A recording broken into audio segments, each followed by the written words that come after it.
win! And they win against Pacific Masters. Call it a night, and Elvin will kill the final member as they will go to the grand final. The dynasty is still well alive. Pacific Masters will be your 3-time champions of CFS PH Masters.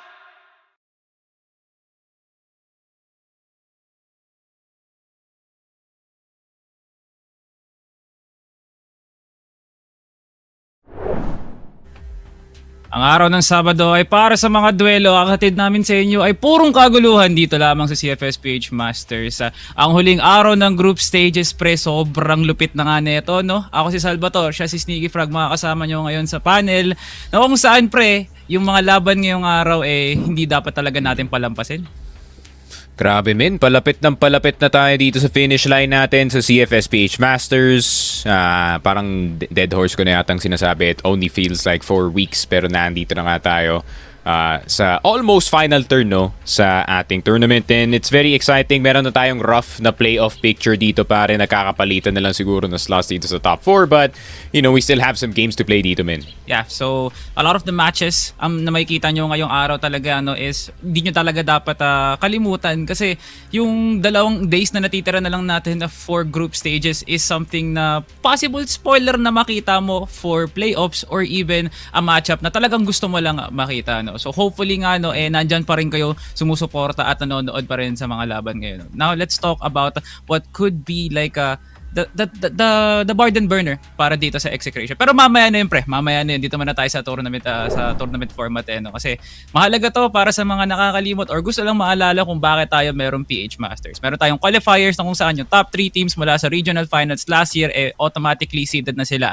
That being UBEC, EVOS, tsaka Pacific. Tapos yung 5 teams makikipaglaban sa isa't isa para doon sa natitirang 5 spot via the open qualifiers. Yung 5 makakapasok, papasok dito sa group stage. And then yung top 4 teams advance sa patungo sa playoffs. And ayun nga, top 2 teams will go to EWC, of course, after the playoffs. Best of 5 single eliminations. That's as per usual. Para naman sa prize pool natin, it is first place 10K, second place 4K, third place yun nga 2K, so on and so forth, with the combined prize pool being $20,000 US. So a lot on the line para sa mga teams natin for 2025, especially that top 2, man, dito sa playoffs natin. Yeah, you really love to see it, no? So let's talk about now the overall matches, no, from week 1 up until week 7, and I feel like week 8 is going to be our playoff week, no? Parang nung una lang, pre, puro blanco pa to nung nagsisimula pa lang tayo sa PH Masters, pero pre, punong-puno na to ng mga numero na kung saan dun nga talaga nagma-mark up ng history kung ano nga ba talagang nangyayari sa unang 4 na weeks, no? You can definitely see some hard-hitting matches like Pacific Acceptance, EVOS, tsaka Secret, Fervid, tsaka Pacific Execration, and so on and so forth. Doon naman tayo sa kabilang banda, pre, sa susunod na kalahati nga naman, na alam mo talaga sa sarili mo, Sneaky, alam ko sa sarili ko, at alam din ng sambayan ng Crossfire, nakaabang-abang tong week 7 na to. Yeah, for sure. Especially that very tail end, no, ng ating group stage para that UBEC EVOS matchup. Probably gonna be the most viewed matchup, no, sa buong tournament natin, considering how big the fans are or the fan bases are para sa 2 teams natin. But of course, we're still at the day 1 ng ating week 7, and honestly, maganda pa rin yung matchups dito, no, Salvatore, Pacific Secret, I mean Execration, Gaon. I would say pretty much teams na we have had in the same spots dito sa team standings. And speaking of team standings, pare, rough playoff picture meron na tayo dito, men. So I think rest of the games are pretty much pride.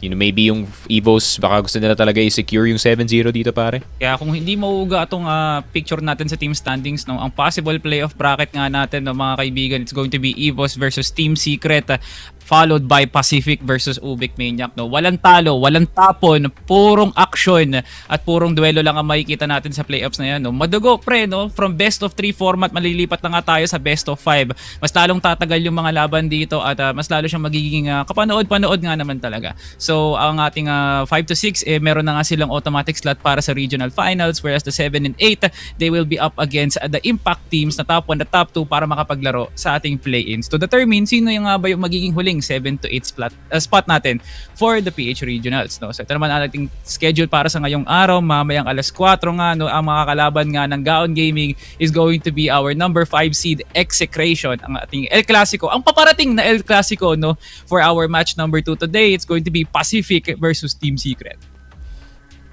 And then nga, I mean, Execration Gaon, obviously two teams. Execration, medyo heartbreaking yung naging run nila, no? Dito Salvatore sa ating Masters, obviously a team that is very capable of entering itong playoffs natin, entering that top 4 form, but unfortunately after last week, ayun nga, that is no longer a possibility. Alam naman natin how good this team can be, pero Gaon Gaming, we know how good this team can be as well. So I think dalawang teams na to are just looking to see if they can just one-up each other dito sa ating first series. Para naman sa second na series, pare, Salvatore, opportunity actually para sa Team Secret na umangat slightly dito sa ating standings. If they can actually go 5-2, maybe have a good round score as well up against itong PE, meron silang opportunity para kunin ang third slot na to. Pero knowing kasing PE, they're not gonna make it easy, pare. Masyado mahirap para sa Team Secret actually yung ganong klaseng bagay, pero it's possible. It's possible. Anything can happen nga here. Tinalo nga ng Pacific ang UBEC and as well as Execration, no? So might as well give the benefit of the doubt para sa Team Secret na gumawa ng isang malupit na upset ngayong araw bilang panapos sa kanilang kwento ngayong group stage, no? So kung kaya nga nilang gawin sa mga ibang teams, why not dito sa Pacific. Pero dito muna tayo sa Execration tsaka Gaon Gaming, pre. Looking at the history between these two teams, no, from last year, nagkaroon nga sila ng mahalagang revamp sa kanilang roster, no, kung saan mas naging effective to para sa Gaon Gaming, kung bakit nga nila nakuha yung mga magagandang maps, especially like Black Widow and Port. So they finished the series 2-0 last year from PH Masters 2024 at ngayong taon naman, pre, nandun naman tayo sa ganong klaseng epekto, pre, between Execration and Gaon Gaming having a very very busy off-season, whereas Execration, sila mas pinapanigan natin sa kanila, no, pre, kasi nga mas naging malaki yung pagbabago nila in terms of firepower, that being the addition of ZYK, Fallex, and CBN. Ayun nga, it's still tragic, no, that it wasn't enough to push them through dito sa ating top 4, considering, no, how good nga Paul can be, how good si CBN can be, and itong si ZYK, we know what he's capable of, no, of being a leader. Pero I think Execration just couldn't get it together in time dito sa tournament natin, but still they have had some good spots, no, obviously with 2 diamonds on their team, pare, in the name of CBN and itong Fallex. I mean, they still have the best frontline sa buong tournament natin, and it just seems like Exec couldn't use it sa group stage, but hey, why not, man? Use it up against itong Gaon Gaming, go out with a bang, at least, you know, secure yung top 5 just so wala kayong problema sa play-ins, pare. Yeah, yung galit nyo, dito nyo na ilabas, Execration, no? We want last one hura para sa inyo, no? Knowing na Fallex and CBN yung kanilang ceiling, hindi pa nga nila naaabot, parang pinapahapyawan pa lang nila tayo kung gano'n nga ba sila ka-effective bilang duo ng Execration, no? Time and time again, hindi sila nawawala sa top fraggers, sa one-top legends, sa mga matataas na KDA, the KDA leaders, pre. Lahat ng graphics na makikita nyo sa loob ng PH Masters, hindi pwedeng mawawala dyan si CBN tsaka si Fallex. Speaking of those 1.25 para kay Paul at 1.07 para kay CBN. Pero wag kayo tumingin dyan. Tumingin kayo dun sa may pangatlong column, pre. Ang headshot per kill, kasi sila yung may pinakamataas ngayon so far sa tournament na to. Averaging 0.70. Ibig sabihin sa mga 2 o 3 laban nila dun, pre, no, na kinakaharap ng mga kalaban, 2 or 3 times makaka-headshot sila, no? So nakakatakot nga talaga pigan si Fallex tsaka si CBN. I think it's the fact na meron pa silang 166 AP and like 216 AP as well, just goes to show how much output meron sila as players para sa squadron na to. But of course, yung team data natin, it has been a roller coaster of a season para sa Execration. Obviously, they can beat Acceptance, they can beat Fervid. Rest of the tournament has been pretty rough para sa kanila dito. Pero granted, no, there was a bit of hope nung match 7 nila up against itong UBEC, pare. I was like, alright, pwede pa to for Execration. But still, I mean, overall, they're still one of the more solid teams dito sa tournament natin, no, knowing na solidly top 5 PH pa rin sila, pare. You can definitely say na underwhelming ngayon ng Execration, you know, after grueling matches with Fervid at UBECMANIAC, kung saan yung UBECMANIAC ay may kakayahan na nga sila para tapusin yung series na yun sa Ankara, pero they just had to fumble it during overtime, no? So doon mo makikita na Execration is not all that perfect, no? Kahit nga talagang kahit anong pagbubuhat bangko natin sa kanila during the off-season, na malakas nga sila sa scrims, solid yung mga acquisition nila na nakuha sa off-season, no? Yung pagpapakitang tao talaga dito sa ating sa ating group stages yung mahalaga para talaga makanvas natin kung hanggang saan nga ba aabutin tong team na to, no? At medyo nagkulang nga talaga sila doon sa department na yun. Hopefully, makita nga natin talaga yung full-on na potential ng Execration sa mga susunod pang araw. No? So, handa na nga ang Execration pero kailangan muna natin malaman kung ano nga bang insider info tungkol sa team para sa kanilang laban mamaya against Gaon Gaming. Para sa ating pre-match interview, wala nang ibang ating idolo sa headshot. Siya nga pala si Paul X. Boss Paul X. Maraming salamat sa oras na binigay mo para sa amin sa interview na to. No? Kamusta, Paul? Anong moral ng team sa parating na matchup na to? Siyempre, everyone's feeling confident pa rin. Nothing changed. Okay. I like that. I was expecting si Paul to be a lot more sadder, no? After what happened. Pero yun nga, obviously, goals have shifted, no? Paul, para dito sa ating regional, or para dito sa ating Masters. Obviously, ayun nga, playoffs is not a possibility. Yung next goal nyo na ba dito, Paul, as a team, is to shoot for the stars, maybe sa regional finals, pare? Yes. Yun yung pinagandaan din namin, yung next season. Sumisenyas na si ZYK kung ano daw ang kakahinatnan ng Gaon Gaming. So yun, Paul, yun, parang di ka na namin patatagalin pa dito. Baka may gusto kang mensahe dyan para sa XFAM, sa mga sumusuporta sa Execration. Shoutout sumusuporta sa XFAM, guys. Si Aljon, baka may gustong batiin. Baka gusto niya kaming i-shoutout ni Sneaky. Aljon, baka gusto mo kaming i-shoutout. Shoutout kay Sneaky, pati kay Salvador. Napakalupit yung mag-cast. Tuloy-tuloy niya lang yan. Galingan siya. Ay, nako, si YK. Huwag ka magbabago. Huwag ka magbabago. Ikaw, Paul, baka may mensahe ka dyan bago ka namin pakawalan. And sa mga boss namin, maraming salamat sa suporta and kay Boss Arvins and sa buong Execration fam. Sa mga boss namin dyan sa labas. And yun, maraming salamat, Paul. Sana tumama lahat ng mga headshots mo. Good luck sa parating mong laban up against Gaon. thank you. Bye-bye. Yun nga, I mean, pretty good vibes sa Execration, pare. We even got a 2-for-1 interview, no, with itong kay Paul at kay ZYK nga, pare. Pretty nice na the vibes are still pretty good para sa Execration. Obviously, I don't think there's any time to be sad kasi the regional finals, or at least yung regional play-in, no, or not the regional play-in, the regional finals could be around the corner. So yun nga, they're gonna spend the next few months kind of preparing for it, no. Pero, let's see, man. I mean, I was just really surprised. I thought they would be a lot more sadder, siguro. Yeah, kasi usually yung mga ganong klaseng bagay, after high expectations usually, para sa'yo, not meeting that expectations, malulungkot ka talaga at malulumbay, Pero walang oras yan para sa Execration. Dito naman tayo sa kabilang banda ang ating mga kaibigan mula sa South Gaon Gaming, one of the most coveted franchises na meron tayo dito sa Crossfire, na matagal na nga na nagpapakitang kita sa kanilang laruan, with their own unique game style, na far from familiar sa mga ating Cebuano teams, pero isa kanila talaga recognizable nga talaga, especially from Ellison, na matagal na talagang dumudurog ng mga kapwa niyang ka-sniper dito sa ating PH Masters, and hopefully Gaon Gaming. Akala talaga natin, the win up against Fervid, doon na natin makikita yung kumbaga pagka-snowball na itong team na to, but sadly their matches might be close, pero potential pa lang yung pwede nating masabi sa kanila. Yeah, I mean, it's been a rough season para dito sa Gaon Gaming. Not gonna lie, the loss of Dre in the middle of the season didn't really help with yung firepower ng team dito. And obviously, Jackpan and itong si Ellison trying to carry the brunt of the load para sa kanilang team. And especially itong si Vincent, no? I think Vincent's got to be probably one of the nice surprises para dito sa Gaon, pare, considering na he did perform okay last year. Ngayon, he's actually one of the carries. So, ayun nga, there's a lot going wrong para sa Gaon, pero madami din silang good spots sa team nila that can actually, net them a win today, pare. Yeah, so kung talagang hihimayin talaga natin ang Gaon Gaming, from sniping ni Ellison, yung rifling ni Vincent talaga. Of course, you would say on paper na kung ano yung makikita mo, yun na yun, Like, malakas talaga ang Gaon Gaming when it comes to individuality.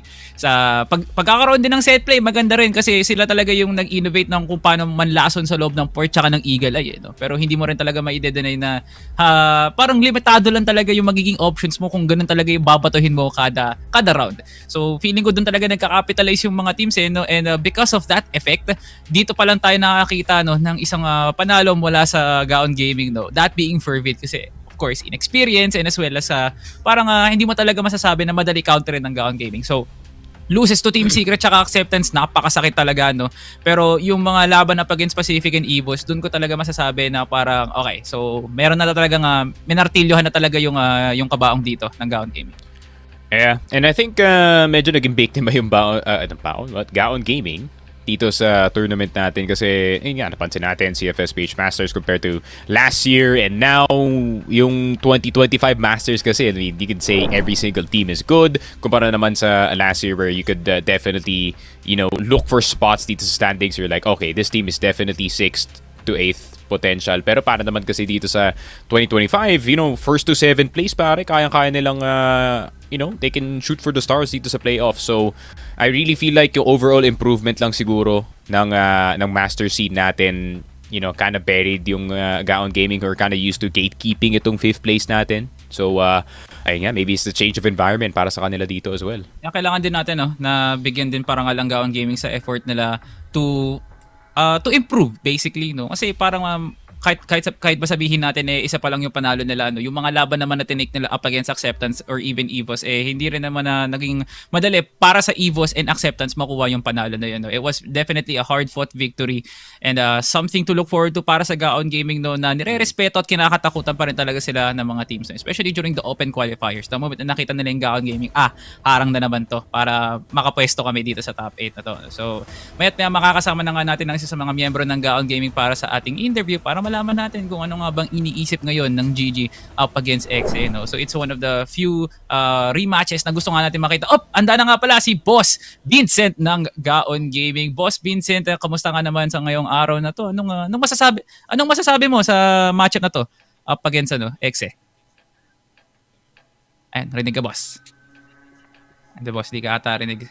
Rinig ka namin, pero hindi ka rinig sa live, boss. Pero onting ayos lang muna dyan, no? So, tingnan natin kung maayos pa natin at mapapaling muna natin ng onti yung mic mo, no? Pero balik muna tayo sa usapan natin, no, Sneaky. Face reveal muna daw kung sino interview. Sino ba pwede interviewin natin? Interview natin sarili natin, no? De, joke lang. So, going back, I feel like Gaon Gaming, matagal na natin binamagit yung pangalan na to, no? Going back to the days na nandun pa si Jeff Rocks, sila Jam, nung kompleto si Regados pa nga talaga ang Gaon Gaming para sabihin na solid talaga tong team na to, no? Not just that, siguro yung tier 2 yung Gaon Gaming Black din, no? Naalala mo pa yung mga panahon na yun na magkakampi pa si Jam, si Charles, pati si KLB, no? Those were the days, no? Yun pa talaga yung mga araw na nagsisimula pa lang ang pag-usbong ng mga pangalan na binanggit ko.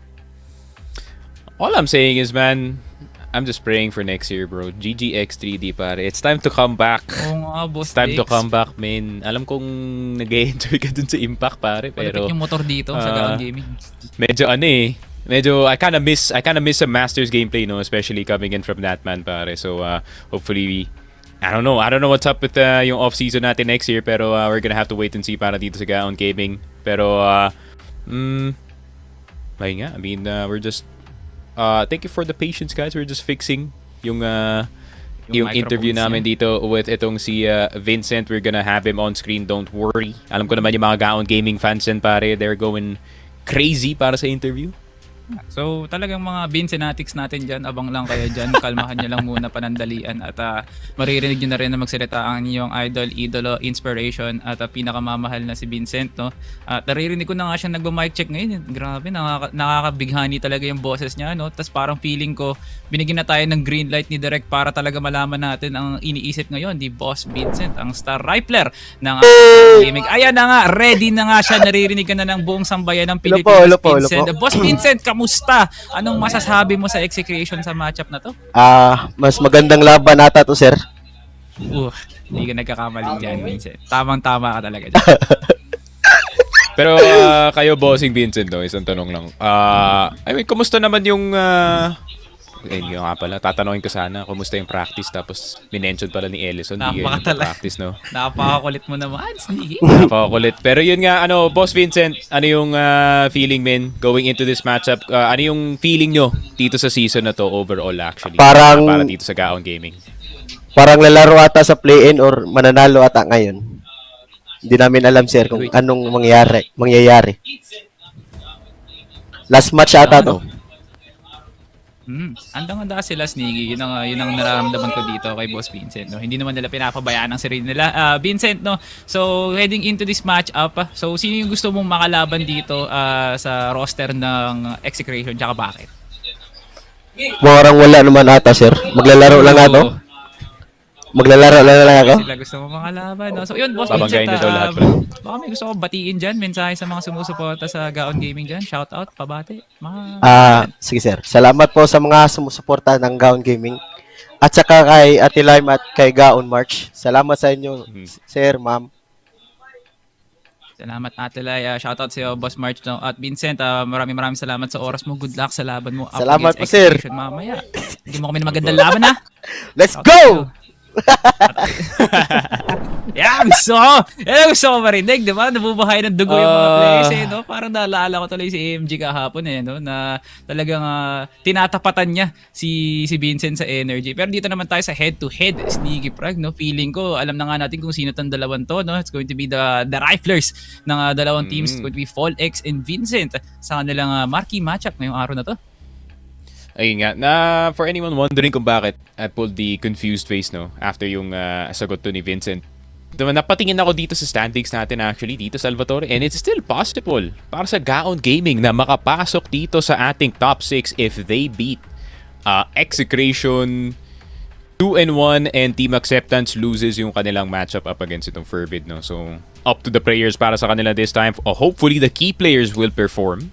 And especially itong si Vincent, pare, it seems like, spirits are high para sa kanila dito, men. But I really hope na makakita tayo ng, two teams popping off. At least para lang dito sa possible last time na makikita natin sila dito sa group stage, pare.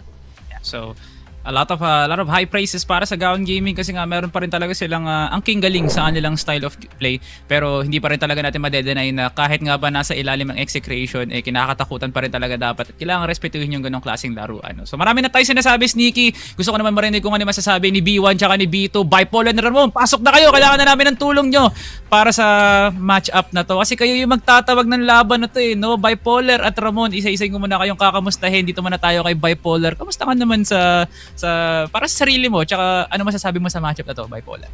Alam mo, I've been here since 9 o'clock. Nag-abang ako, tapos nag-ready ako for all of the matches today kasi even though a lot of the teams right now, lalo na yung first matchup natin, hindi na aabot sa top 4 spot, alam kong bakbakan ang makikita natin. Ano naman, Ramon? I think despite the things happening sa resulta ng kung paano sila nag-perform sa season natin for PH Masters, both Exec and Gaon Gaming have had the highest of forms kapag ka nasa day sila, no? At ngayon na lang nila ilalabas kung kailan na, hindi natin masasabing last day na para sa kanila, pero parang a good opportunity din para makapag-warm up back into the next season as well as a good statement para ma-close off yung season nila dito sa PH Masters. Tama ka dyan, The Rock, no? At buti na nga lang nakasama ka namin kayo ngayong araw, no? Kasi solid yung mga naging inputs nyo, pero kailangan ko naman malaman kung ano masasabi nyo para sa ating map veto. Mahalaga to actually, no? Both teams have a very, very wide array of maps para mapili, no? Pero ang pipili ng Execration, very, very simple, no? Usually sub-base. Pero I want your thoughts dito, Sneaky, sa ating three maps na makikita mo ngayon, no? So, any violent reaction sa Ankara, Port, and Eagle Eye? Yeah, not much actually. Wala akong sigaw na or any noise that I would make dito sa veto na to, pare.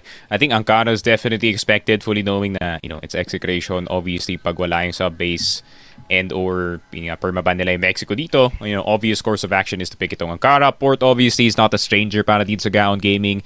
Neither is itong Eagle Eye. So, I guess the veto actually turned out just as expected nga dito, pare, no? I mean, Gaon obviously hindi ayaw nilang banggain yung Black Widow ng Execration. Same goes para dito sa Execration, popping ito yung compound nila. So, would have wanted to see a compound map 3, pare, pero feeling ko hindi komportable yung Gaon Gaming dun, men. How about you, Bipolar? So, anything you would like to say? For me naman kasi parang I wanted a compound map as well. Siguro for Execration lang, parang I don't want them to go for a safe pick kasi nakikita naman natin sila to pick up sub-base every time, pero Gaon Gaming banning that out will be naging ganito na yung sitwasyon natin. Pero yeah, naging parang 1:1 yung natin, naging very simple and very concise yung map pool natin for today. So, huling mensahe para kay Ramon. Ano masasabi mo sa map dito natin? Baka may gusto kang ipahayag dyan?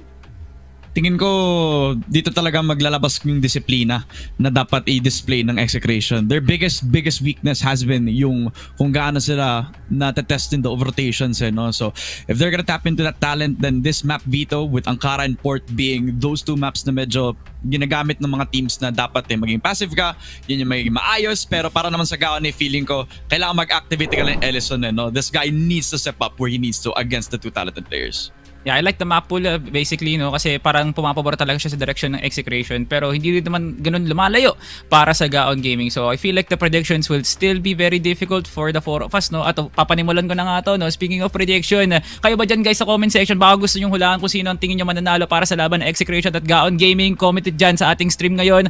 For me personally, Execration 2-0, no. They just have the overall showmanship para sa laban na to, no. They have the better macro, the aiming, and especially the dueling, no? So magkakatalo na lang talaga pagdating sa set plays. So ikaw, Sneaky, tingin mo, sino mananalo dito? Since hindi Eagle Eye nga yung map 2, no, which I expected, I think it is gonna be Execration 2-0 as well. I think as long as Charleston performs dito sa top A on Port, pare, I think they're gonna be fine. For me naman siguro, hindi pa rin nawawasak ang puso kong Execration. So 2-0 pa din tayo all the way. Let's go Execration! Yun! Yan naman, Ramon. Yeah, I think we're all in agreement na dito, you know, with the raw talent that they have and the CBN and Folex combo. I think that will be enough to demolish the Gaon Gaming squad. Granted na malakas nga naman pa rin ng Gaon Gaming. So 2-0 for me, Execration will win this out. Gaon Gaming, ball on your court. Prove us wrong sa aming mga talent, no? Pero lahat talaga ng aming boto doon tayo sa mga tropa natin mula sa Execration, no? So hopefully they will give us a very very good match. Good luck to both teams, no? At bigyan nyo kami ng magandang crossfire. So that is it for our prediction. Very very intense matchup, no? Kahit nga sabihin mong Gaon Gaming and Execration is something na, you know, pwede mo makalimutan, pero I'm really really sure para sa akin, pre, kailangan mong panoorin tong matchup na to, no? It's going to be hard hitting, puro laban left and right, at lalo-lalo na nga rin, no, yung mga mapa nagsasalita para sa sarili nila, no, na it is going to be very very deadly, no. Hindi mo pwedeng makalimutan ng matchup ng Ellison versus Charleston, Polex versus Vincent. Lahat ng yan makikita mo sa mga oras na to, no. At feeling ko nga, no, ready na rin tong mga kasamahan ko para sigawan at bigyan kayo ng mga magagandang mensahe sa laban ng Execration tsaka ng Gaon Gaming. So feeling ko okay na ba kayo? Bipolar, Ramon, handa na ba kayo? Pwede na ako manigaw. Pwede na daw siyang sumigaw. Feeling ko ganun din para kay Ramon. So Bipolar at Ramon, bigyan nyo kami ng magandang crossfire. So it's now time to call the game of Execration and Gaon. Thank you so much, Salvatore and Sneaky Frog. At ayan nga, no, isang maayos na hapon sa araw ng July 5 para makapagbakbakan ang Execration versus Gaon Gaming, Cavite versus Cebu, at alam nating Gina ang mga players natin at ang mga fans ng pareho nating teams, no? Pero ayun, no, Bipolar, para nakaka-hype nga yung matchup, no, considering the talent that these players have. Yeah, sobrang ganda ng ating matchup for today, and may kita mo talaga just from the map Vito themselves na these two teams right now are still battling it all out kahit na hindi naman ko yung top 4 spot, still trying to prove na maganda yung standings nila for the next basically tournament, para na rin ma-vibe check sila kumbaga kung paano nga ba sila magki-carry over ng mga skill set nila onto other games. Pero yeah, tama ka dyan, Ramon, magandang labanan natin. I was also predicting this last night or for the past few days na rin na baka umabot tayo ng 2-1 series for every match for today ng last week natin before the playoffs. Kasi tulad nga ng sinasabi natin palagi, may mga times tayo na naging trend na 2-0 sa week na to, 2-1 sa week na to. And right now, pag nakita mo yung buong match schedules natin, parang magiging 2-1 tayo. So, I don't know if you agree with me on that, pero yun yung napapansin ko lang. Yeah, dapat talaga hapitan na pagdating dito sa ating mga last stages, no? Alam na ng mga teams kung paano laro ng isa't isa, at alam ng warm-up na sila into the season. They kind of have this focus pagkatapos ng this whole season as a whole. Just just to get the most out of the opportunities given to them. No? Yun yung mindset siguro ng parehong Execration at saka Gaon, especially for the young guns on Execration. They need this para, mas lalo sila, mas marami sila matutunan. No? Kasi hindi lang naman pwedeng skill lang yung pwede nila makuha dito. Syempre, kailangan may disiplina pa rin, especially as well for Gaon as well, na kailangan din nilang may additional firepower as well as adaptation pagkatapos ng pagkawala ni Dre. No? So hopefully, get over ng pareho nating teams yung mga multo nila as we head on into our first set dito, which is gonna be yung Ankara map nga naman. No? So it's very interesting kasi parang yung expectation talaga natin was supposedly Eagle Eye would have been that first call. It was one of the picks na nakuha nila against Team Secret in one of the last games for Execration. And granted yung kung gaano ka heated up yung Team Secret, Execration didn't really do too bad on it as well, no? Yeah, totoo man. Parang talagang they were just overthrown by the sheer will of Team Secret para makapasok. But right now, looking at it, feeling ko kasi every time that we say that Execration is gonna be, parang nag-bad performance sila, they always show us the other side na talagang Execration is one of the top teams. It's just unfortunate na di sila nakaabot sa top 4 spot natin. And same goes to show sa Gaon Gaming na even though, tulad nga sinabi ni Sneaky, and as well as Salvi na there's no Dre, it's okay because the vibes are higher than ever before. It's time to start the clash of two heartbroken teams, the powerful underdogs of Gaon Gaming versus the Olympic aim gods. It's the Wild Dogs. Execration, Ankara map tayo ngayon. Remote. Yep. And a slow default back, they have all their sights set on both yung mga extremities natin. You got long A pressure from Ellison. You also have Ray expecting that Execration is going to do something aggressive dun pa lang sa may second mid. But that double push up in towards bypass is going to mean everything for Execration. They lose 2 of those players. Gaon Gaming have a big window to take control of CA. Alam mo, palagi na natin sinasabi na sa Ankara, it's always the golden timer na sinusunod natin. It's always just try to get early pickoffs towards these main areas ng ating A site and B site and just look forward to going to the other side kapag nakakuha kayo ng initial kill. But right now, Folex, very much waiting patiently towards this vent side at sobrang lalim na agad ni Vincent kung napapansin nyo. And all of the players right now for Gaon Gaming are going in at ito nga pag-arakada and look at that. First game, first shot, first headshot. Pangalawa na nga, muntikan pa maging tatlo pero may naplapla pa sa likod. Dalawa ang mamamatay for Execration. Make it 3 as Jackban tries to clean up the house. It's a 1v1. CBN ngayon nasa labas pero alam ba to ni Jackban? I think alam ni Jackban. He's looking towards EA. It's spotted pa nga si CBN. Has hit the shot, but he hits it towards the one-tap legend. Jackban wins the 1v1 and cleaning house with a 4K as well, despite all the heroics coming through para dito. Kay Fallex at saka kay ZYK, it all mattered in that first push papunta doon sa may A site. They took full control doon sa may stairs and Jackban never looked back, pare. 1-0 for Gaon. Pero Ellison with the what a collateral, pare. Fallex and Charleston. Execration crumbled with just 1 bullet from the AWM. This is what I want to see. Kagising ko lang pero nagdudugo. Oh my goodness! Kumukulo agad ang dugo ko kasi Gaon Gaming, a beautiful kalat and 1 more kill to maybe set off a 2-point lead. Pero Ellison ngayon will fall down. It's ZYK. Ang ganda ng vibes niya kanina pero kaya niya ba punta doon sa kalaban? He cannot. Jackban to get his 5th kill in just 2 rounds. Grabe naman ang Gaon Gaming, parang di sila nakikipaglaro. Gusto ko lang i-report, guys, nakakagising lang ni Bipolar. So kung nalaman nyo kung bakit siya ka-explosive ngayon, ganun lang kalakas ng impact ni Ellison with just 1 bullet, just taking control of this entire matchup with that second round win talaga, no? That LA setup that they already had just because Execration did not want to play the passive role any longer. Yun mismo yung naging mistake nila. They never expected the first peek on from the AWM. And once they actually gave away yung LA setup na meron sila dito, isa-isa lang din silang lumalaban dun sa may mid-side, which gave Gaon Gaming all the confidence in the world. Fallex now with the AWM just gets himself up dito kay Jackban to get themselves the first blood. Finally, a bit of damage papunta dito sa Gaon Gaming as a default does not work out. CYK spots out one sa may minipit at yun nga lang si Vincent namatay lamang ng ganun-ganun kabilis lamang. Ang bilis ng movement doon ni ZYK, getting out of that gunfire, almost dying from the hands of Gaon Gaming habang pumipitas pa siya ng isa. Pero a slow fight nonetheless for Gaon Gaming right now as their forces have been thrown out. Dalawa mamatay again, Jack Ban and Vincent out of the game right now, and we yet to see Frey get this kill. So I'm rooting for him to get something here. Pero look at this Execration, very up in the mix against Gaon Gaming, at dahil dyan Charleston will eat up the bullets of Frey. Sobrang aware ngayon ng Gaon Gaming. Still a 1-player lead for Execration at dahil dyan, 1 minute has concluded, pero nandun naman si CBN. Ako po, tinatalon na! It's Frey with a double kill! The spray is there! At sa sobrang galing niya, it opens up doors for Gaon Gaming right now. Pero si Folix nandun naman, pumalit na nga tayo with the AWM, 43 seconds onto the clock. They just need to play together. Pero si Frey, nandadaga, nandito lang sa gilid. Naku po, Folix is there with the pistol, with the Colt to get them their first round sa ating Ankara.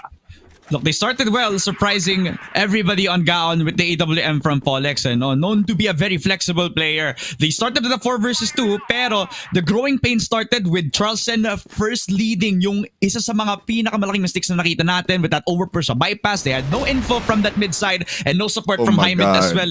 Binibigay nila yung mga numbers nila at agad-agad na mismong binawi agad ng Execration despite everything happening from the start of the round. Yun nga lang, nakapasok si Jack Bad, and what a shot papunta kay AE even as well. Frey down after the spray down coming through from the leader of Execration. 4 versus 3, and with the plant coming down, this is looking doable para sa GG right now. Alright, now we are seeing just Gaon Gaming just basically getting a free entrance papunta sa ating A side. Flashes are there, CBN. Ako po, nandun naman yung spray ng isang Gaon Gaming squad. And look at the gunfire. Look at the firing range na ginawa dito ng Gaon Gaming. Spraying all of their bullets. Kahit may smoke para sa Execration para makapasok ng hindi nakikita kaagad. Gaon Gaming still with the beautiful firepower. And just to note as we look at this instant replay, Ellison is very much good and looking pretty nice with that AWM. That's 2 rounds where his first blood's converted into a real bonus para sa GG. And Jack Ban's just pushing with so much confidence that sometimes it puts him at risk. That's why that's an easy first blood again yet para dito sa Execration. Now, the trade-up dito sa may push all the way towards at akyatan. Mukhang nag 1-for-1 pa nga. Kitang-kita yung nagiging confidence ng Gaon Gaming, and after they get their first blood, they're just gonna try to get themselves that opening, get the space, conquer that A site kanina, which is definitely demonstrated by Jack Ban. Kaya napapadali yung mga executes nila dahil doon sa mga openings ng Gaon, which is becoming their biggest weapon right now. But Execration, they still have Folex, they still have Charleston, their AWMs are still fresh and shiny, already separating from the pack as well. So it's all gonna be on how the B anchors react to the open space that they have given. Both Akyatan, Slide, as well as yung hotel spaces that can be given to Gaon Gaming that Execration are aware of right now. A lot of times too. 1 minute, pero mukhang they will go towards hotel and to exit. 2 players coming in from Gaon Gaming. Never mind. Let's do. Di sila nag-push ng bypass, so Charleston still has an angle. Kung magpupush nga sila ng Slide, they need to check yung bypass muna. It looks like the flashes are there. Pero ZYK very much just close to the side right now and towards that slide. Kaya niya nga ba pumunta riyan ang dalawa? Oh my god, di niya napapansin. Nasa gilid niya lang. Si Ray, naku po, the discipline is there. Ray, ZYK, naku po, will get that kill. Pero matitrade off pa rin naman siya. It's a 3v2. Ngayon, even in Folex, magkasama na pumapasok the batteries. Push coming in from there. Pero si Ellison malayo pa. Aware nga ba sila? Ellison, naku po, tulungan mo sila. Mamamatay ang isa. It's a 1v1. And it's Folex to maybe defend this site. Nandoon naman ang tama, pero wala pa rin baala na nasa ulo ni Ellison. They're just playing games right now. Alam nila kung nasan yung isa't isa. And 10 seconds remaining. Kailangan mag-push ni Ellison. Ellison is there. Pero Folex, with a switch up, with the Colt in hand, Execration gets 1 more round. Grabe si Folex, no? Sa sniper on V1 ng Daya, naglabas ng Colt, pero okay lang yan. Dahil alam niyang okay na yun para mapatay lamang yung nag-iisang sniper ng Gaon Gaming. Just reaching around from that battery's position. Hindi ni-expect yun. Si Jack Ban finally shut down by Charleston with that first blood. Another shot para kay Ellison though with a trade-off coming forward. Folex is not hesitating any longer. Wala ng AWM. AK lamang, okay na sa kanya. First blood found. Galing dito kay Folex yet again as Vincent will get the trade-off to make it a 3v3 while Gaon Gaming, they're reaching around to see if they can fight back against Execration's aggression right now from LA. Medyo Ang aggressive ng Execration ngayon. Pero look at Vincent still on point with a headshot onto Charleston. Naku po, Folex. Brother. Gawin mo ng paraan pero hindi niya nakita yung opportunity. Sobrang aware ngayon ng Gaon Gaming. And with that said, ZYK will eat up one more bullet coming in from Frey. It's a 2-point deficit once again for Gaon Gaming. Execration just needs to hold a little bit. Kailangan nila kumalma. Kailangan nila mag-play ng defense. Ganda ng paghati ng round na yun. So, pero natin teams, nakita natin yung parang aggressive force na nakita natin from Execration, a team that usually likes to play forward. You see Folex just elevating himself. Ginamit niya yung mismo momentum na binigay niya galing kay Charleston. Just reaching around from that LA push at sunod-sunod pa nga nilang pinush yung Gaon. Pero yung reset ng Gaon, yung discipline nila, yung napag-reign supreme laban sa Execration, they expected to push out yet again. At talaga nga namang yun ang nagbigay sa kanila ng panalo sa round na yun. Pero simulan pa nga na maayos, killing off tong si Jack Ban. So one of the aggressive riflers are down para sa Gaon Gaming. They're gonna still try to fight back in towards that hotel setup as CBN's gonna spot out Frey and he kills him off with another headshot. Spotted din si Ray to try to get the trade at mukhang double kill pa nga para kay CBN sa likod ni Ray. Siya pa siya makakapatay pero Ray and Vincent, they expect the reach around from Charleston and they're able to make it a 2 versus 3. I was about to say CBN not looking pretty good in our first map pero with those 2 shots and those 2 headshots medyo maganda na nga ang kanyang simula. Vincent though with the spray down pass hindi niya makapatay. ZYK to get out of there pero look at the spray transfer coming from Vincent up to down to up ang ginawa niya doon at dahil dyan medyo na-stop na naman ang forces ng Execration. Folex to maybe get a clutch here. Binubuhat niya ngayon ang buong Exefam towards victory pero Vincent, the timing coming from Folex. Naku po. Woo! 2 shots not connecting pero the last shot connecting to get that headshot. Execration still alive. Medyo kinabahan tayo, no? We're used to Folex being a one-tap legend for him. Pero yun nga lang, medyo naging labored pero at the end of the day, nakuha pa rin niya. Naging kill niya all the way back towards Gaon Gaming and also 10 kills for Folex. And back into how well they're able to adapt in towards the spaces given. Way towards Gaon. Execration just relying upon yung double kill ni CBN kanina to cut off the numbers and that's where Folex also just try to capitalize on that one as well as EYK drops down. Muntikan pa nga siya mapatayin ng double peak ng Gaon Gaming. They're still expecting an aggressive push from Execration from all sides of the map, either on mid, doon sa may second mid as well. That's why you leave tong si Jack Ban despite him very aggressive player. Actually expect Execration to overreach pero pagkatapos na magpakita dun sa mid side, okay na yun. Basta meron silang CA control na 2 tapos meron pa silang tumitingin sa bypass. Kung napapansin nyo, Gaon Gaming right now are just looking at every corner. Kasi Execration doesn't play defense. They play aggressiveness sa buong site natin. And just look at them, playing it slow. Looking at every corner kasi baka may nandadaga na naman. Tulad ni ZYK, lumabas na nga! Pero the timing again! It's just unfortunate for Execration. Tapos may papalit pa. Si AEV naman ang gusto. Can he get 1 kill? No, he cannot. He is very low in that HP department. And Gaon Gaming still just holding down mid. They are not going for any sites right now. Charleston will get that kill from under bypass with a quick pick off. The timer is ticking. Gaon Gaming, you need to move, brothers. That hesitation is kind of costing them. Yung space na kinukuha na dun sa mid, pwedeng gamitin ni Folex para makapag-flank na maayos. Pero dahil sobrang lapit lamang ng high mid para sa kanila, they can just reach around, get themselves high mid control, and possibly just rotate around A side. Pero Charleston hits the shot. Now expecting the hotel peak coming through. At least from Gaon Gaming, pero still, RS in full control. Now of Gaon Gaming, Jack Ban already spotted. Vincent gonna provide support 20 seconds. Di pa na magplant ng bomba. Gonna try to squeeze into si CBN. Hindi pa nakikita yung tao dun sa stairs. Even low on HP can still deal some damage and kills up Jack Ban as well. 2v2. 35 seconds for the bomb to explode. Even spotted Vincent with the spray down. 1v2 now. Woo! And Ray's just gonna shut down Even. 5-3. Gaon Gaming continue to build their lead, pare. A beautiful round coming in from Gaon Gaming. Just a great domination from them. Kahit na na-outnumber sila, they are still disciplined and they are just still waiting for the aggressive pushes of Execration. Playing it slow, even though medyo nawawalan tayo ng seconds para makapasok sa ating mga mapa, still, they capitalize on the situation. Alam nilang angat sila ng isang player, so they go out with an entry frag or papapasukin nila isang player from Gaon, tapos saka na lang nila titignan kung paano nga ba ang timpla ng battlefield and ng buong mapa natin. But still, Execration, with their aggressive playstyle, can they do it even more pag pumasok na tayo sa second half?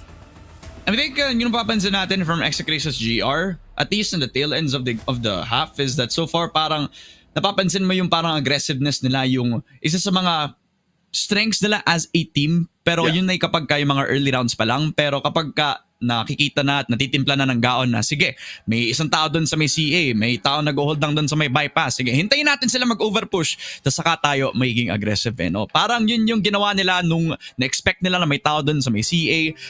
Si ZYK pa nga, yung parang nawala ng info at all. So parang he was kind of forced into a situation where he could either go back towards CA o kaya mag-jump around para magkaroon siya ng konting info as a team. You know? One of the things na hinahanap sana ng Execration was info as a whole, pero wala eh. Yung Gaon Gaming talagang disiplinado sa kung paano nila ina-approach yung mga rounds natin, just expecting that Execration were gonna be the ones gonna be over-aggressing as a team, and that's been the case all throughout for Fall X, where he was relying upon that first blood from Charleston to open up a window para sa kanya, at habang may space na kinukuha tong si Fall X, dun pa lang nakakapag-set up yung Gaon, which honestly is a good reaction laban sa team like Execration, where their individuals really shine kapag alam nilang pwede silang mag-aggressive, pero what if yung pagiging aggressive nila yung nagiging weakness as a team?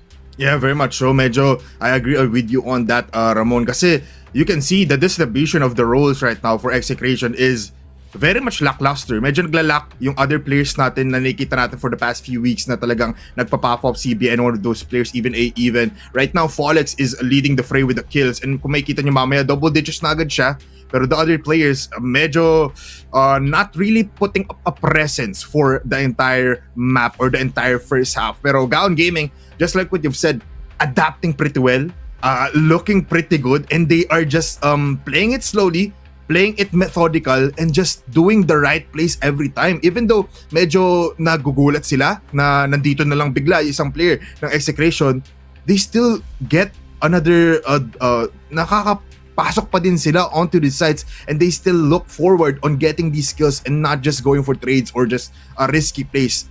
Gumagawa pa rin sila ng team play, and that's what you want to see from Gaon Game. Parang din no? Parang statement game lang din to ng Gaon Gaming na yun, na na-expect natin yung pagiging aggressive nila sana nung nandun pa lang si Dre. Yun yung parang key weapon sana nila, pero in the process as well, masyado na silang over-align kay Dre, so now they're finding an identity as a team na wala dito sa Dre, and so far they're doing just that.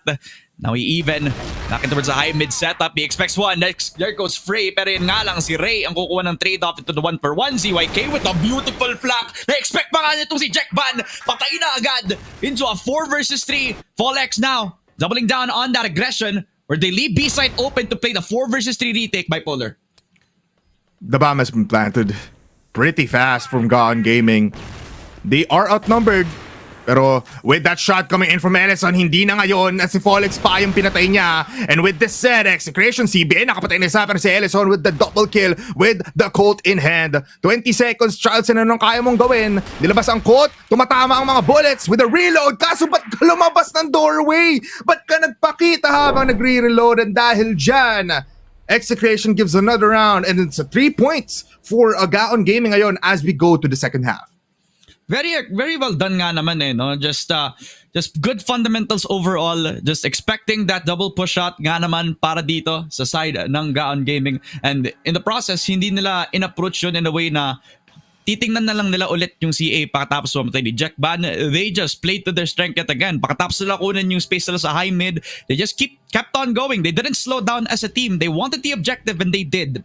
Kasi alam nilang yung objective, yung Execration yung lalapit mismo sa kanila. There's no need to play in their territory talaga. So, good decision making overall para dito sa retake side ng Execration para sa Gaon Gaming, So, I think it really is a display of how well they perform as a team kapag yung communication nila maayos. Habang ang Execration naman, Well, they are still hitting their shots, pero sometimes hindi yan yung enough pare. Kailangan maging synergize sila as a team so far. As they're gonna take LA now on the side of Gaon Gaming. Vincent starts off at 1 kay ZYK, and that will slow down their momentum. The spray down comes forward para kay Jack Ban as Execration will try to trade off into a 3v3 where Ray will pick up another one para sa Gaon Gaming.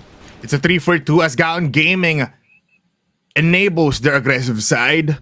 At dahil dyan, medyo Execration needs to look at their other ways of entry. Ray, very much deep. Nako, nakita na nga, pero look at CBN. The discipline is there. Might be another player, pero isa lang naman. CBN will get that kill. Ngayon, it's a 2-for-2, or basically 3-for-3 for a 2v2 situation. Vincent, very much aware kung nasan nga bang mga players ngayon ng Execration, pero can he still have the patience to hold this angle? CBN looks otherwise. Marami pang oras, sobrang dami pa. So, Execration can play all of their cards right now. They see out Ellison, CBN with the timing there, but not hitting the shot. Naku po, nakita yung balikat! Yung Siko mo, ba't mo nilalabas? Ellison will fall down against Charleston, makes it easier for Execration. At Vincent, looking to be more aggressive, following his brother's blood towards LA. But look at this, Execration trying to get into the sights right now. Nades are there, flashes, Vincent.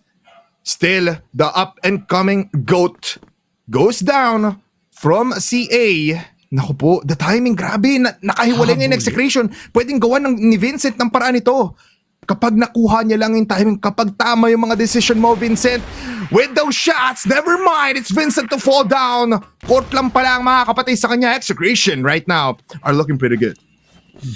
Now that is taking a playbook out of the page of Gaon Gaming. Now, Execration naman, nandun naman yung slow tempo na ginagawa kanina ng Gaon Gaming. They expected an aggressive peek out towards LA, and an unfortunate overreach para dito kay Ray. Just puts him on a pedestal para makakuha ng patay itong si CBN and all. Just starting the momentum yet again.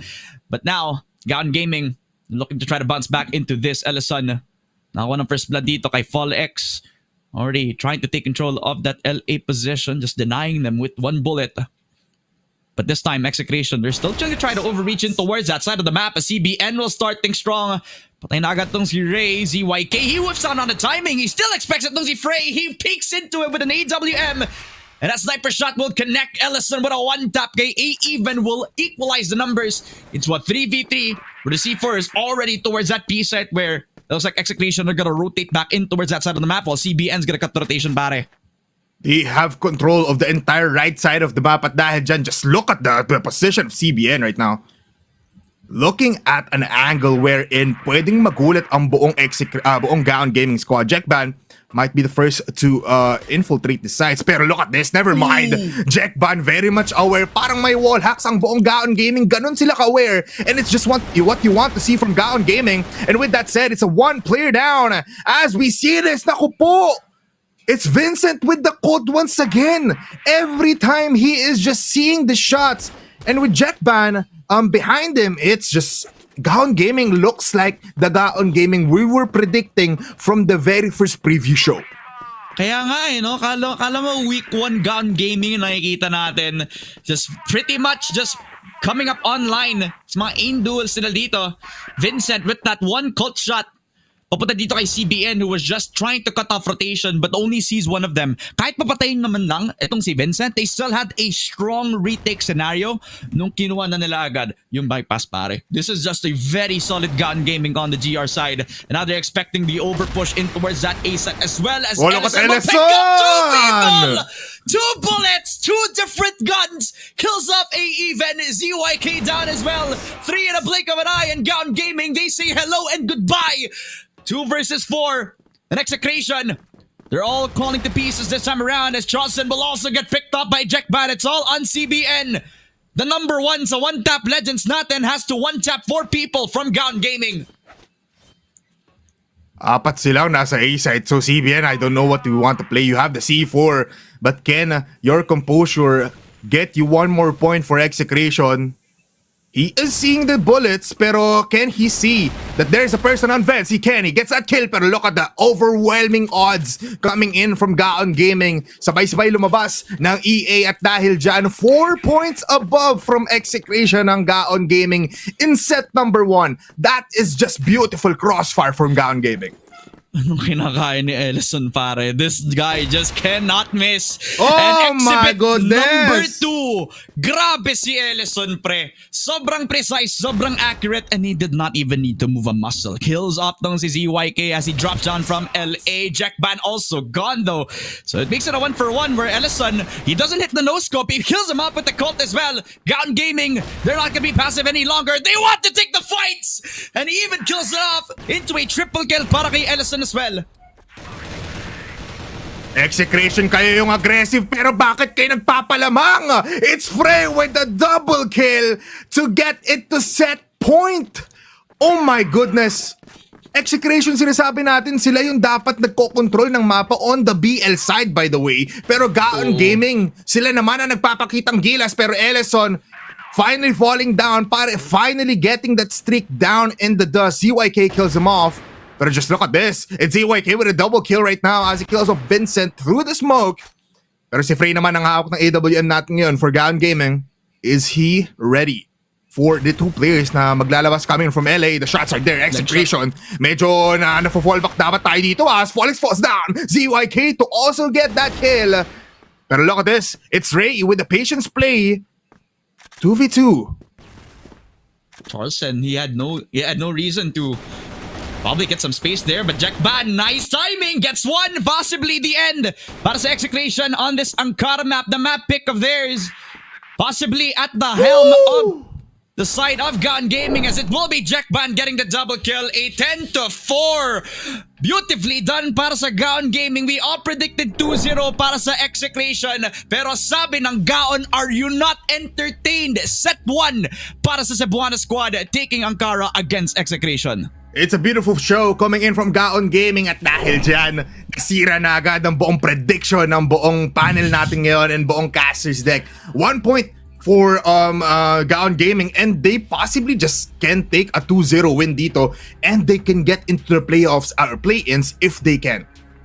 They can, man. I mean, all that they were hoping for was to warm up papunta doon sa ating regional play-ins nga naman, you know? Just a regional finals, excuse me, para lang at least makaroon sila na mas mataas sa standing on that side of the map. Pero I think Gaon Gaming just came into this with a statement to be made there. No? They had one hell of a loose streak coming into this. We have to be brutally honest. We had a lot of expectations with them being the week 1 gods that they are, na habang tumatagal yung season, mag-fizzle out nga sila. Pero that doesn't mean na hindi sila magaling na team talaga. They just were overwhelmed by a lot of great teams dito sa PH Masters. Pero ngayon, against Execration, another great team, another set of talented players. They wanted to rise against them kasi meron kaming Ellison, meron kaming Jackban. Napaka-init ni Frey ngayon sa araw na to. Huwag natin kalimutan si Vincent, pare. Sa interview, sinabi lang niya na chill lang ang mga tao doon sa Gaon Gaming. They just wanted to play, and play they did. And it's a different ball game kung chill lang sila pagdating sa server, pagdating sa Crossfire. They are a beast to go up against, and may kita mo naman talaga in these rounds na kung saan Vincent, just like what you said, Jackban is just playing out of their minds, and they are looking very, very great. Ang ganda ng pinapakita dito ni Vincent. They are a headshot machine as well. Kung nakikita natin si Folex getting those early headshots or early 5k as well, pero or basically an early, like a lot of kills. Pero for Gaon Gaming, hindi sila natibag. Talagang they held strong from the forces na binibigay ng Execration, and they just closed it out. 10-4 ata yung ending score natin doon, Gaon Gaming. Yep. Wow. My God, man. I mean, it's against a team that really has a lot to show out there sana, you know. But I think the map veto also kind of played into their favor. So hopefully we can see a lot more coming out from their port map. Pero mas marami pa atang sasabihin yung panel natin. So ihatid na namin kay Sneaky at saka kay Salvatore. Kamot sa ulo na hindi naman makate at suntok sa pader kahit wala namang masakit, pre. Oh my goodness, what is going on dyan sa Etibak ngayon, Execration? Kasi na-outfrag sila ni Ray. Na ultimo nga na 0.06 yung KD niya, no, kung di ako nagkakamali doon sa team data na meron ng Gaon Gaming. No? And Ellison, a man possess, sinaniban talaga ni Diablo dito para talaga durugin ang Execration sa loob ng Ankara. Tingin mo, Sneaky? I mean, after ng predictions natin, I guess narinig yata ng Gaon Gaming yung like, alright, we are being heavily underestimated right now and alam naman namin na we are not that bad of a team, pare. And I'm glad na Gaon Gaming, at least for their final match going into yung week number 7 natin, are prepared to give us a good show. And grabe naman yun, man. A good show they did. Execration on a map na masasabi natin it's not really unfamiliar sa kanila, no, pare. They got absolutely outplayed. Ayun nga, I'm stunned in disbelief, pare, na nangyayari to right now kasi alam naman natin yung standard na nilalagay na natin dito sa Execration, and alam naman natin yung standard na nilalagay natin dito sa Gaon Gaming, pero ayun nga, it's just a curveball na hindi ko in-expect. I mean, props to Ellison, pare. He really stepped it up dito sa today's games natin, man. Maski si Coach Shane nagulat din sa mga pangyayari. Paano pa si Candy, pre, doon sa pinakitang performance ng Gaon Gaming, no? So a lot of surprises and eye openers sa Gaon Gaming na sinabi ko nga kanina, prove us wrong, and they definitely did. Lalong-lalo na nga rin, no, yung star-studded performance na meron dito si Ellison, no. Pinahirapan talaga ang Execration during that first half. And that second was something na far from believable para sa Gaon Gaming, pero pre, pinatunayan talaga nila, no, na well-respected, and the well-respected nga sila, no, and they are definitely equipped with a lot of force, no. So a lot to be said about Gaon Gaming dun sa laban na yun. Tama lang naman talaga dapat kasi justified sobrang lakas ng gameplay ng Gaon Gaming. Vincent was definitely hitting, lalong-lalo na si Ray, pre. And huge shoutouts din para dito kay Ellison kasi nga I feel like if it wasn't for him, hindi makakapag-opening dito sila Jackban, no? Kasi it was very, very crucial for him to pick out sa LA or even sa hotel para talaga mahanap nila yung mga madadaling entries, no? So, Gaon Gaming just had the better macro dun sa angkaran na yun, which was very surprising considering na Execration, ito yung map na dinala nila sa overtime, ang UBECMANIAC, no? So, it was very, very unfortunate para sa Execration, no? Yeah, especially all things considered, no? I mean, back in MJ at itong Vanguard, no, pare, Ankara is one of the maps na itong si CBN and itong si Folex actually performs really, really well on. So something must have really went wrong dun nga sa kampo dito na Execration for this to really go awry, pare. Pero, hey, Gaon Gaming, kind of nostalgic, no? Reminds me of yung 2018 ba? 2019 nung matches pa dito si Ellison, pare. Oof. And these kinds of performances are one of the main reasons why you still have to respect itong si Ellison at the end of the day, man, kasi ayun nga, he was playing that second fiddle dito sa simula ng dynasty nga dito ng PE, pare. But that doesn't mean he's weak of a player, pare. If anything, yun nga, no, playing second fiddle up against probably the greatest dynasty dito sa CFPH, you're gonna pick up a thing or two, pare. Mapapasabi ka na lang talaga ng crossfire rocks, no, sa mga nakita mo sa laron to, no, from Ellison's long angle peeking, yung pag-hold nila ng LA, yung mga laban sa high mid, at yung mga util din actually ng Gaon Gaming, no, na napapaforce dito ang except pabalik ng exit. Yung room A talagang nirerekta talaga nila, no, at dahil nga wala nag-hold ng vents para sa Execration during that first half, I think it was pretty fairly easy para kay Jackban, lalong-lalo na nga rin kay Vincent na entry ng ganun kadali lang, no.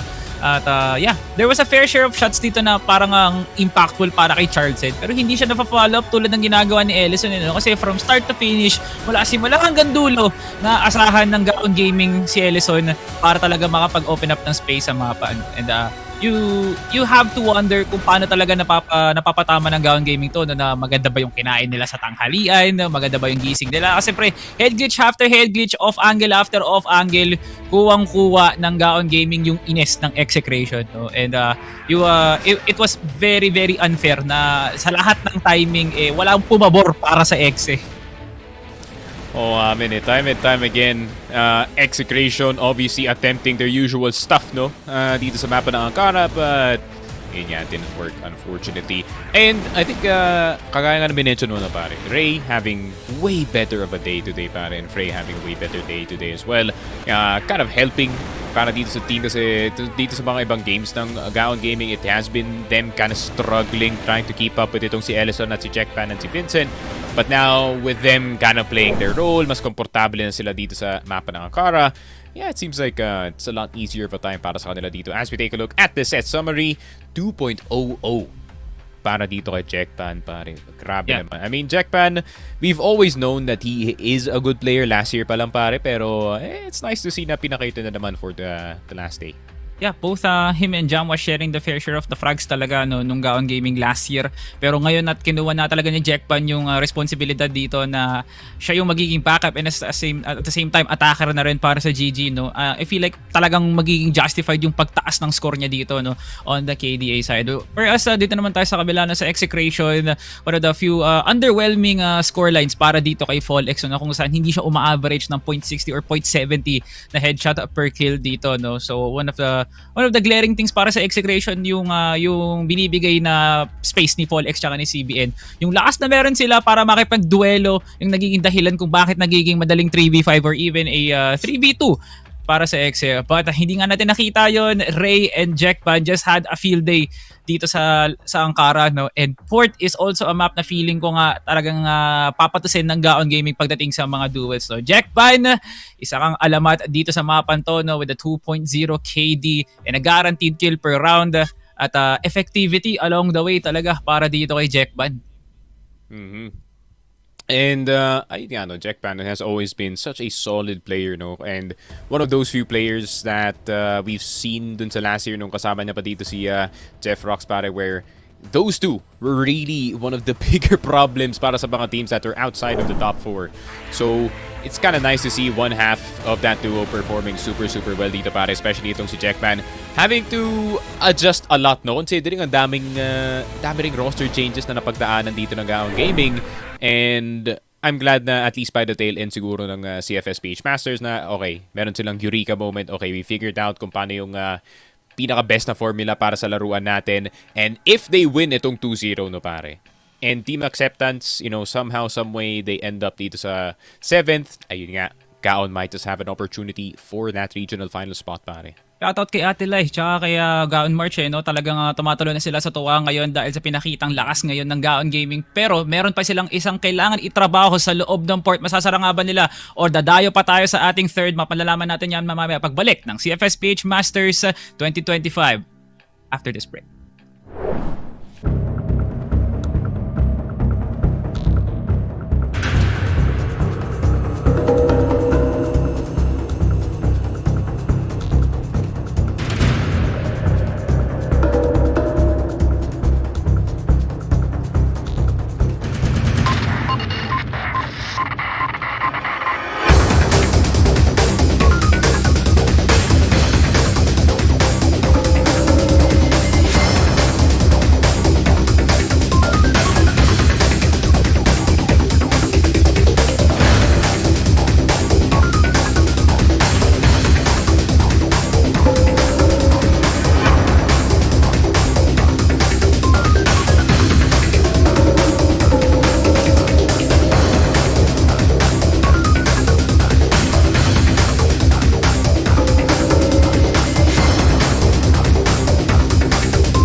and will end the move with a win. And they win against Pacific MASTERS. Call it a night, and Elvin will kill the final member as they will go to the grand final. The dynasty is still well alive. Pacific Facta will be your three-time champions of CFS PH Masters.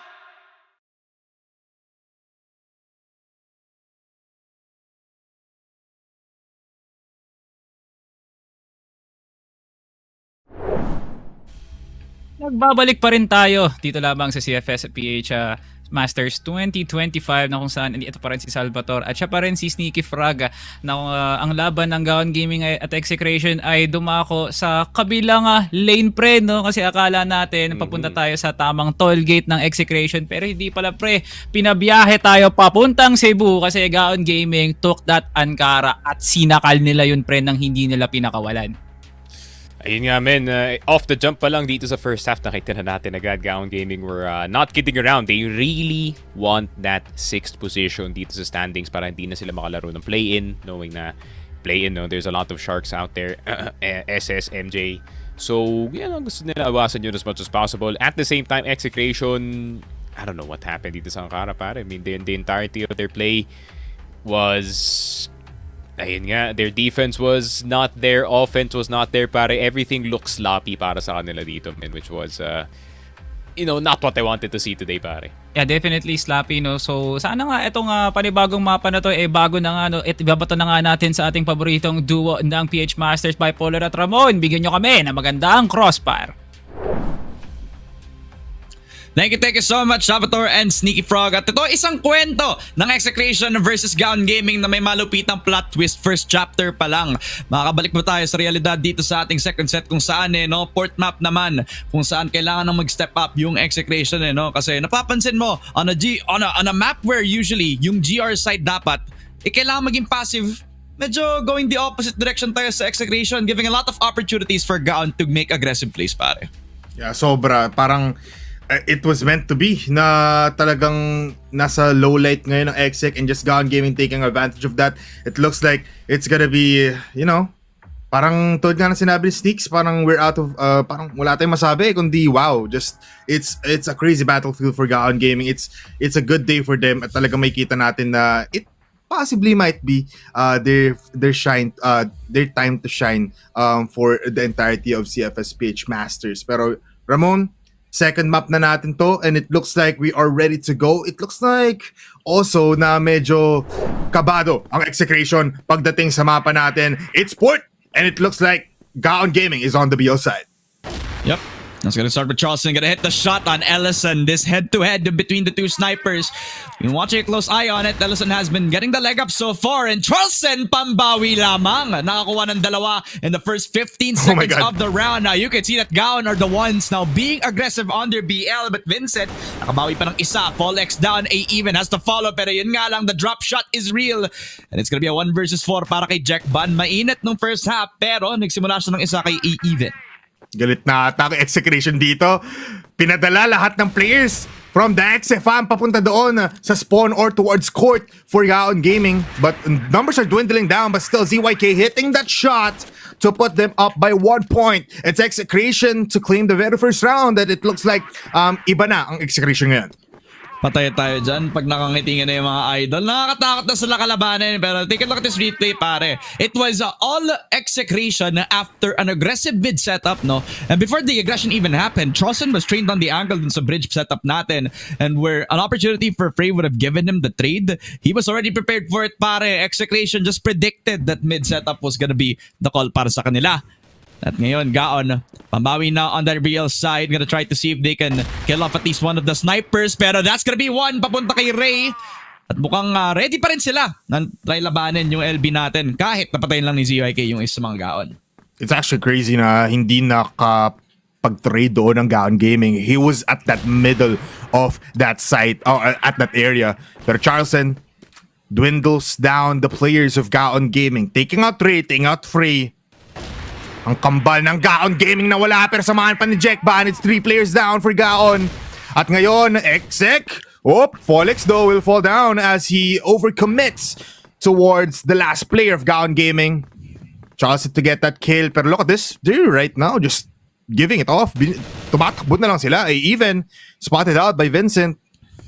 And it's Charleston to maybe get this last kill. Kaya niya ba mag-capitalize? He can! Wow. And with that quick scope, sobrang saya. Ito yung gustong makita from Execration. Lahat sila nagtatawanan. Lahat sila nakangati. And just like what you've said, nakakatakot po from for Gaon Gaming.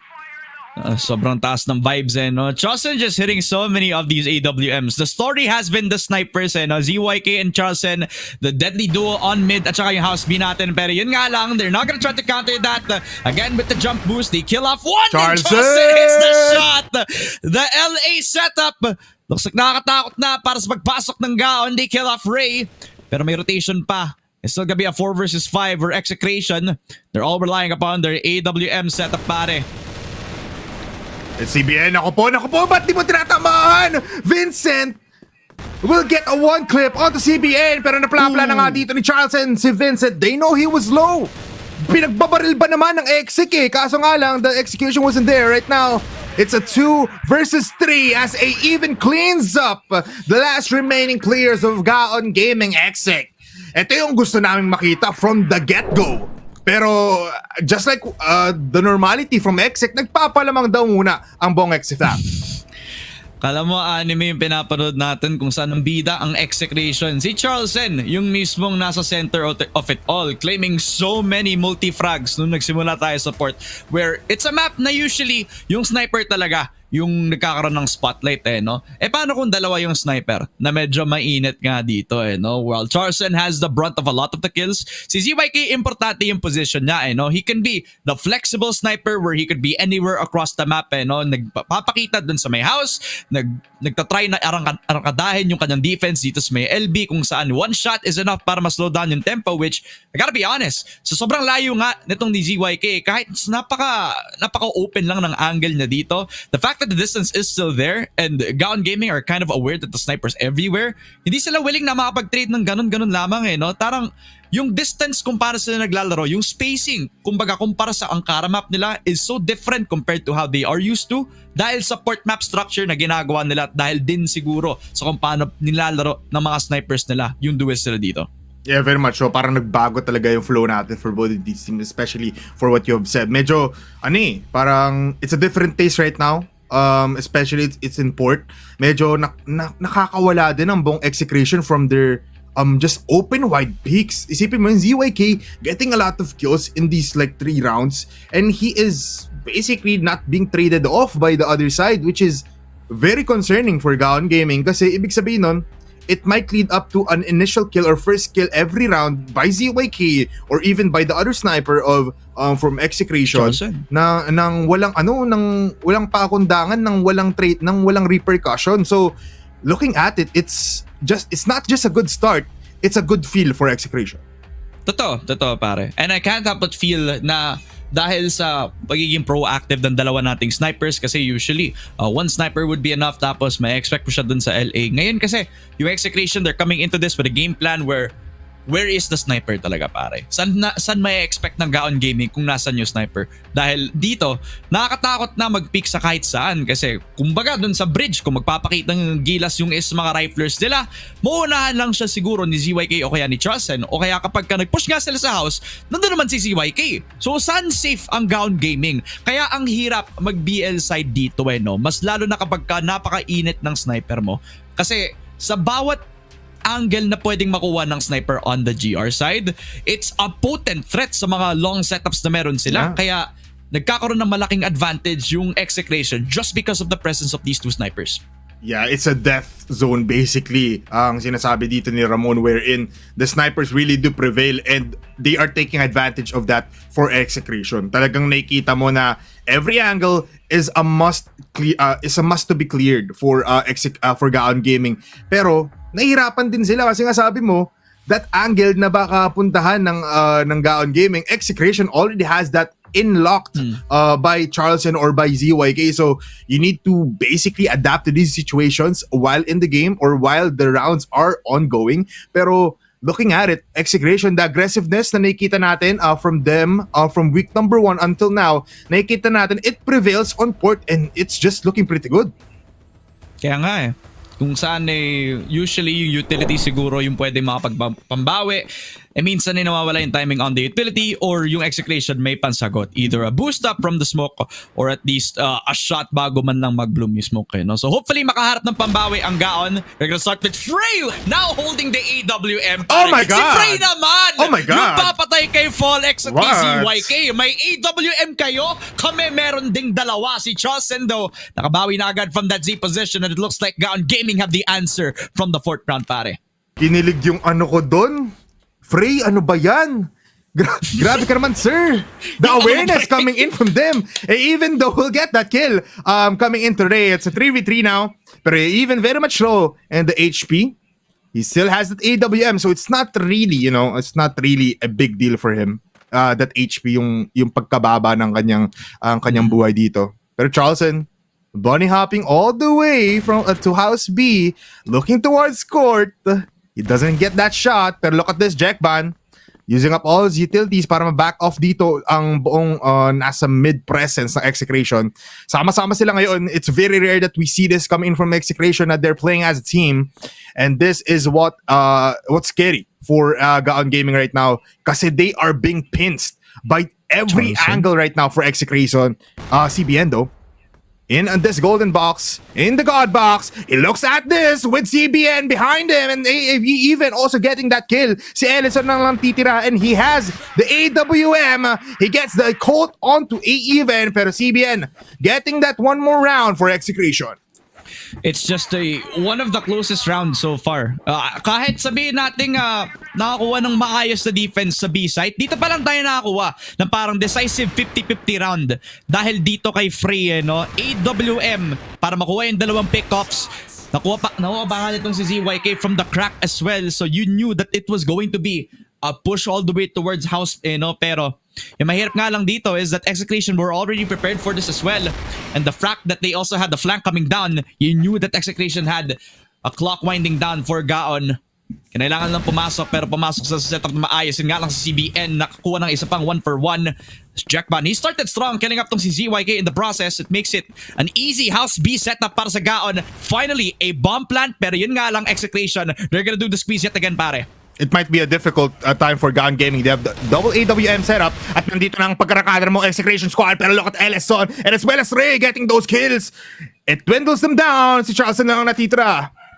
He has 1 kill into his name and he has to play it very very fast. 20 seconds lang natitira.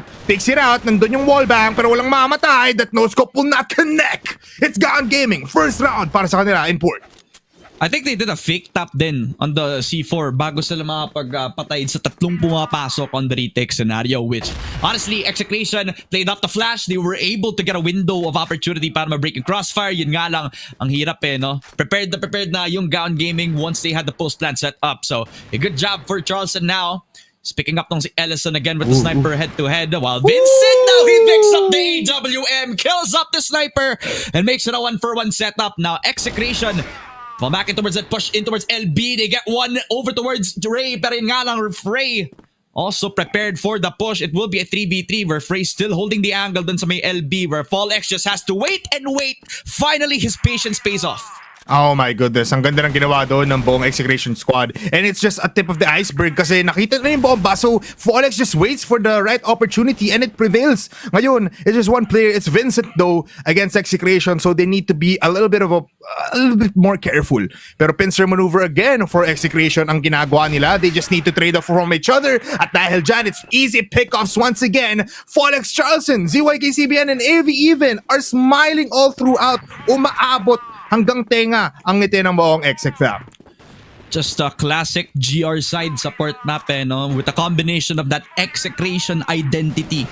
Good sniping prowess coming through from Charleston and again an aggressive setup para sa Execration sa House B for the second time in a row. It will be a push shot papunta kay Ray pero yan nga lang he's ready to take tong si Fallex with open arms into a 1-for-0 setup where now Gaon Gaming They're adapting to the situation. That overpush from LB does give them a window to try to rotate back towards that LA setup. For CBN's waiting for the perfect timing. Yun nga lang si Jackban maayos. Naging bait and switch nila into a 5 versus 3 where they now reset and have a lot of options sa pag-push nila dito. It's really funny looking at this minimap kasi palagi nagpapadala ang players ng Execration towards LA or LB and it prevails every time or palaging nag-workout. But right now in this round, medyo nakapag-adapt na ang buong Gaon Gaming squad. Charleston spots out one. Jackban, naku po, kinote lang siya pero look at the other side of the map. It's ZYK to fall down. So it's 1v4 as they get that kill. Pero look at this, hindi tatama yung sniper ni Charleston. It's Gaon Gaming to get one more point into their bag pero they played that very well. Talagang nag-antay lang sila ng aggressive pushes coming from Execration, get those skills and execute onto one side. Makes it easier for them. At dahil dyan, Execration needs to consider other angles right now as Charleston gives his life towards Ellison. Pero look at this. Still, just disciplined play coming from Gaon Gaming. Hindi sila nag-overcommit. They just want one more kill to make it easier for them sa pagpasok ng mga sites. Kind of look like Gaon Gaming are not considering the whole of Execration, which has been yung House B setup. For 3 rounds now, nakakuha sila na maayos na pick-off. And out of the 2 of them, it has led towards the 2-round wins na meron ng Gaon Gaming so far. It has been out of the result of Paul X, yung usually the guy who's pushing on LB. Si Jocelyn naman ngayon who, again, from his proactiveness sa kung saan siya ma-expect as the sniper, ngayon pa lang siya napapunish na maayos. Kung saan hindi sa bridge siya una na pick off now on LB. Looks like it's not gonna be the pure threat that Execration have built up so far as Gaon Gaming. Still a 5v4. Very, very slow sa pag-take nila sa on the way towards that mid-side setup. They're expecting the push yet again, but the Ellison, jumping for man. a even. Ang laki ng punishment. The kill from Ellison will rain thunder papunta dito sa players on Execration and they now seek to get themselves some redemption. Laro to si Polex. The solo anchor lang dito sa may House B as Jackban will spray down kay CBN. It will be a 2 versus 5 but Polex also gets sprayed down by Ray. Beautiful discipline coming forward para sa Gaon Gaming as ZYK is also spotted. Mukhang napapaligiran na siya ng Gaon Gaming players as the spray down does not mark the end of Gaon as ZYK falls towards the Cebuanos of Gaon Gaming. Nagsisimula na ang Gaon Gaming to get this map into their hands. Nakikita na natin ang momentum na being taken away from Execration. And right now, medyo Gaon Gaming are very much still just looking towards a disciplined play. Very methodical. They know that Execration are very much aggressive. Even though na 2 rounds has been claimed by them, alam nila na igagamble ng buong Execration to because that is what that is their A-game. Pag naging aggressive sila, it gives a surprise for the other enemy team. So, can Execration still do this one more time against a squad wherein sobrang passive nila maglaro? Yeah. At ngayon yung adaptation just creeps in. Look at Ray. I think this is the only time na nakakita na tayo ng deep lurk galing sa mga players ng Gaon. A good adjustment for Execration, just giving them the space, just gives them a bit more of a stable defense. Which honestly hasn't been their identity as a team. Usually, a team na usually sobrang aggressive pagdating sa defense. Forcing fights where they don't need to. But now, it gives them opportunity para sa Gaon Gaming as a flash from Ellison to possibly take control of CA. Supportahan tong si Vincent on the entry or maybe just the smoke coming down on bridge as well. So the split push is real. CBN might be the first point of contact. Baka sa paghintay ni Vincent, si CBN pa yung mauna. Yun nga lang sa pag-peak nila, si Vincent malapit pa. Na-expect pa ni CBN. So the info is there which gives an opportunity for Gaon Gaming to finally relay their options. Masyado ng maraming players from Gaon Gaming dito sa mid. On towards Ninja, pero look at that. It's a trade-off coming from Charleston and Ellison. Pero wala ng AWM dito ang Execration, so the one-shot, one-kill will not be there for the last 40 seconds. As CBN ZYK, it's just like revenge from that other time. It's from the behind. Binackstab ang tatlo coming in from Gaon Gaming. It's Jackban na lang ang natitira. Pero he has a sight inbound. Pero yung C4 wala sa kanya. Ngayon kailangan niya tumakbo. Kailangan niya maghanap ng kalaban. 25 seconds is no more time to play around. ZYK, nandun yung flash. Pero can he get this kill? Nasa mukha na ang pag-arangkada. ZYK, very much disciplined. Nagtawag ng kakampi. Tinawag si Folex to put it in the bag. Execration. 6-3 ang ating score in the first half. Si CBN, ang laruan na parang basketball player, dinunk bigla yung dalawang nagpo-push dun sa may bridge, pare. And yung tension from that CA control, it was just the cause of that, and the effect was just CBN himself, pare. Which honestly, we were kind of looking out towards that CA control for the longest time, and it all culminated into the passive play na ginagawa ng Gaon Gaming, which kind of led to a window na pwedeng kunin nga ng Execration, which yun pa lang, nakikita pa lang natin yung aggression na medyo naging counter na sa passive play ng Gaon Gaming for so long now.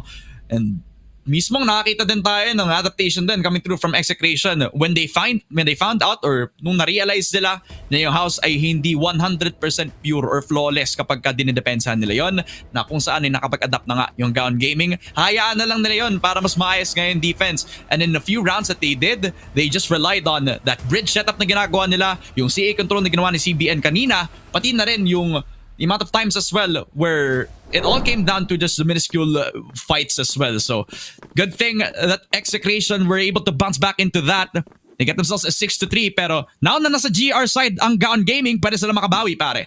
Yeah, very much so. Dito na makikita ang gameplay coming in from Gaon Gaming. Get that one shot. Pero sa dun na, ang bilis ng pagpasok dito ng Execration. Already with this site, 4 players still live at 3 na lang natitira for Gaon Gaming.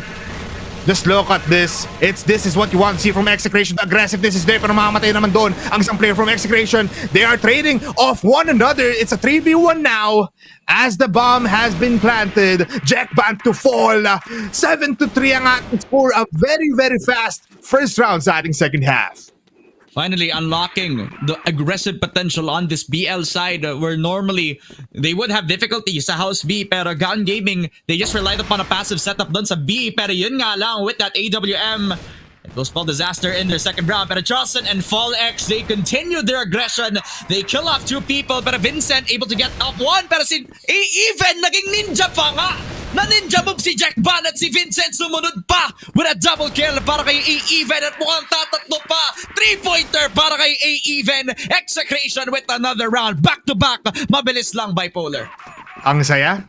Ang saya ng Execration ngayon. Nakikita mo na they are playing it very, very much well, and they feel the flow state right now. Nasa sobrang galing nila, even though Charleston has been taken off.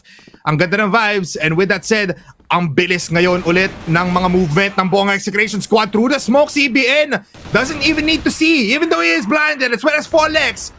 Tinalunan ang isang kalaban, pero nandun naman ang trade-off coming in from Ellison. It's a 3v3 once again. CBN, naku po, nakita niya, the discipline is there.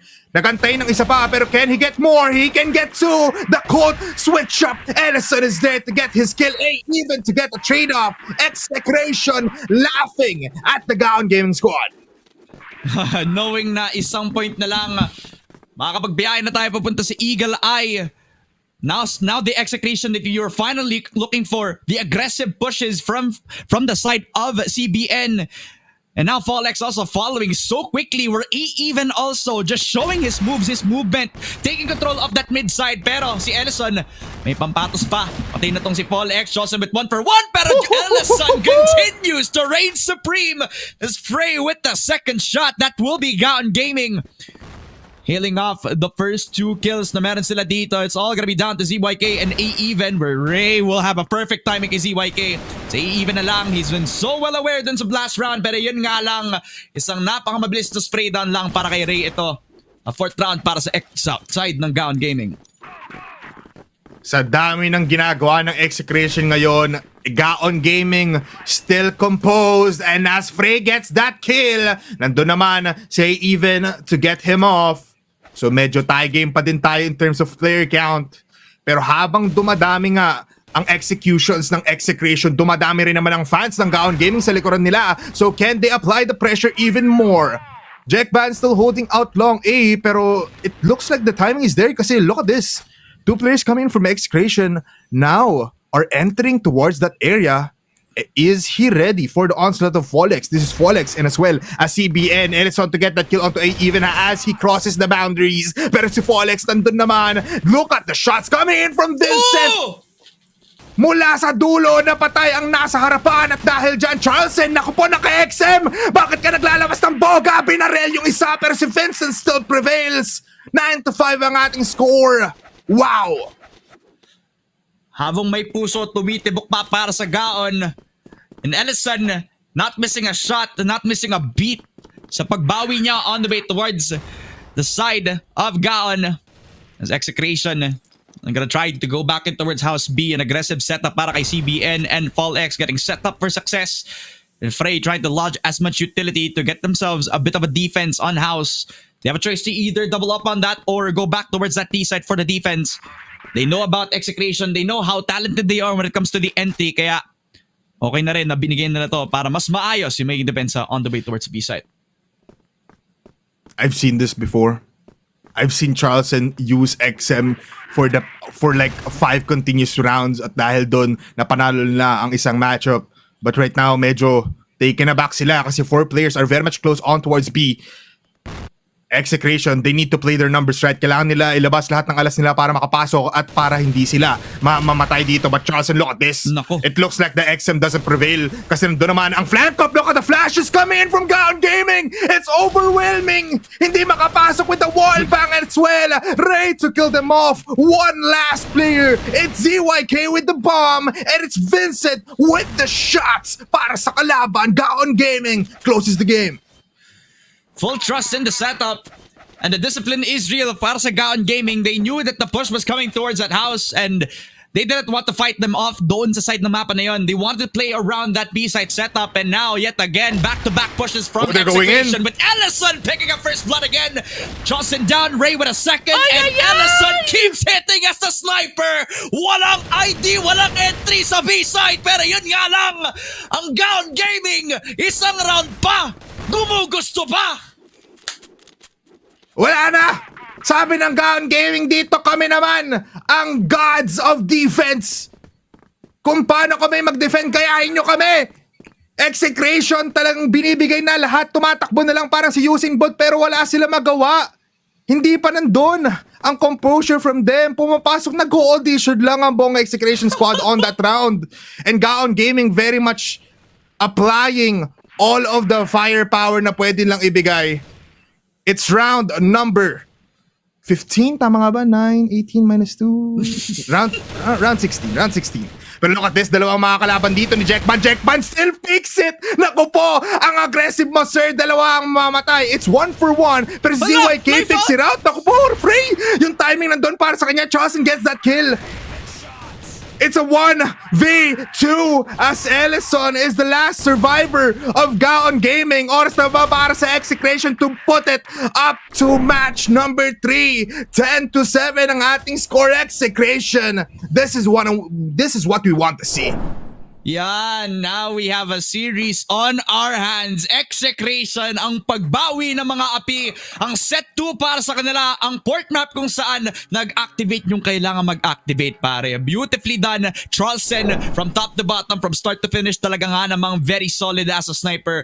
At mas lalo na dito sa port map, pare. Talagang pinakita na yung gilas sa laban kay Ellison na masasabi din nating nakakahabol nga. Pero sa port map, talagang nakita na natin kung sino yung mas matulis ngayon on the AWM, no? But it didn't really help ang Gaon Gaming na willing lumaban ang Execration under BL because after those first few times na pumasok sila doon sa may House B, pinakataan naman sila ng passive setup. Doon pa lang ang Gaon Gaming medyo nagulantang na. Anong ginagawa ng Execration, pre? Nag-rotate pa sila, magpa-fast push ba yung mga players ito ulit? Hindi, pare. It's a textbook push all the way towards LA where once Fall X killed up yung CA player and once na nakuha nila yung control nila on that mid setup, naging maayos na yung execute for them and Gaon Gaming just could not handle it. Tama ka dyan, Ramon. At naging maayos na rin ang team play ng buong Execration dito. We don't see individuality sa buong port map natin for them, but we saw a team play come in from Execration and just looking back at them, looking back at that match, nakita mo yung epitome ng buong Execration from start to finish. Just pushing everything, just having fun, and just owning out the map and just stopping everything that Gaon Gaming has. Pero, to be fair though, Gaon Gaming still played very, very well. And nakikita natin Ellison hitting those shots, Frey also getting those flank ups, and just parang maganda pa rin naman yung pinakita dito ng buong Gaon Gaming, almost tying it up sa ating mapa na ito. Pero Execration still unfazed by the team plays of Gaon Gaming and they still prevail. Yeah, and it just tells you that this Eagle Eye map is shaping up to be a banger talaga, pare. Kasi now that everybody is online, now that all the star players are shining, talagang dito pa lang sa set 3 ay makakaluto tayo ng maayos na laban talaga. Kung aabot nga ba tayo sa OT, kung makapag-activate nga ba ulit si Chelsea, kung makakita tayo na napakagandang place ulit kay Ellison, and we're about to find out. Pero bago tayo tumalay sa set 3, ay ihatid muna namin sa panel kay Salvatore at saka kay Sneaky Frog para pag-usapan lalo ang Execration versus Gaon Gaming. Pinaka ba ng lahat? May pulso pa ba kayo? Nakakahinga pa ba ng maluwag? Execration, grabe nga naman, from 9-3, umabot pa ng 9-7 at binigyan pa talaga ng pagkakataon ng Gaon Gaming na bigyan sila ng pag-asa, kumbaga. Pero the last play from Execration, no, parang masasabi mong mas masakit talaga sila no pag nagtatawanan sila kumpara dun sa nagseseryoso na Execration. Yeah, man, I think the vibes are good para dito sa X. It's a lot more loose. Para dito sa map number 2, feeling ko naramdaman mo naman na galing dun sa gameplay nila, no? It's a lot more, I wouldn't say reckless na pushes, but a lot more forward aggression galing sa kanila dito. And I feel like that's what you expect na every time na mag-IGL ng team dito sa ZYK, there's gonna be some parts na chaotic, some parts na may actual na setup, no? Pero pagdating sa mapa dito ng port, it's like just full chaoticness, pare. Like, they were just actively looking for fights all over the place. Nakikita ko nga sa camera, feeling ko si CBN yung nagko-call pa minsan-minsan. Maybe he knows something about yung mga fellow Cebanos na dito that some of the other members don't. So, I don't know. I feel like this kind of pace bagay na bagay talaga sa Execration kasi I think obviously no, coming from aggressive backgrounds yung dalawang star riflers nila, obviously Vanguard para kay Paul, nakita na natin kung gaano ka-aggressive yung team na yun and para naman kay CBN as well. So I like this faster style galing sa kanila dito. I'm surprised it worked on port pero hey, netted them a map win, pare. Yeah, dito ka lang makakita no ng second half sa Execration na wala na silang tinangkang pagde-default no. Nung in-equip na ni Charleston yung Boga, lahat sila dito basta rekta na lang talaga sa pagmumukha na labanan, house B ng house B. Parang metras lang tayo makakita ng LA tsaka pick ng high mid no. Si Charleston lumalaban talaga dun sa 5. It was a very very rare para sa Execration gumawa ng ganong klaseng plays and you gotta love to see it, no? Parang nakakaluwag na ng game style ditong Execration, far from the serious X na nakita natin from the prior weeks. Ito na tayo Execration na malakas mag-eksperimento kumbaga, no? At ginagawang ginipig ang Gaon Gaming na kahit papaano pumalag ng pumalag talaga at inabuso yung pagkawala ng Execration ng utak. Parang talagang nag-autopilot lang ang Exenon at the time at nakabuenas talaga sila ng magandang kills and entries via CBN and Folex, no? So, I feel like Gaon Gaming really had a good start, no? Parang sinipa talaga ng sinapian si Vincent rather, no? At talagang sinipa yung kickstart, no? A lot of kills from Vincent, Ellison and Charleston dueling dito lamang sa may high mid at yung NBA talagang lunggaan ng mga bangkay from that first half. But the second hindi rin naman lumayo sa ganung klaseng bagay kasi puro labanan lang din yung nakita natin and like there was no innovation for both teams and that's the crossfire I like Yeah, for sure. It's a very fun crossfire, very similar no sa mga lower standing matches going all the way in CFBL, pare.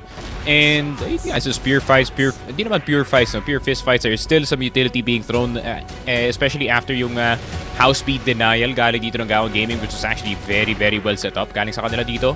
I'm surprised para sa second half ng Gaon Gaming na they didn't have a better setup para dito sa LB. Granted na naiintindihan ko naman kasi natatakot sila dito sa XM ni Charleston, pero dahil nga sa XM ni Charleston, I feel like na nagawa niya na yung job niya basically without even shooting a shot by discouraging yung mga LB na setups nga natin dito, pushing the speed defense as far back as possible para sa Gaon Gaming. And obviously, no, what happens kung sobrang far back ng depensa dito sa B-site? You go for the full-on rush, pare. Yeah, absolutely, no. So, malaking bagay dito para sa Execration yung continuous pursuit nila dun sa second half na kunin talaga yung LB.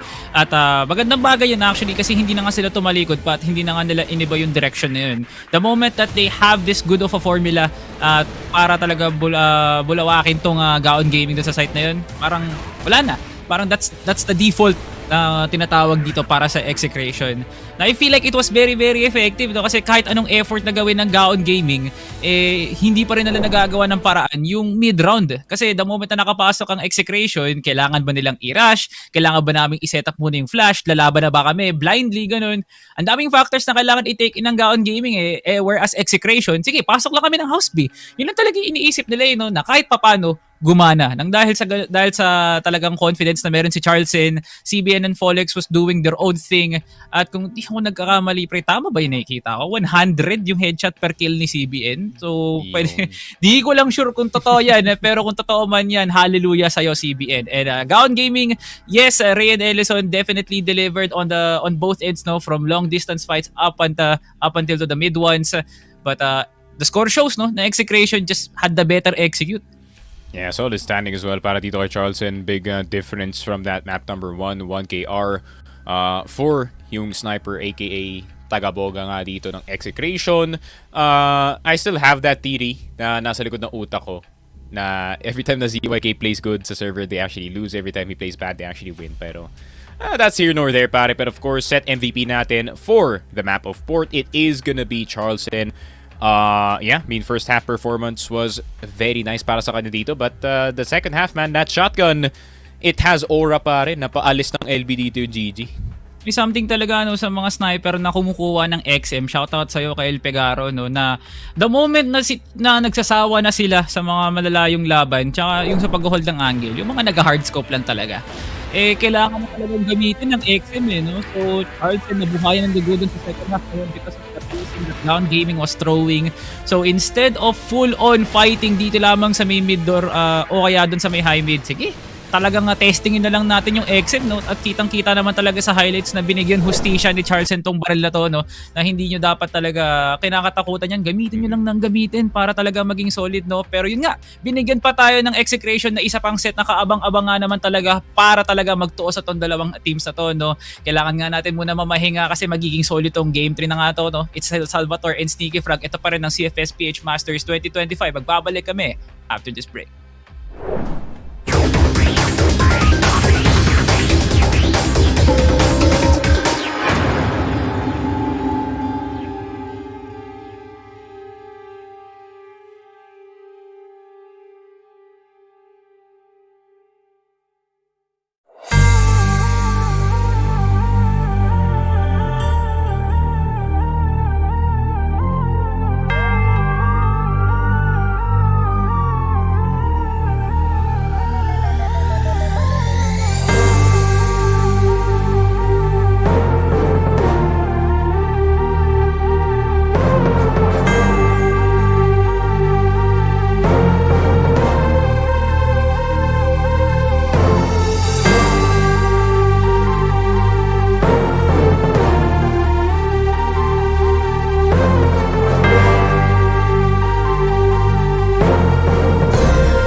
will kill the final member as they will go to the grand final.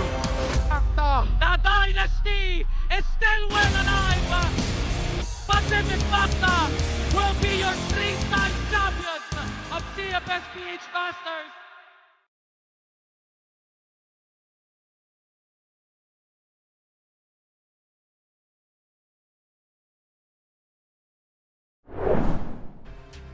Hindi pa tapos ang boxing. Patuloy pa rin ang laban ng Execration tsaka ng Gaon Gaming dito lamang sa CFS PH Masters 2025. Salvatore Sneaky Prag pa rin sa panel. At grabe nga naman, talagang luminaw yung mata ng Execration. Yung second game, tumatama na lahat no? Yun nga, naalala nila na, nga pala, Execration tayo, pare. What? What a crazy concept, man. And na-realize nga nila na they finally remembered that they're actually good at the game. Pero yun nga, Port was quite the haymaker, no, pare, para sa Execration pabalik dito sa Gaon Gaming. Obviously, they're now stunned going into map number 3. Eagle Eye is not too bad para dito sa Gaon Gaming. In all honesty, they have plenty of experience sa map na to against some of the stronger teams dito sa tournament natin. And para naman sa Execration, they have tried to attempt Eagle Eye, pare, to varying success. So, in terms of experience, sige, bibigay ko sa Exe, pero in terms of winning, di pa rin ako sure. Yeah, so talagang hati talaga yung decision dito ng Execration tsaka ng Gaon Gaming. Kaya itong dalawang teams na to, good luck. Bigyan nyo kami ng malupit na laban. Bipolar at Ramon, sigawan nyo na kami lahat.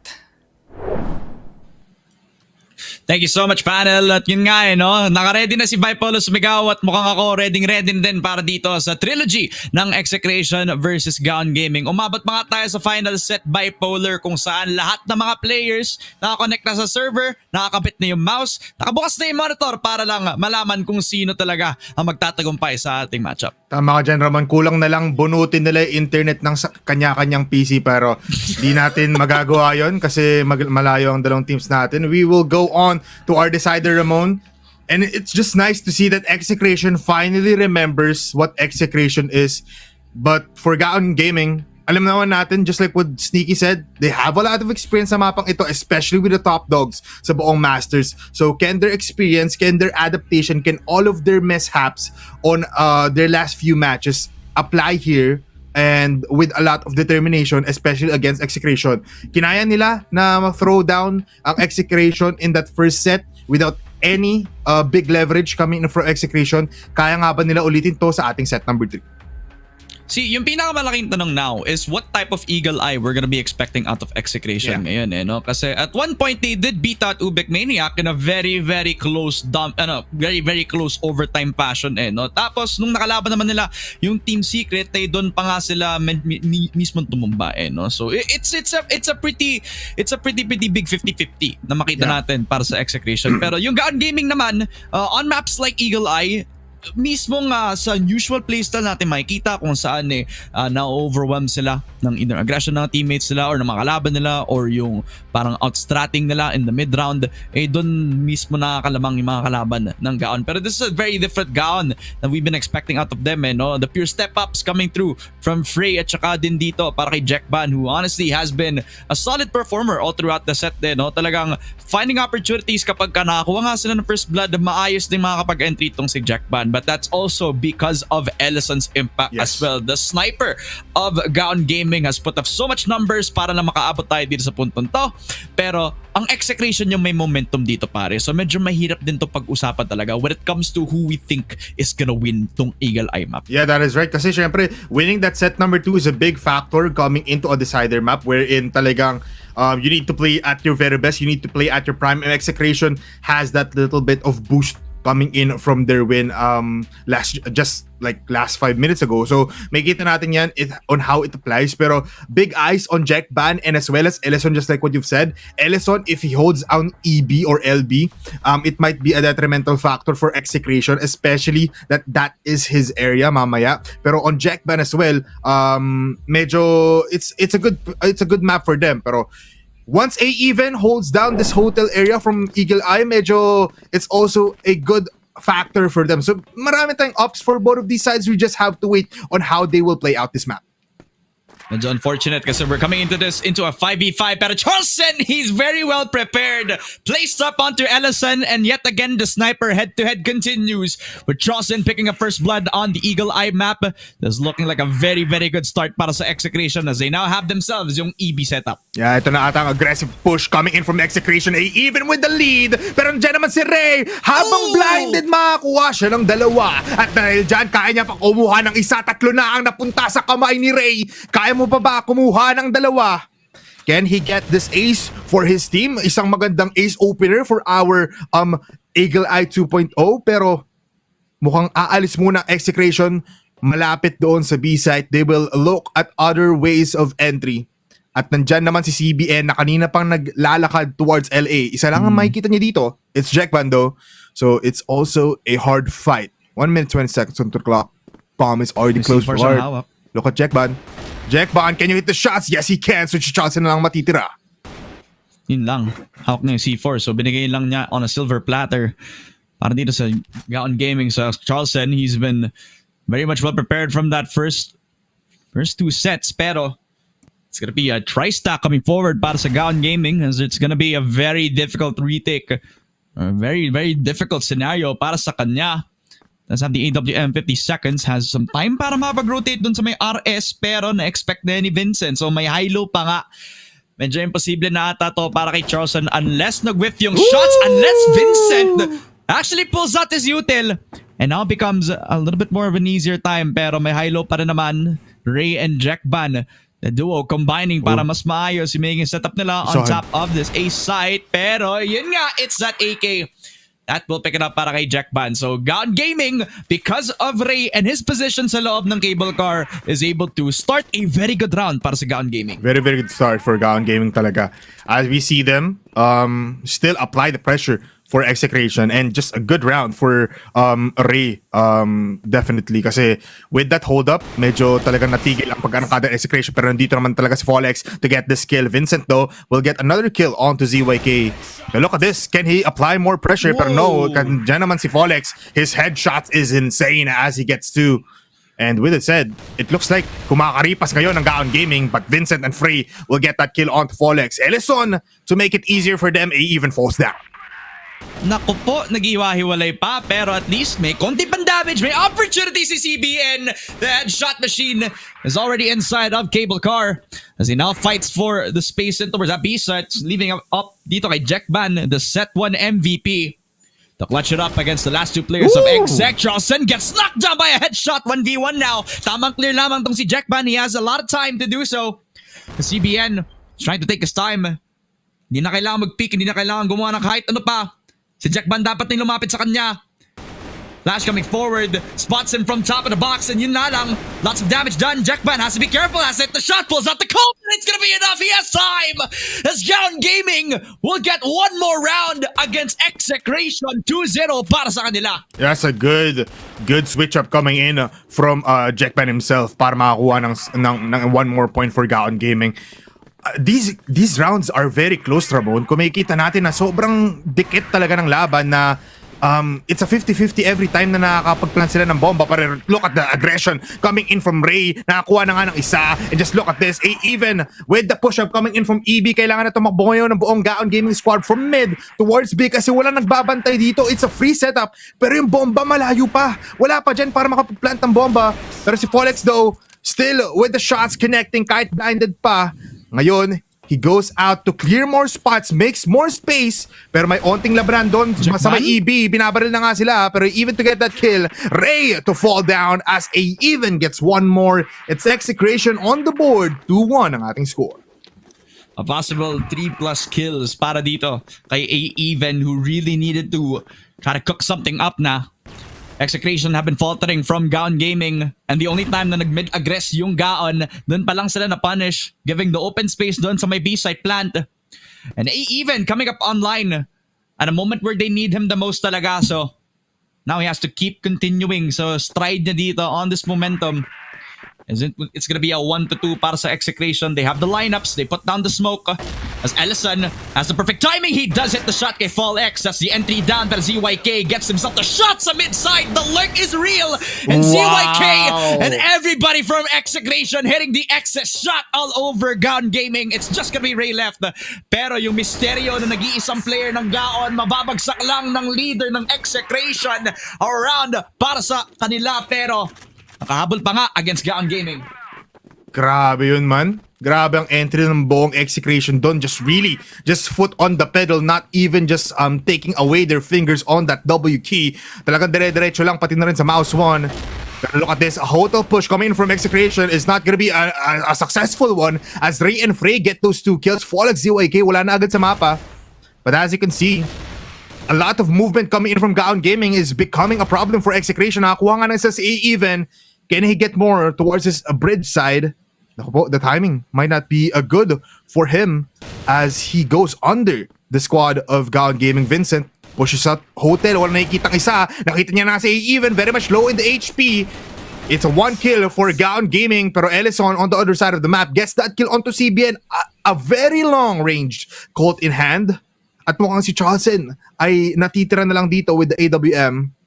He does have the C4 at kung titignan niyo yung minimap natin, 3 coming in from Gaon Gaming are just holding towards B site at libreng-libre ito para kay Charleston. A game of timing now. And it has been all throughout the round kung saan either wrap around from that LB setup o sa mismong hotel. Kung saan Fallex would have been the star of the show pero good kills coming through from Frey at yung kung gaano nila hinohold yung bridge setup natin just prevents any sort of space given to them. As Charleston, the lone anchor dito sa loob ng a site, has to plant on the very open area. So feeling ko dahil dito sa position na to, I'm expecting him to wrap around from LA or go around that mid side. Possibly a lot of time para mapag-reposition siya pero he's gonna decide to hold down ang ating EA position. Not gonna be the wraparound from Gaon Gaming. All the way towards that mid side. Ellison has to hit the shot. He wants to win out that sniper 1v1 habang hinululuto pa yung double flank coming through from Vincent and Frey. But he hits the shot kay Vincent. Now he has full focus. Papunta dito kay Frey. Ellison, he doesn't need to peek. He has to be the first shot that he does. A double kill para kay Charleston. It's a 1v1 against the snipers. All throughout this game, it's always been about bot betting. Yun nga lang si Charleston na naman. 3 kills for the sniper of Execration. They stand tall against the retake scenario. Oras na para basahin nyo ang Charleston rulebook. Don't pick the AWM player with the quote to finish it off. Grabe ka doon, Charleston. Pushing out every player from Gaon Gaming, picking them one player from one player. At dahil dyan, Folex tumatawa habang inaharangkada ang buong Gaon Gaming squad. B-site is now open. Even tumatalon pa sa kanyang upuan pero they will fall down. A fast push that is fueled by adrenaline already be taken out by Gaon Gaming. Vincent holding out cable. Pero dalawa pa rin naman ang buhay for Execration at dahil dyan, libreng-libre ang A-site. Diversion play lang pala yun. Pero look at this, CBN very aggressive on that area. Sabi niya, kaya ko naman gayahin ng kaibigan ko kung si Charleston dito. Kaya ko pumuntriya ng isa. Pero Ellison, with that tower push, nakakuha ng isa from the top ropes. At si CBN na lang ang natitira. Very much low in the HP. Nagpick pa nga. JG with one more point here. Grabe yung pagbawi talaga no? Just after a very close round kung saan talaga nga naman binigyan ng audition si Charleston kanina. Ngayon, nakapagbawi pa yung mga riflers where now you can see that they also had full priority at taking control of that EB position. And no hesitancy from the side of Execration just gave them the movement to kind of reach this time around. We're Gaon Gaming now. And all the duels that they need. What a shot from CBN. Jackban. Pinatulog ng ganong kabilis lang. Gonna be an early 5v4. Not at Gaon Gaming are gonna go back to the reset. It's just wild to see that Execration from around talagang it took like 20 seconds to finish. Ngayon, they're playing their numbers of very much passive. 4 players near EB. Nandun na nga si Folex with a headshot onto Ellison. May XM na naman si Charleston. Bossing. Boss ka ba ng isang bangko? Nakapatay pa nga ng isa. At dahil dyan, the doors are closed for Gaon Gaming. Raido kills off Charleston. Masyadong nag-asim. Look at Frey ngayon. pushing this out pero dalawa ang may kita niya. Looks up, makakapatay pa nga ata. Never mind, it's a even and ZYK to close the doors na gustong pasukan ng Gaon Gaming. It's all laughs, pare. Tawanan lang sa Cavite. Ang Execration, sayang-saya. Nakakuha sila ng mga setups na ganito. The aggressive LA push. After nila i-counter itong si Ellison yet again, and this time it prevails para kay A-Even as Ray will try to hold them off. Pero yun nga lang, the jumping shot from both Charleston and A-Even. Hindi lang yung boga, si A-Even din sumabog. A 4v1. It's up against Vincent, pero yun na naman ang boga galing kay Charleston. 5-3 para sa Execration. The aggression continues. The aggression really does continues as habang tinitingnan ko yung ating map, yung shots doon ni Charleston, 9 pellets ang tumama sa katawan ng Gaon Gaming at sobrang sakit nun. Medyo kinakabahan na ang Gaon Gaming. So look at them just playing very, very much passive, but with 1 kill onto their hand as even already falling down in just mere 10 seconds of the round. Medyo kailangan ng mag-recount ng other strategies dito ng Execration. They don't need to push out these blindly. Meron silang double AWM setup in the BL side. And Folex now, leading the fray onto door mid. Kaya niya nga ba makakuha as he cleared off the waves? Jack pa nandun naman. So it's a topsy-turvy right now. Pero nandun naman si Folex with the headshot para mapatay ang isa. And nandun naman si Vincent to kill off Folex. Dalawang may kita dito na Execration if they want to pursue this. Pero si Charleston nandun na nga. Throws down the AWM para makakuha ng isang kill. Pero CBN, it's just easy entry for him. And it's easy headshots for the headshot machine. It's a 3K para kay CBN in the very first half. Ito yung tinatout natin na very talented rifling duo na kung laging nasa spotlight si Fallex with his plays all the way dating back to last year. Ngayon si CBN na din, pare. 3 headshots in a blink of an eye. What a performance from CBN. Kahit nung port pa lang nakita mo na gutom siya makakuha ng headshots and he wants to go for more. One more para kay Jack Ban. A sprayed out from A-Even. But Ellison shuts that down immediately. 3v2. The start that you were hoping for sa GR ng Execration as Vincent's gonna try to open a window for them pero with the C4 down, Gaon Gaming medyo masaslow down na yung momentum nila as ZYK will find another opportunity. Kills off Vincent into a 1v2 para kay Ellison. Ellison with AWM. Naku, pero kita niya. Hindi niya pa napansin. Nasa bottom side ng mapa niya pero hindi siya bumaril doon coming in from ZYK. At dahil dyan, Ellison still alive with the Colt. The Demon with the pistol gets that headshot onto ZYK. Folex very much low. So isang pistol na lang siya, isang bala ka na lang, Folex. Kaya mo nga bang patayin itong si Ellison with the AWM very much far away. Pero with just one angle, the timing! Oh my goodness! He goes back, reconsiders a pickup, and now he knows, he is aware. Nasa kaliwa lang daw si Ellison. Getting towards hotel. Naku, nakita mo yung ulo, yung bumbunan mo, Ellison! Pinakita mo kay Folex at nagtawanan na naman ang excess shot towards the head of Charleston. 7-3 ang ating score. Oh, parang Lance versus Revenge lang last week, pare. The 1v1 that went into the way of this guy, pare. Oh my goodness. Folex starting when he meant to go on now. Closing the round out with beautiful timing from him. Di siya nag-start kanina. Maayos, pero ngayon mukhang babawi na agad. Ellison has 2 kills from him. The snipers activating on the whole server, pare, habang ang players on Execration now fighting on the tempo of Gaon Gaming as they're now gonna be willing to take yung LB, maybe on hotel where they can actually check in towards that side of the map while CBN's gonna hit the headshot. Jackman down. Will be a 4 versus 3. An entry papunta dun sa may EB will be a very good play para dito sa Gaon Gaming. It's just that Execration, they're very hot on their heels right now, pare. Pwede pa makahabol, especially with Charleston. He's with the XM. He might kill one. Mukhang hindi tatama lahat. Papatay dito kay Frey. Pero yan nga lang, Ray is able to get the trade. Close quarter combat is definitely good for Execration. Pero doon naman si Ellison to get that kill onto ZYK. It's CBN alone to maybe get a retake. 30 seconds onto the clock. He needs to use every angle that he sees. Pero a quick pickup coming in from Ray keeps Gaon Gaming alive in this game. At dahil dyan, It looks like Gaon Gaming, good entryways and good pickups coming in from Ellison. The Demon is online at Execration, looking towards denying that push-up coming from Gaon. They're looking to activate their secret weapon na si Ellison talaga. Pero yun nga lang, may secret weapon din ang Execration. At talaga nga namang mainit si Charsen. At kapag sobrang init, ang hirap niyang patayin. Killing off Jackban. They also have themselves yung space papunta dun sa may Elbit. Mukhang si Fallex. Hindi na-expect si Vincent na ganun kalapit lang. They can now wrap around papunta dito kay E-Even. He's not safe in the hotel. Masaspray lang siya ni Frey. It's a 4v3. They have EB and possibly an entry.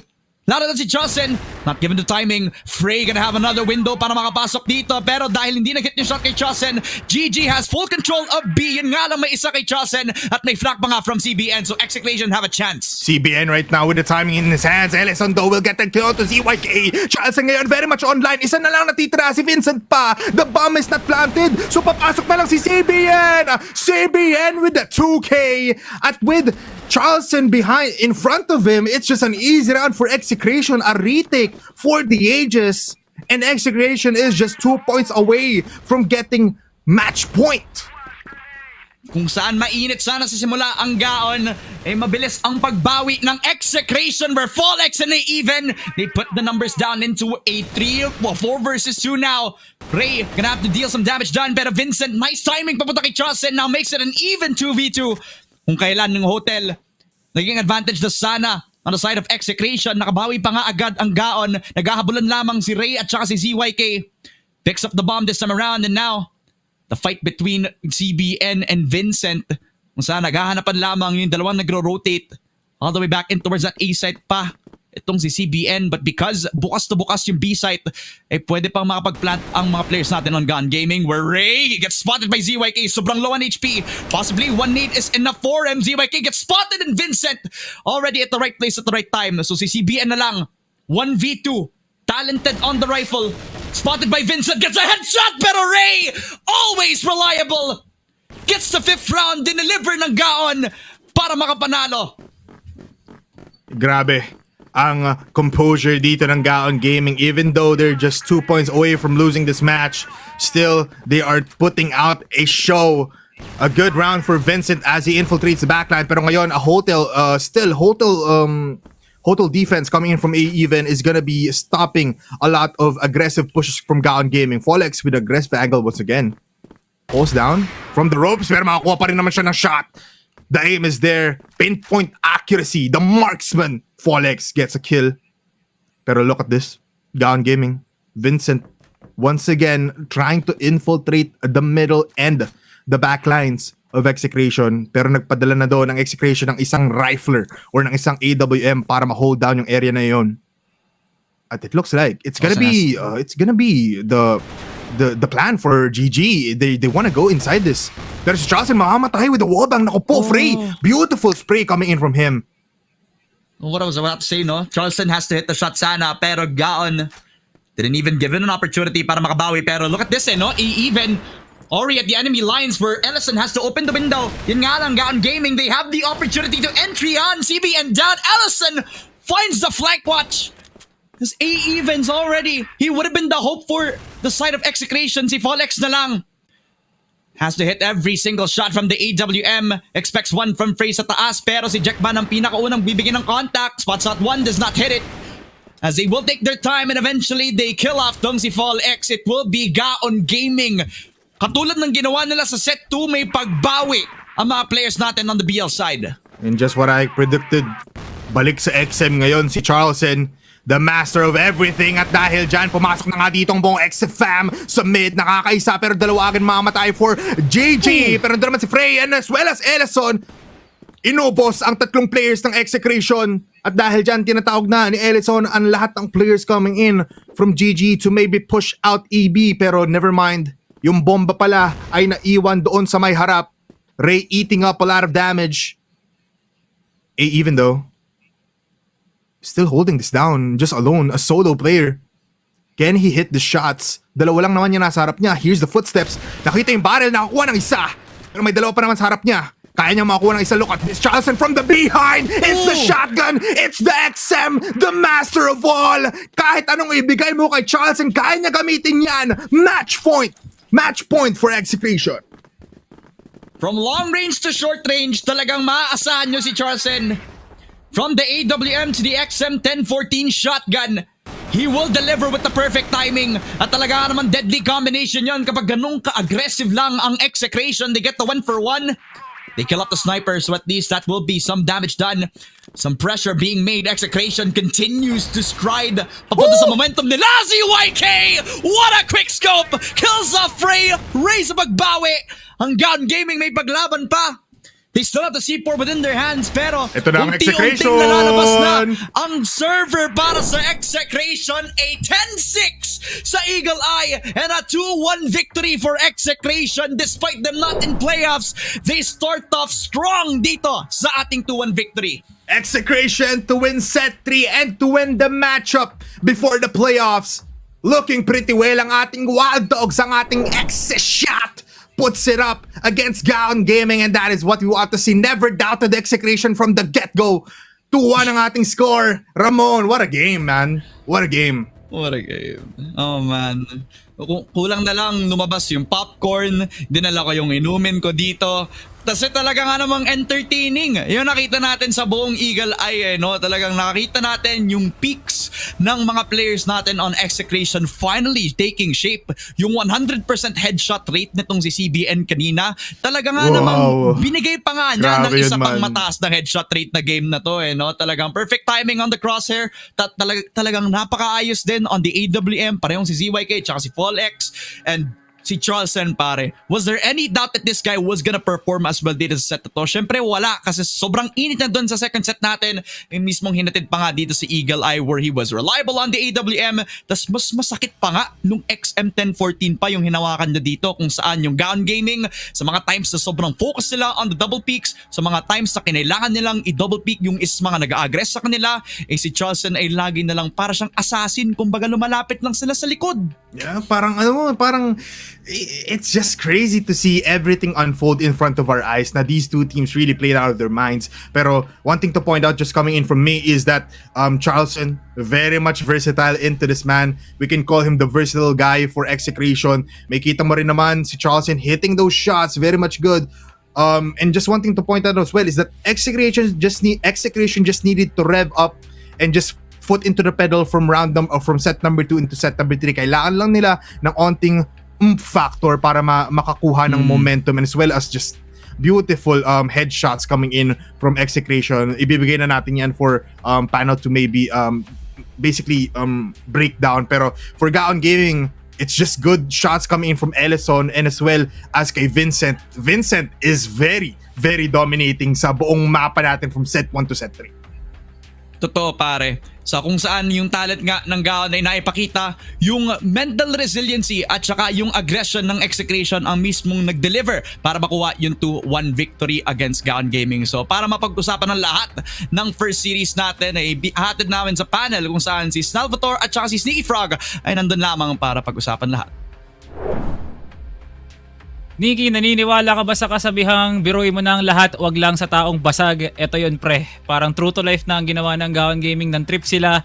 At mas lalong malakas yung trip ng Execration dun sa pinakita nila ng Eagle Eye. No? Saan ka nakakita ng seryosong play doon? Parang wala eh. No? Every time na papasok sila sa LB o sa LA, puro tawa lang. I think medyo ginrate din ng Gaon Gaming yung ganun na type ng playstyle. I think knowing yung stakes kasi ng game na to is yun nga, either Gaon in play-ins or yun nga, Execration stays pa rin sa 5th no matter what happens. So, ayun nga, Execration not much to lose, and with not much to lose, pare, you play a lot more loose, and if you play a lot more loose, para naman dito sa Execration, you play a lot more better, pare. Granted, it's a lot more fist-fighty kumpara sa nakasanayan nga natin dito sa CFS PH Masters, but you know, man, it's at least a good show, an entertaining show para sa mga casters at para sa audience natin, pare. Parang mas nakakatakot ang Aljon na tumatawa kaysa sa UBECMANIAC, no? It just really showed na everyone is on their A game. Pag lahat sila masaya, yung mga ngipin na nakikita, At ramdam na ramdam mo talaga na may mga times na, wait lang, parang kailangan ko ata seryosohin to no? Charleston 1v3, Charleston back-to-back clutches. You love to see it, no? From the side of Execration na for their last group stage stint, binigyan nila tayo ng indeed magandang crossfire, no? And this is all courtesy of Execration. Full-on effort para sa Gaon Gaming, no? Isa namang malupit na shoutout kay Ate Lai at Gaon March kasi you guys have a roster in your hands na. Onting tabas na lang talaga at onting linis, posible kayo makakakuha ng dynasty dito, no? A lot of flashes mula kay Ray, kay Vincent, especially Ellison na wala pa rin talagang tinag sa pagkakaroon ng magandang pick-offs in the early runs. Pero mas nag-overpower lang talaga si Execration, no? Ultimo ilang beses nga nag-exempt tong si Charleston, hindi sila nahinaan ng loob actually. A lot of executes from Execration were just autopilot pero they were winning the gunfights, no? Yeah, and granted na autopilot nga, no, yung nagiging labanan nga natin dito. I mean, who better to be on autopilot dito pare than Folex at si CBN? Kasi, ayun nga, it just felt like they were kind of running around the map looking for yung mga players natin on Gaon actively, sometimes not even planting the C4. Wala na silang pake kung nasa kamay nila yung C4. Hindi, they are looking to kill dito sa mapa ng Eagle Eye. And kahit nga dito sa BL side, ramdam na ramdam ang kanilang aggression dito sa ating mapa. And para naman sa Gaon, they couldn't do their usual na setup sa mapa na to kasi, ayun nga, if Execrations is running at you, pare, ano magagawa mo dun? Pili ko, despite them being sa banda, pare, hindi nila nakasanayan yung ganitong type ng gameplay sa Eagle Eye. Feeling ko sa slow pace na meron ng Gaon sa Eagle Eye, ang na-overpower ng Execration yung fast executes nila, no? Nagkakaroon ng opposite reaction Kasi hindi nakakapwesto kagad ang Gaon Gaming when it comes to mid-round or even post-plant. Itong Execration, pinapangunahan kasi kagad ng kills in the early game. O nga, nakakuha nga si Ellison ng kills sa maagang panahon, pero hindi naman siya natatranslate into an effective round. Kasi nga, etong si Charleston, si CBN, malikot kumo-crossover kung saan-saan, hume-headfake Tsaka kung ano-ano pang basketball moves na may isip mo no? Parang bumi-behind the back na lang sila palagi na nagugulantang ang Gaon Gaming. Bakit nandyan na kayo? Bakit patay na si Jackban? Bakit patay na si Frey? Kasi may kalaban na Execration sa likod. So ito nga ang ating set summary, no, na kung saan na mayagpag talaga ang Execration sa first half. Naging dikit lang ang second. Pinaasa lang ulit ang Gaon Gaming. Pero ultimately, Execration ang may huling tawa sa round na yun. No? So Charleston and CBN, my goodness nga naman talaga. At kayo talaga ang nagpapuno ng mga numero sa stats natin na 1.78 at 1.55 at guaranteed kills per round for both of them. So talagang posible ang 5v3 para sa Exec, no? Pero ito pa rin ang headshot per kill ni CBN. Ikaw na naman ang nasa graphic natin sa paparating na linggo. Yun nga, 0.82 after a 100% headshot performance, no, dito sa prior map natin. CBN, I mean, hasn't been the best season para sa kanya pare, but at least he ends it with a bang as it is curtains para dito sa Execration at Gaon. And we're gonna take a look at yung set MVP natin, and it is most likely him. He has 20 AP, man, imposible naman. But, oh, never mind, upsetted by Charleston pare. Ako po, the XM may be doing slightly better than itong AK ni CBN pare. Yeah, grabe talaga si Boss Chacha, no? Ikaw ang ating magiging set MVP at in-overtake mo si CBN dito sa pagkakaroon ng MVP honors. Pero overall MVP, pwede pa silang mag-away kung sino sa kanilang dalawa, no? Pwede rin si ZYK kasi ultimo talaga na naging effective siya in map number 2. Pero yung map number 3 niya mas believable kumbaga. So ito yung highlights niya na makikita mo talaga na he was definitely clutch. Parang ang laki ng naging buff niya entering into the second in the second and third map na walang nakakapigil sa kanya. Actually, no, XM10 after XM10, OM after OM, lahat ng yun pumuporma, umaaura at talagang aasinta sa kalaban. So, a lot of duels being forced by Charleston na si Charleston mismo yung nananalo doon, no? So, ito nga, Execration, winning everything dito sa port tsaka sa Eagle Eye ang Kara. Parang kailangan pa natin ng onting linis, Exec, no? Yeah, I'm really glad that the legend of Charleston is still, live and alive dito sa CFS PH Masters. Obviously, the man does perform a lot better, no, pagdating sa LAN setting. So, hopefully, Execration, we do get to see that going into yung next season natin. But, yeah, I mean, what a way to end it para sa dalawang teams natin. Granted, Gaon hasn't had that good of a season, pero ayun nga, no, Salvatore, parang sila yung naging indicator natin on how far we have come dito sa CFS PH Masters, pare. Yeah, so kudos para sa Gaon Gaming, no? Mahaba pa ang panahon na matagal pa ang crossbar dito sa Pilipinas habang sinusuportahan pa to ng ating mga kababayan at binibigyan pa nila ng pagkakataon ng Gaon Gaming na magbigay ilaw para sa kanilang performance dito. Pero Execration, sila pa rin talaga mamumuno dito sa series na to, no? And now for our match MVP, it's our bossing Charlito Charlson, 1.15 KD at almost a guaranteed kill per round, and this man was just tearing up the second and the third map, no, na kahit nga sabihin nating pwede nating bigyan parangal si Ellison, it was just a Charlson game talaga. Yeah, for sure. Both of his weapons dito, the AWM and itong XM are very effective up against itong Gaon Gaming squad natin. Yun nga, he's been a thorn on the side, mapa-defense or offense man ang usapan dito. And especially dun sa Ankara map na yun, pare. Like, he was mad annoying. Pero pati na rin dito sa fourth first half, good sniping half para sa kanya dito, but then he switched into the second half, decided to go with the shotgun option more. Alam naman natin na Charleston's here to win, pare. Yeah, so congrats para kay Charleston, no? Definitely well deserved of an MVP at wala na talagang makakuha sa kanya noon after hitting these insane shots. Talagang karapat-dapat lang naman talaga si Charleston, no? And with their exit dito lamang sa group stage, sana ito pa rin yung Charleston na makita natin na talagang nananakot ng mga teams, no? So ako, ang dami kong katanungan, Sneaky. Parang ang dami kong tanong sa ulo ko, pero feeling ko tig-isa lang, no? So kailangan nating sulitin yung oras natin. Makakasama nga natin ang ating MVP ng series na to, walang nang iba kundi si Boss Chacha Charleston. Ayan Boss na nga siya Salvatore sa ating live interview ngayon. Boss Charleston, congratulations sa panalo mo and especially sa MVP. Ito ang golden question, ang gininto ang katanungan. Ano ang preparasyon ni Execration sa laban na to? Anong ginawa nyo? Wala naman kaming, actually nga, hindi nga kami naglaro pagtapos ng namin. Talo namin sa Team Secret, hindi na kami naglaro. Kumbaga, etong namin, narutan na lang to. Parang, hindi talaga kami naglaro, promise. Real talk lang, real talk. Wala kaming real talk lang. preparation na ginawa. May siguro yung preparation na ginawa namin, siguro, nag-inom kami. Mga 1 week. Yun na gusto ko marinig.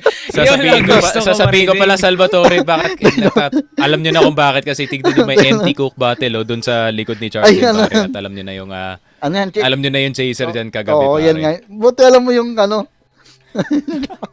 alam ko na yan, pare. Alam ko na yan. Pero yun nga. Hindi pa naitago. J din yan. Ay, oo nga, ay. Pero yun nga, men, yun nga, speaking of preparation, pare, obviously, Execration, yun nga, hindi nakapasok ng playoffs. Pero, pasok pa rin kayo dun sa regional finals, pare. Congratulations. So, ano yung plano dito sa off-season para sa Execration para mag-prepare para dito sa Burmans, pare? Siguro, kailangan namin mag-adjust ng mga play namin. Tapos, siguro mag-improve pa kami. Kailangan namin mag-grind para makabalik ulit kami sa sa top. Kung sakaling Wow. Yun lang kailangan namin, grind, tapos kailangan namin mag-focus. Improve ng play. Yun lang. Yun yung kailangan namin ngayon. Sana magbunga na nga lahat, no, Boss Charles, and wishing you more good luck para sa mga ensayo nyo at sa mga laban nyo sa regional finals. Pero bago ka namin talaga pakawalan dito sa aming interview, baka may gusto kang batiin dyan sa mga sumusuporta sa Execration, mga kapamilya, kadugo, sa mga nanonood dyan. Baka may mensahe ka para sa kanila. Shoutout sa mga fans namin kung meron man. Pasensya kung di kami nakapasok sa playoffs. Gagalingan na lang namin sa susunod. Babawi kami. Yun. Solid. Maraming salamat, Boss Charles, and congratulations ulit sa panalo nyo at solid ang session nyo, no? At kita-kita ulit. Kita-kita ulit. Yun. Thank you. Boss, thank you, Boss Charles. And ayun na nga, it seems like the celebrations extend from last night up until today para dito sa Execration, pare, as they do take yung kanilang series. So they end up 3-4 dito sa group stage natin, which puts them solidly in the top seed ng regional finals, if I'm not mistaken. So at least they're not gonna go up against the cream of the crop, no, dito sa Impact, pare. Kaya bago ko pala batuhin sa break, no, nagpapabati nga pala ang sniper ng Arise Gaming Team na si Yotib, tsaka ang kanyang katuwang sa buhay na Bebe Love na si Florcino. Stay strong sa inyo at maraming salamat sa panonood ng Crossfire Philippines at sana good luck sa mga susunod pang ganap nyo, no? Pero yun, kailangan na nga natin na magbato sa break, pre, kasi alam kong ready na kayo para sa paparating na laban, ang paparating na El Clasico ng Secret versus Pacific. Dito lamang yan sa CFS PH Masters 2025. Magbabalik kami after this break.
call it a night, and Elvin will kill the final member as they will go to the grand final. The dynasty is still well alive. Pacific Pasta will be your three-time champions of CFS PH Masters.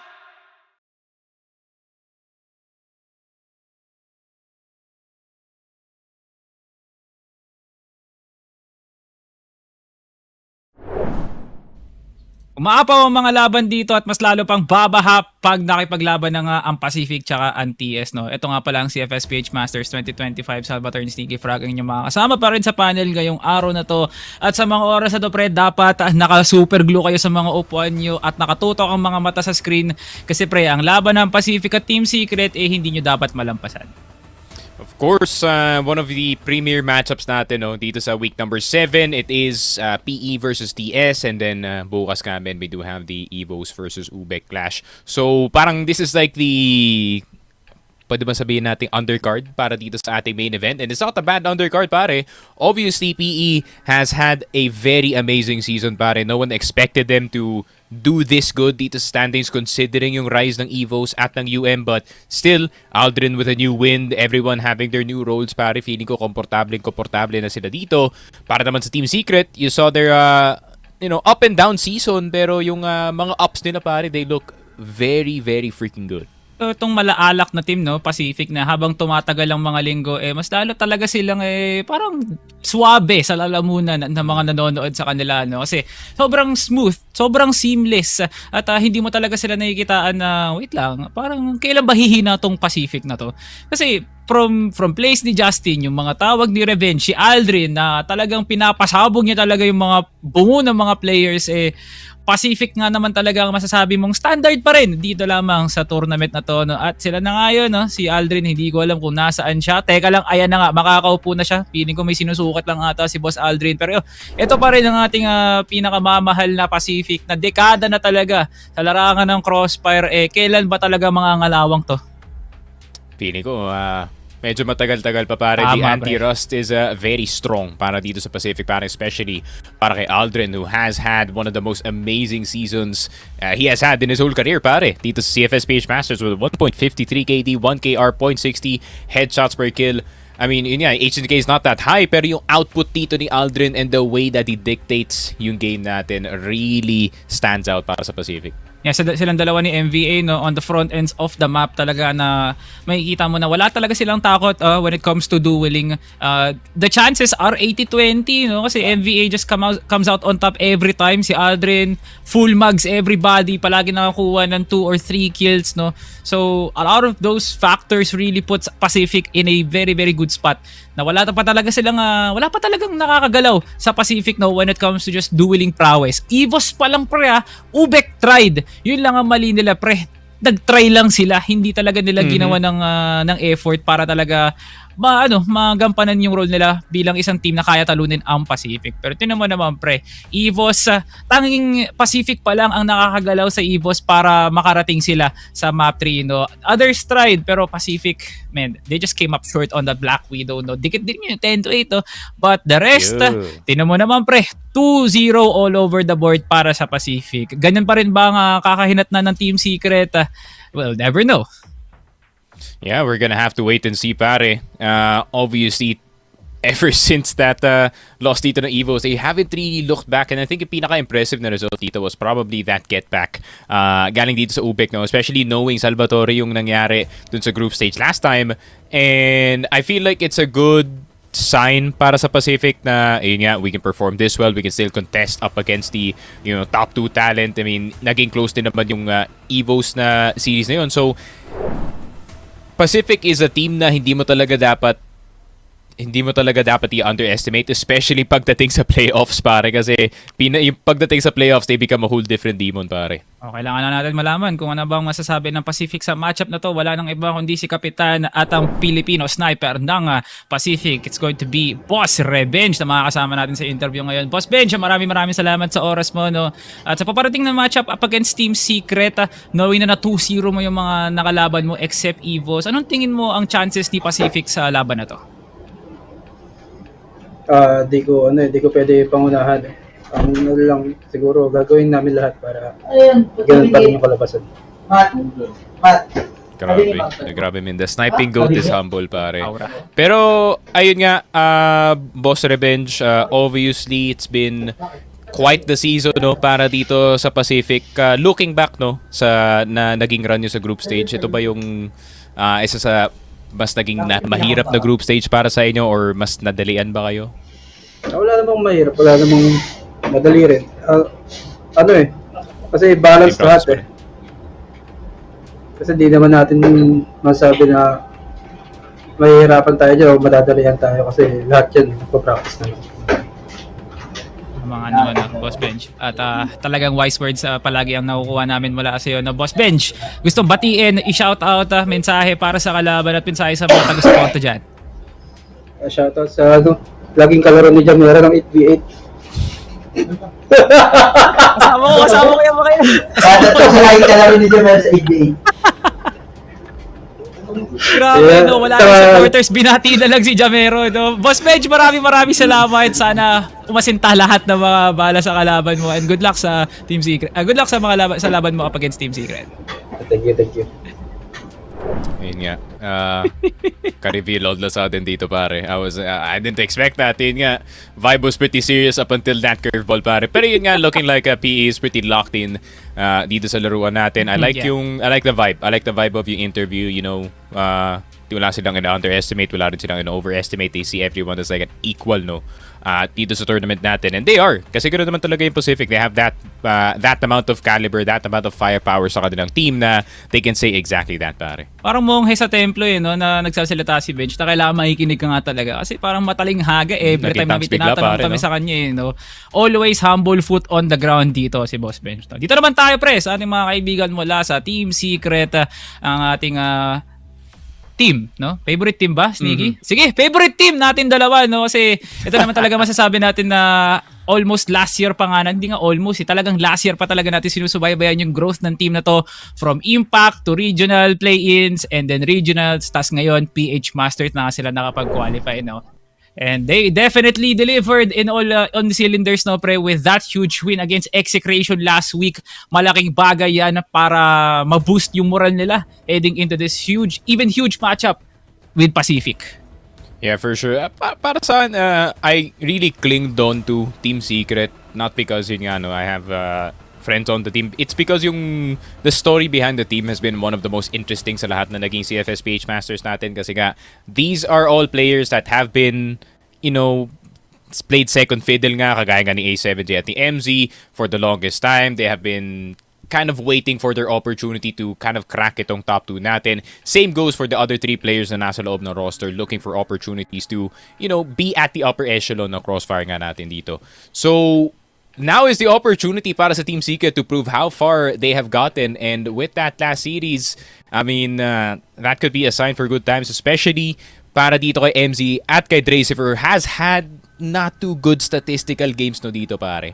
Parang hindi naman talaga tayo magbabase ng stats pag si Dracifer yung kausap natin. I feel like Dracifer's gameplay speaks for itself na doon talaga siya mas naging effective. No? Ang laking factor niya kung bakit talaga natalo ang Execration doon. From that compound map alone, yung binigay na paghihirap ni Dracifer was just MVP-like talaga. So ito ang ating team data para sa secret agents natin. No? UBECMANIAC at EVOS Esports pa lang ang nakukuha nilang talo dito. No? At possible na Pacific yung pwede nga nila maging isang talo. Pero Team Secret, pre, it is still a team that could definitely deliver. Na kung kaya nga nilang talunan ng Execration, kung anong merong talent ang Execration, comparable din naman siya with the Pacific. And hindi lumalayo sa usapan ng Team Secret pagdating sa mga teams na kaya talunin ang Pacific. Yeah, for sure. Medyo naging spotty lang siguro yung naging simula ng season nila, no? Considering na UBECMANIAC yung unang mong kalaban, of course, that's gonna blindside you, but they recovered really well against itong Gaon, and it was an up and down season up until yun nga, no, after ng EVOS, and then tuloy-tuloy na yun, nakakanilang naging momentum dito. So, ayun nga, a lot. I mean, it's not really a lot riding on the line para dito sa Team Secret to actually win yung series na to, as I feel like di naman uurong masyado yung standings. But, ayun nga, a 2-0 would mean Team Secret might just inch forward a bit dito sa standings natin all the way up to 3rd. So, let's see if they want to go for that, pare. Kaya if ever Secret wins this, they will tie Pacific sa sa number 2 spot kung di ako nagkakamali, no. At magbabasihan na lang talaga tayo sa round differential at head to head kung makukuha nga ba nila yung number 2 na yan. Tapos pag na-overtake pa nila yun, may iwasan nila ang EVOS at makakalaban nila ang Pacific din, no. So it is going to be one heck of a playoff bracket kasi isipin mo, no, you will be pushing UBEC sa number 4 spot kung matatalo sila bukas. At ang magiging playoff picture natin, EVOS versus UBEC tapos Pacific versus Secret. Grabe nga naman tong laban na to, pre. Grabe yung magiging lindol neto the moment na Team Secret wins. At yung magiging headline natin, Secret 2-0 Pacific. Yan isa sa mga balita na gusto talagang abangan ng ating mga players from Team Secret. And even us, no, sneaky na nanonood lang. But Pacific is still a team that should be respected and is a team that still bears the standard kung paano ba maglaro ng team play and strong gameplay talaga. No doubt about it. Pacific still holds that kind of an aura, kumbaga. Oo naman. I think for the longest time, even in this year, Pacific has always held the spot dito sa top 3, even yung top 2, no? And I feel like they're gonna be staying there for a while, pare. Maybe even up until itong next year, no? So, yeah, we're gonna have to wait and see if Team Secret is good enough to beat this iteration at the moment. And pinaka-curious sa akin para dito sa Team Secret, man, is, ayun nga, it's been an up and down season para dito kay MC especially. I think the expectations were slightly higher para sa kanya, men, kasi knowing na nakita naman natin siya on his stint dito sa matches, you know, you kind of see him being the lurk whisperer na hanap niya agad kung sino yung nasa kabilang side ng mapa. It kind of makes it so annoying para sa mga defenders on the other side of the map to try and hold it down. So we didn't see it that much dito sa tournament na to. So I think I like yung adjustment actually ng Team Secret dito, making him the forward lurk instead of yung backwards lurk, para yung mauuna ka, he's gonna die, and then 4 seconds later may lalabas na Team Secret from God knows where, pare. So ayun nga, I really like that particular adjustment para sa kanya dito. It's a tale of two stories, no? Kung paano na-integrate si MZ tsaka si Jamero from being unknown or having no particular role sa roster now in this week, no, kung saan kailangan lahat talaga ng level ng action mataas na. Nahanap na ni Jamero yung sukat niya dito, and especially MZ with that change of pace kumpara from last year. This year talaga mas naging effective siya, no, joining Dracifer in all of the duels. Pero ngayon, maririnig na nga natin kung ano ang masasabi ng Team Secret sa laban na to, ang ating pre-match interview. Boss MZ nga pala ng Team Secret. Boss, parang walang kakagawa sa likod mo. O baka babatiin ko nga ba? Pero Boss MZ, kamusta sa laban mo up against Pacific? Anong naging preparasyon ni Team Secret para dito? Yun pa rin. Preparation namin. Oh, ganun lang pala. Isa lang sagot nyo. Hindi, joke lang. Ay. Pero yun nga, MZ, obviously medyo naging up and down yung season natin, men. Medyo may panalo, medyo may mga naging talo. Prepared na ba kayo para dito sa playoffs, pre? Ano? Ano ba?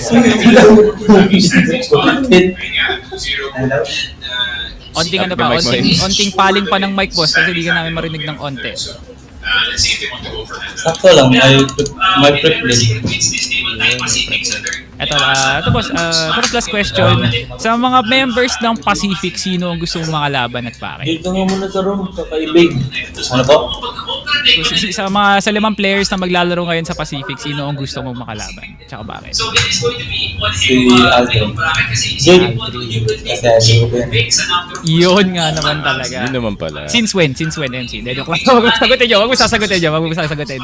Pero boss MC, maraming salamat sa oras mo. Baka may gusto kang batiin dyan, mensahe para sa mga sumusuporta sa Team Secret dyan. sa mga supporters ng Team Secret. Saka sa Twitter ko. Yan lang.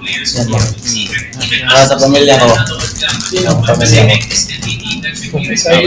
Shoutout sa akin. Kay 70. Shoutout. Ako din. Tapos si... Ako din. Madam niya. Ay. Ba't nandito ka pa, pre? Yun nga, pre. Buti nakakahinga ka pa, Sneaky, no? At maraming salamat, Boss Ems, no? Good luck sa laban mo mamaya. Okay na tayo? Okay na, pre. Hinga ka na, Sneaks. Pwede na. Hindi. Ang tawag dito, Ems. Nakita ko pa si Ems ano. Oh my God. And ayun na nga, that is it para dito sa ating interview kay MZ pare. Ayun nga, medyo mahina yung signal siguro dito sa Team Secret pare, kaya't hindi niya nasagot na maayos. Pero yun nga, we're gonna go to our head-to-head pare. And makikita na natin yung imahe ni MC nasa head mo pa eh. Natatawa lang kasi ako, I'm like, okay, nakita ko na siya yung may interview, and I know na this interview is not gonna go the way we expected, pare. Yun nga, the CF players versus interview, 1v1 that they lose every single time. Pero yung key players natin, man, Aldrin, Tetsu, obviously si Tetsu yung, Tetsu kind of stepped up heavy, no? Past 2 or 3 na series para dito sa Team Secret, pare. Aldrin, obviously, alam naman natin yung kanyang consistency all throughout yung season, but then, ayun nga, the spike from Tetsu could look very scary dito sa game natin, knowing how much variation pwede mangyari dito sa series natin, men. Yeah, the moment na patanggalin mo si Aldrin tsaka si Tetsu sa kanya-kanyang roster, no, iika-ika na yung dalawang teams na yan. No? So, ang laking bagay ni Aldrin kung bakit siya nakakuha ng 2+ kills sa round, and Tetsu being able to deliver information, call the game, plus get the pick is something na naaasahan talaga ng Team Secret. Pero tinan mo naman yung differential ng AP nga naman nila. No? Aldrin, the Star Fragger, is also able to open up a lot of plays para sa mga kakampi niya. No? And malaking bagay yun actually, yung util game na meron ang Pacific, solid pa rin yan. At dadaan na tayo ng dadas, Nikki. Kailangan na natin natulog dito. No? Ilalabas na nga naman namin si B1 at P2, Bipolar at Ramon. Maraming salamat na makakasama nyo kami dito sa ating 4 heads ngayon. Poler, may gusto ka sabihin dyan sa Pacific tsaka Team Secret? Sabihin mo na.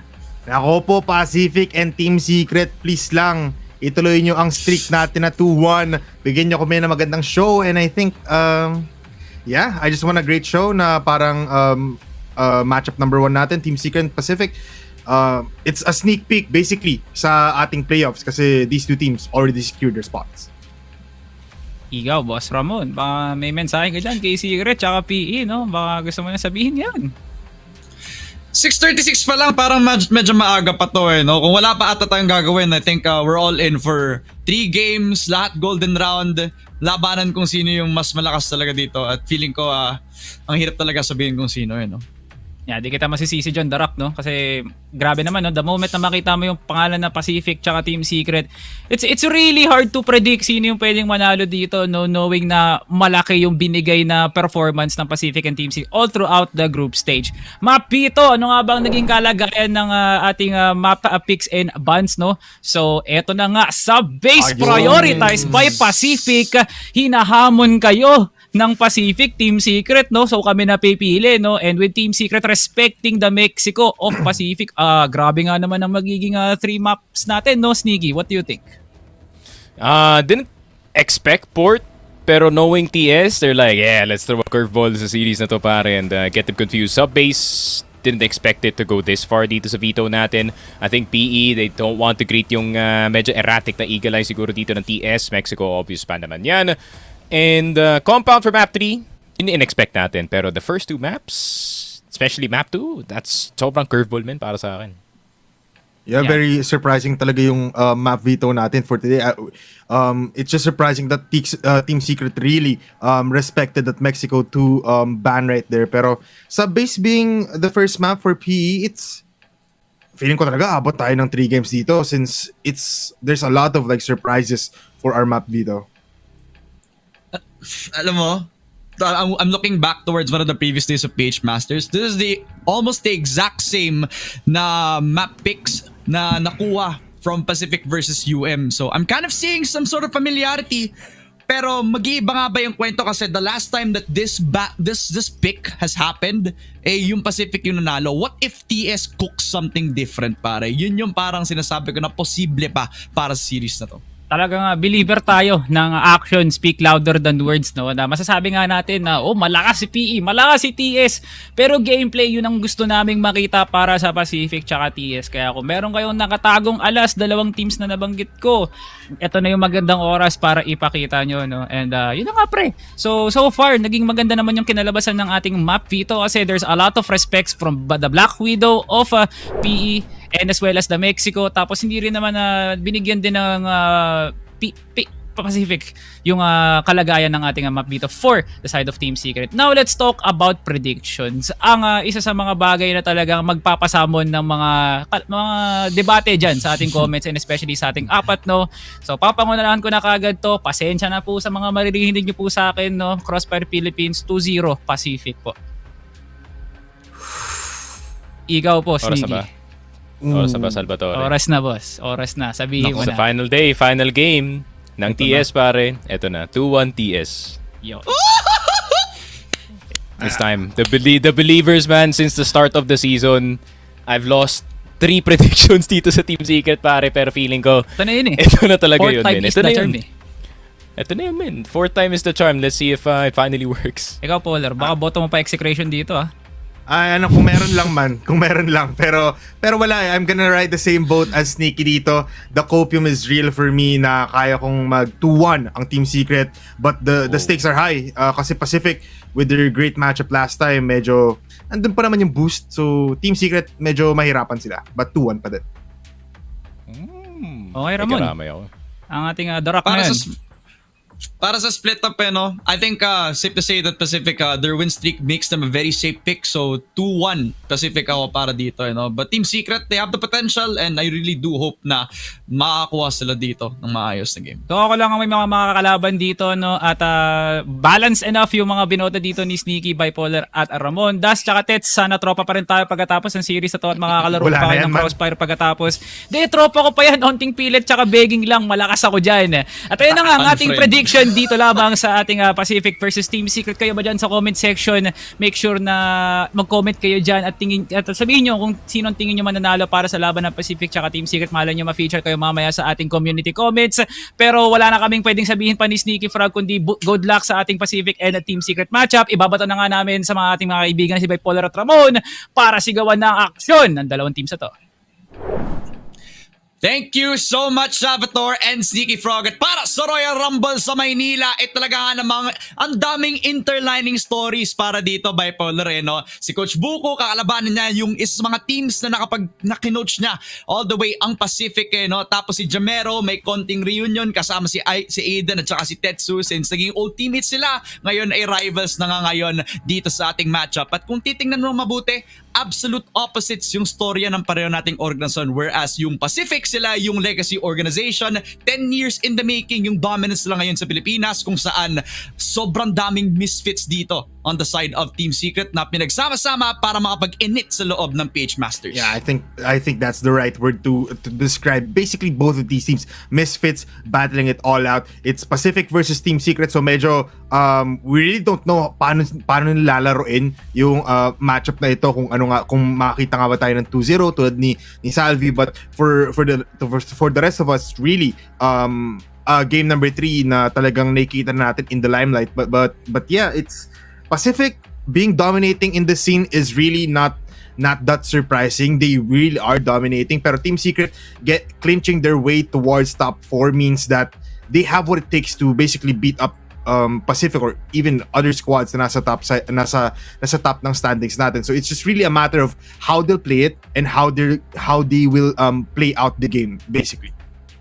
Talaga nga naman We'll see if this will be a one heck of a good game nga naman, 'di ba? As we head on into sub-base where Team Secret has had one hell of an improvement dito They didn't have the best of showings nung nagsimula sila sa season natin on PH Masters on this map in particular, pero ngayon na na-unlock na ng sistema ng Team Secret ang kanilang mga rifles, talagang mas maayos na yung naging stride nila dito. Pero yung Pacific naman ang kinalaban nila dito para sa sub-base map, a team that has pretty much have shown that they are a well-oiled machine kapag kasama-sama yung mga set plays nila. Oo, nagbago yung sistema nung mismong umalis nga si CYK, nung nagkaroon ng roster change, kung saan medyo nag-swap out yung mga roles katulad sa sinabi ni Sneaky kanina.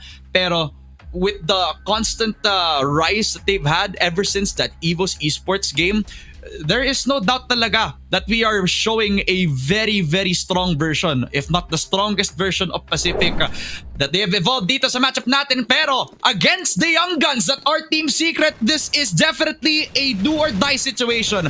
Kung makakaabot nga ba ang mga young guns laban sa legacy org na ang Pacific, naman that is the question. They will start on sub-base kung saan BL na ang Team Secret. Now, Pacific, gonna play a very passive attempt with Revenge already holding the angle dun sa may Vents position natin. This is going to be a crucial matchup. It's a sneak peek to the playoffs, and it starts with Pacific versus Team Secret. El Clasico moment. Secret fighting versus the experienced Dynasty. Ngayon, Team Secret already in woods, trying to infiltrate the middle area. Pero Jamero being an anchor here means that they will have to push out a defense that is very much formidable or very much unbreakable in this time. But yeah, let's see kung kaya nga ba nila gumawa ng early plays, ng mabilisang pushes. Pero right now, as you can see, it's just two teams basically playing passive. Just absolute discipline from both of the Team Secret at saka Pacific. Lapit lang tong si A7J so he can try to actually fend off kung naging passive approach ng Pacific. They have 3 players just holding up the same angle. Justin gonna try to spray them down eventually doon sa may second mid, and it looks like Justin is not willing to take any much more damage as A7J sobrang low na on HP, showing that the discipline is not the best weapon for them so far. But Tetsu is trying to cook up a strategy na pwede nilang gawin ngayon.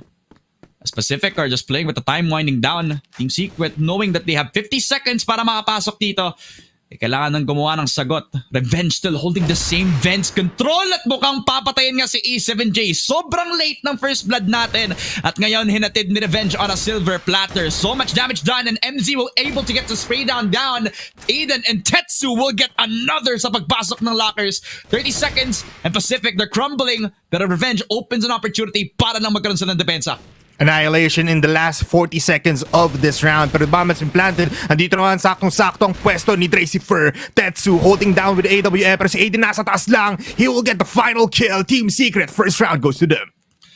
Nice one. Definitely sa sobrang tagal na nangyayari para sa mapang to. It's almost like the only time na nag-aggress or nag-move forward yung isa mga Pacific players ay itong si Revenge. Picks up the Vents player and then picks up the M4 pagkatapos ng patayin niya dun sa Vents. No? But all around the map, talagang proactive yung naging gawa ng Team Secret. Pagkatapos patayin yung Vents, dun pa lang nag-trigger yung push nitong si Dracifer at saka yung Lockers player na si Tetsu as well.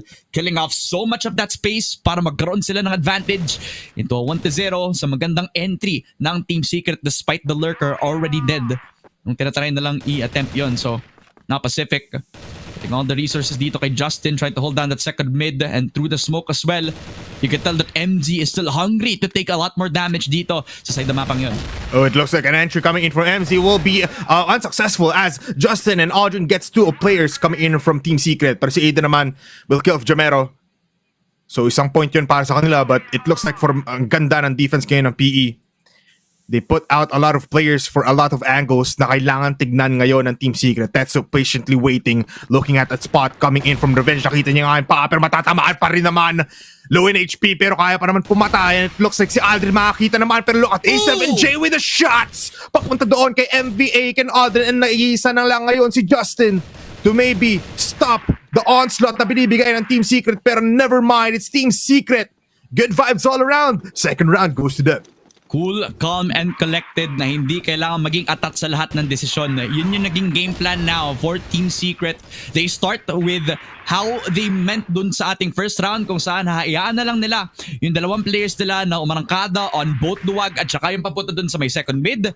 And on the off timing na kung saan hindi na tinitingnan ni Justin yon, dun pa lang nakapasok tong si MZ. So once that they got full control of both duwag at saka yung pagpasok dun sa second mid, it was all business na para sa Team Secret. And even Revenge was overwhelmed by that odds as well. So now they swap their sides. Si Jamero naman, mag-hold ng second mid dito.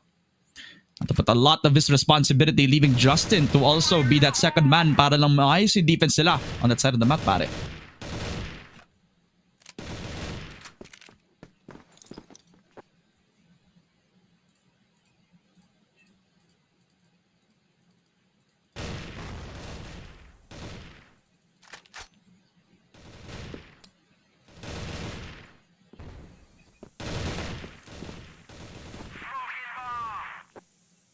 Oh no. That's where E7J is also very low on HP now. Swap of the guns and they're already thinking na pwede nang kunin yung forklift natin. Possible chance at hand para sa Team Secret as Pacific. You take this as slow and as calm as ever on the default positions pa. They leave lockers open, so hindi na yun magiging problema para kay A7J. He does have the AWM. Has set a shot dito kay Aldrin, who's been having one heck of a tournament so far. He has one shot. Nilabas na agad dun sa locker, so tinitinan niya agad ni Aldrin at ni MVA while everybody else on Team Secret trying to make some more noise. Papada doon sa main second mid. 40 seconds for the execute to happen. And yet again, Pacific, they had a very disciplined position, pero at one point, kailangan mag-push na sila at si MVA ang sisimula. Aiden down, 30 seconds. Saan pupunta ang Team Secret? Mukhang papasok na lang si A7J. Low on HP, but still hits the shot. Justin also down. Tetsu with a spray, and it will be a double kill for him. Team Secret all across the map. They're hunting for Pacific at si Revenge na lang ang natitira.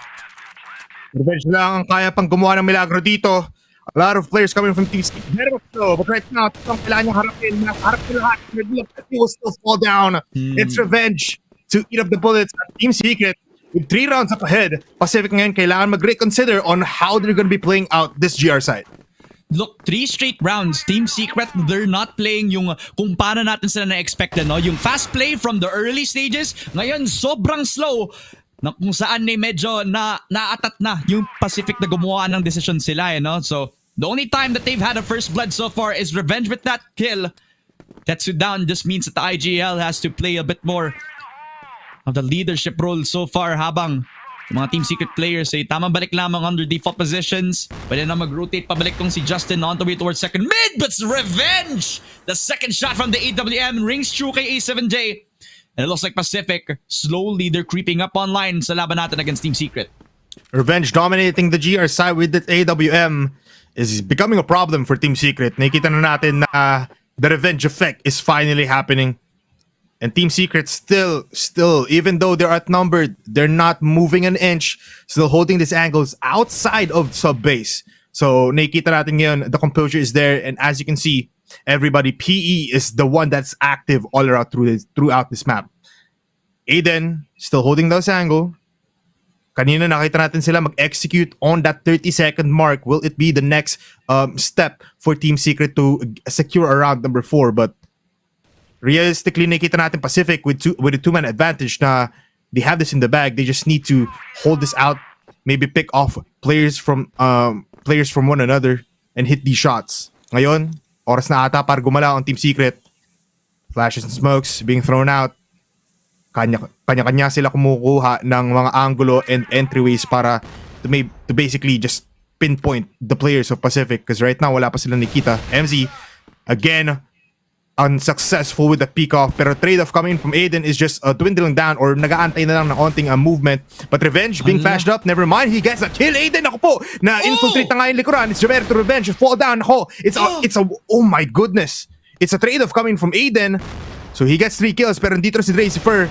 He found it in the behind, pero wala naman. Si Aldrin will get that kill. Pacific to get their first round dito sa ating sub-base. Sayang. Naging hero pa sana tong si Aiden, getting 3 kills despite the blind from Jamero. And so naguluntang pa nga si Jamero after a big shot from that control room. Talagang nakakuha pa nga ng timing tong si Aiden. Pakapasok niya, di ba tayo niya si Revenge. Despite the blinds, despite everything, he just had a full control sa pagpasok na sa shutter. Gulat pa nga ako, naka-triple kill pa nga siya, pero just tells you how much of a talent he is on Team Secret. He's been a vital part sa kung gaano sila nag-improve all throughout this PH Master season as they now kill up Revenge pakatapos ng napagandang peek from MZ into that headshot. 5v4 where Pacific are not playing again yung mga passive roles, especially now that Revenge is offline dito sa ating round ngayon. Revenge being taken out is a good sign for Team Secret and a bad sign for Pacific, as their top fragger right now is off the boards. Talagang sulit na sulit ang timer for Team Secret. Kaya medyo naging antsy ang buong Pacific squad. They can't really read the minds of Team Secret right now. MVA though, playing very much well in terms of assisting his team. Not a lot of kills, pero may kita naman the impact is there. 1 minute is getting closer, Ramon. So, medyo the timer once again for Team Secret is here. They're getting the lineups. At ito na, A7J might go towards Woods and towards Missile.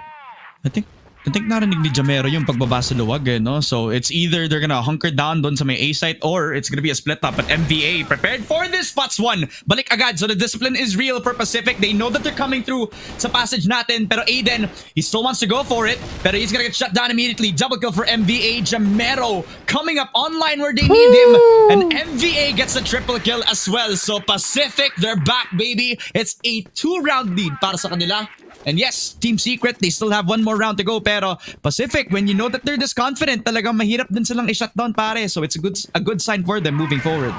Yeah, very much so. And just look at that, Pacific using Revenge as a weapon, as a formidable defense. Pero ito na nga, pagbilis ang pasok ng Team Secret. Pero spray down coming in from Aldrin becomes beneficial as 3 more players. Oh baby, it's a triple for Revenge. Or never mind, for Jamero. Grabing ginagawa dito ng PE. Tie game na agad tayo in just a snap of a finger. 3-3 ang ating score. In Revenge, we trust talaga. Once that he had the first peak, talaga everybody came up online. But Tetsu, what a shutdown! Talaga nga naman, Caster Curse is real. Just as we were about to put praise dito sa name ni Revenge, si Tetsu. Sinasabi pa nga na oo, nandito pa rin ako. Pero si A7J din, the snipers coming up online for Team Secret. And MZ nakapasok pa nga pagkabagsak dito sa Vens. Si Jamero pa nga ang sumunod. It's a 2v5 but Justin able to capitalize. Wow. But Aiden, perfect timing. Everyone from Team Secret showing up where they need to para makakuha sila ng isa pang round bipolar. The utility usage and the team play coming in from Team Secret, even though it was a pedal to the metal for Team Secret, still, ganda pa rin ang ginagawa nila. And as Justin peeks off, gusto lang naman maglakad, gusto lang naman lumipat ng pwesto, mapapatay pa nga ng A7J. Pero Revenge with a different angle right now, spots Aiden into his grave. Namatay na nga and the hold is there. Clash is there para mapatigil ang arkada dito ng Team Secret. Kailangan na tumakbo ng A7J pero through the smoke, Revenge gets that kill. Ang ganda ng timing mo pero si MZ nandun, mas magandang aim niya. Now, PE needs to overwhelm Team Secret. Spots out one with a flick of the wrist. It's a 2v2. Jamero with a different angle once again. They need to spot this out. Pero sabi ng Tetsu, huwag kang aalis dyan. Samahan mo ako mag-push dito. Huwag mo nga hayaan na umalis ang natitirang 2 players ng Pacific. Grenades being thrown out. It's a lot of pressure for Team Secret on how they'll be able to retake the C4. Kasi kung makikita nyo, si Jamero nandoon. And now, look, magkasama na sila. Going towards backside sa may sikip. They're not making noise. Nandun na nga, nakita na nga si Aldrin with first shot being taken by MZ. Kailangan na umalis ulit. Goes towards CR once again. Naglalaro ang Team Secret dito. They're going for left and right. And PE can't determine kung saan nga ba sila lalabas. Pero si MZ lumabas na naman sa sikip. Pabalik-balik ka lang, sir. Mag-inis. Saan ka ba talaga pupunta? Kailangan makakuha ng isa. Aldrin will get that kill. Headshot pa nga. Tetsu needs to commit to this. They know where they're at. Tetsu, he knows that Aldrin's right behind that now, so he's gonna train the angle, shoulder spot, and eventually the flick is perfect, 1v1, and it's up against all teammates, but Jamero shuts down Tetsu. A perfect flick after one more. Pacific able to equalize the numbers, at nagpapatintero pa nga si Team Secret. That indecisiveness now costing them, where Pacific were just holding down the site itself. They knew that the bomb was theirs. At yung Team Secret mukhang aarangkada na lamang sa pagpasok dito sa may A site. And with the amount of utility thrown onto them, mukhang mahirapan lamang. Pero si Aldrin, walang kahirap-hirap. It's another shot kay Drazy for Tetsu with the 1-for-1. And the damage has been done. Look at Jamero. He's flanking all around them. That's a spray from Jamero. A triple from him. CLD thrown out the window. Pacific on fire. A 5-4. And Pacific rain on top sa first half natin. That flank up was crazy. Coming in from Jamero, just spraying them down using one clip to kill off 4. Tatlo makukuha niya, and with the help of the rest of the team is coming in from Pacific, talagang natigil ang 4-man push coming in from Team Secret doon sa may missile. An unsuccessful and a detrimental round for Team Secret. Ngayon, it's a crazy battlefield here as PE or Jamero falls down to the hands of Tetsu. Kanina pa nag-iinit to. Ngayon, they will slow down the game. Grabe talaga si Jamero, pre. Pinatigil pa nga agad sa isang bullet. Tetsu says, stop pare, tama na yan. Masyado kang mainit. talagang pinasok na agad sa rep para lang maayos lang din yung kalagayan ni Jamero. Masyado na kasi siyang maarangkada sa pag-flank na dito kanina. As it will be a 1-0 Jamero giving an opportunity to Team Secret to actually layer down their defense, as I think nasa loob ng vents lamang si Revenge back in towards that setup na kanina pa niyang ginagawa on that first half. While MVA expects the flank and it does so with perfection. Nice shot papunta kay Dracifer. And Justin has his back as well. So Aiden, he has to be careful. Hindi na-expect si Justin, pare. Ang galawan ng mga bata, na-expect pa nga ni Justin. Pasok pa nga ito si MVA, na-shutdown pa si Tetsu. Already, that A-set's looking wide open para sa Pacific. And A7J and MZ medyo lost in the sauce. Masyado na ata magiging late yung rotation. Justin planting the bomb right now, using MVA as a distraction kanina towards Woods. Basically, just playing toys of Team Secret. Ngayon, MZ leads the fray, pero si MVA nandun pa rin naman, and Aldrin gets the last kill. It's A7J to fall down. Pacific gets one more round, and as you can see kanina, Team Secret was holding down the game, playing their own, pero Pacific naman ang nakaramdam ng magandang start towards this GR side. And as you can see, 6-4 ang ating score. Kailangan bumawi ng Team Secret. Ayaw nilang bigyan ng 3 points above sa kanila ang Pacific, because if they do, it's gonna be a harder retake every time. Wag mong bigyan ng momentum ang Pacific, sabi ng Team Secret, pero Pacific right now very much confident. Just look at this. Revenge is the one entering towards lockers and towards the head of MZ. And just look at Aldrin also just providing flashes and smokes for Revenge himself. Mukhang pupunta sila sa B-side, pero it's way down coming for MA7J will be there. Aldrin will get that kill onto MZ. What a nice no-scope. Eventually into a quick one. Papunta dito kay Justin. Excuse me. 4v3. Pacific, masyado na atang aggressive sa pagpasok dun sa may lockers with a quick shutdown from A7J and a really good spray down as well. Talaga nga naman kailangan ng pakalmahin ang Pacific on their BL side. As now Team Secret, they're calmly taking yung positions nila on the long angles. Aiden gonna have to have a one heck of a defense kung papasok nga sila on the way back and towards that passage precision na ginawa nga kanina ni Jamero, pero because of the presence on Shutter and dahil wala rin silang info masyado kung may crossfire nga nangyayari, that threat is looming sa kanya. So they're just gonna bundle up together, sama-sama na lang sa pagpasok, possibly toward that second mid kung gusto nga nilang kunan pa rin yung B site. But with 50 seconds, Pacific can just go anywhere. Mas lalo na't passive nga yung pagbigay ng Team Secret. Binigay nila yung second mid and possibly fight up against Dracifer. Aldrin down with a dropping shot, and possibly Jamero is next on the chopping block as well. Double kill from him, but MVA, the lone survivor, he's clutched things up before, and with the spray coming through from him, it will be one more kill galing dito kay Tetsu as well. So Team Secret, despite heroics coming through from MVA, Team Secret will get another round. You can feel that these players are getting the nerves right now. Shots are not hitting, but you can still see some aggression coming in from Justin as he picks off Tetsu. AWM versus M4, by the way. But very much low in HP sa A7J ngayon. As you can see, a lot of players going into wood, and si Dracifer mag-aasim, pero nandun naman si Jamero to hold things off para mapatigil ang pag-arangkada ng Team Secret. Two players down for Team Secret, but you can basically say 4 kasi yung HP ngayon ni Aiden and A7J is just one bullet away. Aiden though will get one more kill before he falls down. I mean, the responsibility for MZ at that point in time, nung pakatapos silang patayin agad tong si Tetsu, just doubles in numbers kasi since patay na nga yung dalawa nag-hold dun sa may luwag, he would have actually made it a harder job for him kung maglalabas siya ng Yuta. But A7J still clears off the angle. He's low on HP, so he has the best weapon for the job. AWM, pero Justin expects him dun sa may sikip. Kailangan na maging careful, pare. One step closer, it's either gonna be an AWM shot or A7J down. Plant coming as well para dito kay Aldrin. So Pacific, nasa kanila na yung site. At babalik na lang into the retake scenario where MZ and A7J have to hit their shots. Aldrin puts out the util, 30 seconds para mapag-defuse. Hindi makapasok dahil sa dinarami-raming flashes at si MZ. Sobrang konti na lang. The spray would have been perfect, pero it comes in with the window for A7J to hit the shot. 1v2 now. 15 seconds, an impossible task, especially para kay A7J in the low on HP lang. So mukhang lalabas Oh my na lang sa God! isang quick scope. Oh my 1v1. God! And it's up against Justin. No time whatsoever. The discipline is real for Pacific. All the years of experience culminating into just one post plant. 7-5. Pacific back into the round. What was that? A good round for PE, pero what a great play coming in from A7J. 2 HP na lang siya for the entirety of that 1 minute play. Pero still, he got 2, maybe 3 players as he falls down. Pero right now, Revenge still looking at A7J getting that kill off with a quick scope.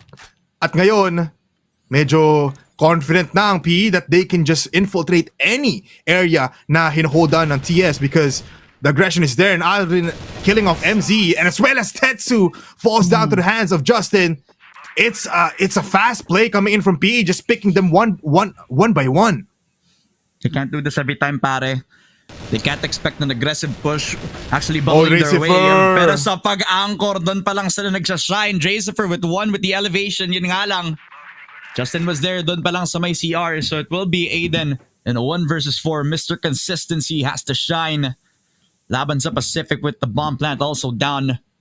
They're watching their flanks. They're watching every corner of where he could be coming from. Vents also controlled. So really, Aiden, sa lahat ng entrances na pwede niyang kunin, lahat may threat din, lahat may risk. So it's either he's using this time para makapag-usap sa teammates niya or he's just waiting for Pacific to come to him right now. Justin peeks and they find him. That's a headshot from Aiden. Pero with 10 seconds, I don't think that's enough time para makapapatay niya lahat ng Pacific at para ma-defuse yung bomba. So that's 2 kills for Aiden, but Revenge still on top as well. So an 8-5 a streak looming para sa Pacific, especially on the BL side where really, kitang-kita mo yung comfortability, pare. Yeah, very much so, and it looks like in-own na ng buong Pacific squad ang sub-base. MZ though, finally getting success in pushing that wooden area. Gets those kills, pero si Aiden nandun naman sa taas. Kailangan niya paglaruan ng mga players ng Pacific. The shots are not hitting right now for Tetsu, but the code is there, and as well as Dracifer. Ngayon, isa lang natitira. Ang bilis ng round natin kasi ang bilis ng round before as Dracifer puts 1 bullet into Revenge, not giving them a set point. An absolutely barn burner of a round para dito sa Pacific who really just wanted to up the tempo. But at this point, Team Secret prepared for that, the passage push. And eventually, the fact that they also ignored blockers just to put more eyes on their entry, talagang maayos yung naging sagot. At sana ay ma-layer down para naman makapag-equalize ang Team Secret. Pero ang Pacific, fully noting that the util is gonna be everything sa pagpasok sa second mid. They're taking their time slowly as ever. The smoke coming down on second mid as well as the flash as well. But Team Secret is still looking to fight MZ with the flash. Perfect kay Jamero. What a beautiful usage of utility. MZ with that first blood. And eventually Pacific, they're calling upon with this 4 versus 5. Man, you have to commend MZ every time he tries for those aggressive plays. Kahit na it's a 50-50 coin flip every time, he still does it. And it impacts the whole entire map. And right now, a lot of players moving towards Shutter and moving towards the base basically of Team Secret. Pacific right now has a lot of time still. Nasa kanila naman C4 pero si Aiden nandun naman shots with the 2K right now onto Justin pero nandun naman si Aldrin to get the trade-off. Ngayon it's a 2v4. Tetsu alone with the Colt in hand. Nandun sa Shadow or nandun sa Dark Room. Si Aldrin and Dracifer spots him out. It's a 3 players up and it's 8-7. Team Secret getting it close. Pre, napansin mo yun? That was 3 AWMs for Team Secret. Everywhere on a long angle was a dangerous position para sa Pacific. Where A7J, he was the guy who was trying to hold you either second mid or papunta doon sa may lockers. Si Aiden yung nag-activate, pare. Once that he found out that passage was an open angle, he knew na pwede silang either pumasok doon or once na bigay yung second mid, he could just use yung 2F position na yan para malason agad yung pagpasok ng Pacific. His mechanics was just on form in that round kung saan nakakuha pa siya ng double kill despite a really good entry from Pacific talaga. So relying on their mechanics, Team Secret really have adjusted into the pace of Pacific. So now taking a slow one sa pagpasok on the way towards the site as Pacific are now trying to take a chance dito kay Revenge. Well aware that there are possibly some people lalabas doon sa may second mid. He does get themselves the shot kay A7J. Peeked on from Luwag. A 1-0. Team Secret now have to bounce back. Team Secret now. Playing their game and playing a slow game. PE though. Look at Jamero. Jamero leading fray. Andun na nga yung shots which will connect. Without even losing a lot of HP. Nandun na rin ang help niya towards MC. They kill off Justin though. So that's one player down. But just look at Revenge. Eating up all of the bullets of Vaden once again. He pops off for the second time. And it's a 3K for him, baby. It's Aiden with the last player na kailangan pang puntiryahin. It's MVA though. Two players in the battlefield need to outsmart each other. 20 seconds though. So pumunta sa sikip ngayon sa Aiden. Naku po, umiikot yung timing. Yung timing ang layo mo, MVA. Can he really do this? But the bomb is just in front of him. Aiden na ngayon. Naghahanap ng kalaban na hindi niya mahanap. Si MVA nasa sikip na. They switch places. And Aiden might be oblivious to the situation. Nakatago. Pero nandun naman ang shots ni MVA. It's Pacific to get set point. Nag-iikotan lang sila pareho. Sayang para kay Aiden. It was a 2v4. But Aiden has crossed every isolated frag. One sa loob ng second mid, isa doon sa CR. Pero Dracy for an MZ, they're gonna try to run them down. Get this as fast as possible. Surprise them with the tempo. As Pacific, they're trying to play passively. Pero Tetsu, sayang. The timing, it would have been everything. Patay na sana tong si Justin kung Jamero. sana yung AWM. Pero Jamero, just spot tong si Tetsu. So alam niya nandun din yung sniper. Continues to be a very annoying thing sa second mid They're natin. being reckless. Trying to spray it down. Tetsu, sobrang low in HP. Has to go back. Has to clear the corner, but Justin kills him off. That's the entry down. Pero sa pagpasok dun sa A, kailangan na maging careful kay MG with the flank watch. Oh, how is he gonna go for this? Gets the spray down. Jamero down. Justin's already inside of the site. Aiden, how can you do this, pare? Shows himself, shows his presence. Gets the spray down. Gets the headshot. 1v3 para kay Alden. Pero si Aiden lang din ang tatalsik para mapatay ang Pacific this time around. That's a 9-8. One more para mag-OT tayo. Aiden has been playing very, very well. 18 kills and 11 headshots onto this man. And they need to keep giving the aggressive plays for PE as TS gets 2. Iba ang galawan ngayon ng Team Secret. Hindi na sila nagkumakalma. Kailangan nila ibigay ang pressure because they need to put this into overtime. It's been a while since we've had this. So they might be able to give this out. Tetsu still holding this out. It's 3 players left for PE. Ano bang kaya nilang gawin? Magkahiwala yung C4 and those 2 players. Making space. But can they really do it? Numbers advantage, but it's NVA and Revenge and Aldrin left. Ang ganda na pwesto ng MVA. Just need a flash. Nandoon yung trade-off. Andun naman yung flank up. Andoon yung rage bait. But MZ that kills of MVA. It's Aldrin left to make a play. Pero he spots him out. He will fall down. It's MZ for a overtime. Team Secret and Pacific. What a first 2 half, man. What a really good game so far, pare. Na umabot pa dito sa OT at sa pagpunta doon, pare, yung mismong si MZ pa ang nagsabing idol daw niya si Aldrin. Idol daw niya si Aldrin. Si Aldrin yung pinakahuling pinatay para makaabot sa OT at talaga nga namang the new generation is showing up para lang magkaroon sila ng napagandang game laban sa Pacific talaga, pare. Kung saan medyo parang two opposite ends of the spectrum talaga yung naging epekto ng dalawang last 2 rounds natin no. So kung mapapansin mo, sobrang bilis before the last round at dahil dito sa last round talaga yung mismong Pacific pa yung kailangan maging aggressive.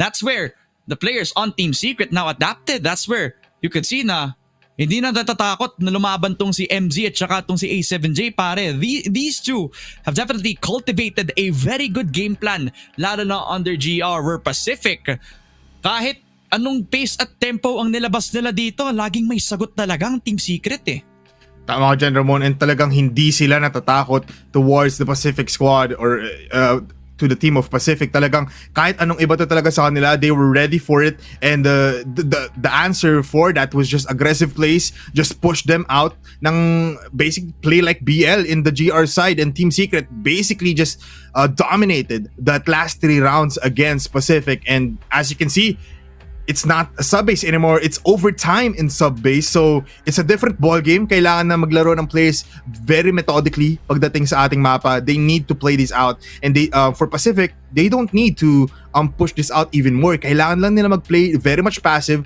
Let Team Secret go into their sightlines and then fire. Pero for Team Secret, it looks like they have the momentum here, Ramon. And it looks like malapit na tayo mag-overtime. Look, they're continuing to be the team that shouldn't be underestimated, pare. Sa kahit ano talaga maipakita mo, kahit ikaw si Pacific talagang ang Team Secret, nakapaghanda na. And now they're starting with the passage push. Will Pacific expect this? Walang tao masyado dun sa shutter ngayon. Parang sila mag-rotate. Revenge has a timing, pero yun nga lang, the train wreck is real. Team Secret inside of the site. That's 3 kills in a blink of an eye. Pero si Revenge at si MVA may pagsagot pa. The two long-standing players on Pacific gonna try to open a window for a clutch attempt. Pero yun nga lang, 3 versus 2. Bomb plant also confirmed para sa Team Secret. They're still alive and well. Can they really get a clutch up here? Pero look at Revenge. He will still fall down. Aiden with that kill and as well through the smoke. Team Secret puts a bullet into their wounds, makes it harder for Pacific. Ngayon, 10-9 ang ating score. Every round counts here, Ramon. Every round counts. So they need to utilize every kind of advantage that they see. And with that said, it's Revenge with the AWM na kailangan mong problemahin because it really is a bad line of sight for the other squad kapag si Revenge nasa harap mo. Totoo, pare. Revenge, despite all the years of experience, talaga nga namang nakakahabol pa. And not only that, pare, one of the best snipers also in the league, if not the best sniper with this legacy. Tetsu just really brave on trying to contest him. Talagang very much aware that this head-to-head in the sniper is really just to count for that. Kaya ngayon, nag-step up na ulit tong si Revenge, just showing it how it's done. No 1 HP na agad tong si Justin, and there's also gonna be low wag pressure coming through from A7J at mukhang with the nade out, MVA is not gonna be in a good spot dito. If tama yung timing ni Lito, pasok na agad from the wag and it will be a really easy spray down from him. 4 versus 4. Pagpasok agad doon sa may A-site, mukhang ready pa tong si Justin, pero how ready is he? He kills 1, A7J with the trade. Jamero gets shut down by Aiden as well. At mukhang hindi pa tapos si Aiden, pare. Team Secret on top. 2 rounds in a row sa OT. Kinuha ang A-site, kinuha ang first 2 rounds. Team Secret really playing well, and you can see that they are not scared against the Pacific squad, against the Dynasty. And with that shot coming in from Tetsu, a headshot to put the Filipino sniper down. Target lock na nga talaga ang Team Secret dito, and they are formidable their formidable push with the focus in mind. It looks like they will go to A kasi alam nila isa lang naman nag-defend dyan, si MVA with the shot coming in from Tetsu once again. It's a headshot, no scope para sa kanya. At ngayon Pacific, they are on a timer kahit wala pang bomba na nakaplanta. It's A7J to plant it. Justin leading the woods area. Pero look at him, he gets that kill onto Tetsu. 3v4. Ano nga bang kayang gawing milagro dito ng Pacific to be on this set number 1? Justin making miracles. Gets 2 right now. It's a 3v3 pero nandun naman si A7J with a 2K. Jamera though, pero nandun si Aiden to get that first set. It's Team Secret against Pacific and they won beautifully. Pre, yung dalawang galing sa Vanguard, yung pinaka-instrumental sa ating naging last round dito before the swap no? Talagang Tetsu raining hellfire with his AWM, taking it to Revenge and even claiming off another pare. Opening the window to what could have been a very easy push doon sa may A-site. Talaga nga namang si Aiden at saka si A7J din no? Pero si Aiden beautifully, throughout this overtime, he has picked up so many multi-frags na talagang easy lang na nakakuha pa nga ng perfect OT so far. Ang Team Secret where A7J had the perfect awareness as well. Alam na since bukas na bukas nga yung kanilang flank, alam na si Justin since napatay niya itong si Tetsu, tamang hawak lang doon sa may likod nila at tamang easy spray down lamang sa lahat ng nakapapasok doon sa may luwag. No? Beautifully done for Team Secret pero the job is not over pare. Sa pag-swap pa lang ngayon matetest na over at the GR side of Team Secret. Pacific gonna have to be aggressive dito. Di pa tapos talaga ang laban as we try to get this in the bag for Tetsu and his team pero mamamatay na siya. First one to fall down. Revenge naman ang nagpapakitang gilas dito so it's a good start for them as he gets 2K right now. Dalawa na ang mawawala for Team Secret so No more games for Revenge. He wants to win. He wants to get this dub as Justin helps him out. A7J wala na ngayon. It's Aiden though and Drace first. Sinabi mo na si Aiden yung kanina pa nagpa-pop off and the one to make things happen. But can he do it? With one player behind him, he will fall down. It's Drace for last and as well as Aiden. Still alive ang PE. It's not yet done, Ramon. A perfect round para lang ma-start yung kanilang magiging arangkada dito sa kanilang magiging half over at the attacking side. But on BL, they're gonna try to play it aggressively yet again. Justin making a lot of noise, a lot of contact, and A7J down. Ganun kabilis lang na nakuha ang pagpasok on second mid where Tetsu gonna have to layer down a defense para lang hindi makapasok ang mga players ng Pacific. Aggressively, Justin is activating his senses and expecting that A7J was gonna try to play it against him. Mukhang na-punish pa nga ang Team Secret life natin, which hunkers up into a 4v5 where Tetsu and MZ is gonna have to play so much of their defenses. Lalo na itong si MZ, talagang tamang hold lamang. And hopefully Pacific are gonna be aware of this as Aiden will shut down Aldrin, the legendary rifler, down, but Revenge able to capitalize to get themselves at 3 versus 4. Revenge putting them in a situation wherein they can prevail. It's a 4v3. But look at Aiden spraying this down. He knows that someone's there and it's Revenge. Pag namatay niya to, Pacific needs to play more slowly. But Dracifer with a flashbang, nandun na nga yung shots coming in for MVA. And with the spray down coming in, wala na siya matatamaan. It's Jamero to get that kill. Aiden and MZ left alone to maybe get a retake. Buhay pa si Revenge, so if he takes the shot, he can get these kills. Pero yung spray down coming in from Aiden is very much dominating and it's very much overwhelming. The bomb has been planted, using up all of the last remaining utilities para sa PE. Ang flank potential coming in from MZ. Aware naman si Justin dito. He needs to pick the right people to kill. And he does! Dalawang mamamatay! It's Jamero to get the last kill. Pero si Aiden nabuhay pa.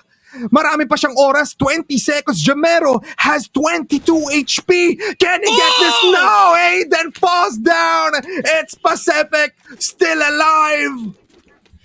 Pupunta na ba tayo ng golden round, pare? Pupunta na ba tayo ng golden round? There is a possibility. I want the golden round, man. Gusto ko ng golden round. Ako din, sa sobrang init na matchup na to, pare, gusto ko talaga makita to ng golden round. Pero si Revenge, tinan mo yung movement. Gusto tayo mga si Tetsu. Ako si Revenge. At tatapusin na to ng Pacific ngayon, pare. Possible one more round. To try to get this over the line. Pacific just needed para makapasok tayo dito sa golden round. One shot kay Tetsu was more than enough to pull the rotation. Kita mo si Dracifer ngayon pa lang, nakapasok on the A side, pero Pacific, look at their discipline. After nila makuha yung isang pickup dun sa A side, alam nilang hindi na nila dapat gawin to na mabilisan. Kasi dun din malakas ang Team Secret, so they back off for now. MZ, naku po, don't do that, man. Justin gets you that kill at dahil dyan, it's a 3v5. A golden round is becoming clearer for Pacific. Team Secret with one player for every corner na kailangan nilang hawakan. It's A side, it's mid, it's B. Oras na para itaas ang inyong mga kamay kasi Pacific, oras na ata para umarangkada. They're going into woods. They're going into mid. And with the flashbangs in hand, A7J falls down with a headshot coming in from MVA. Pagpasok ngayon, si Aiden ang arangkadas dito sa may dark room. He gets one. He might get two. He does. Pero he still will fall down. It's Dracifer alone to maybe get a clutch here. Pero doon naman si Revenge. It's 12-12, everybody. Our first OT in week number 8. Golden round. Ano sinabi ko, Bipolar? Ano sinabi ko kanina nung nag-4 heads tayo? Ikaw si Revenge, yun yung naraalala ko, man. Hindi ba yun? Sinabi ko, hindi ba yun? Yung game na to, yung matchup na to, set 3 lahat, pang golden round lahat. Kung may oras pa yung mga viewers natin, i-clear nyo yung buong schedule nyo. Kasi really, Pacific have brought this from the brink. Almost a perfect overtime para sa Team Secret na maayos na nila. Sana makukuha yung map pick nilang pick na kalaban nila na sa base.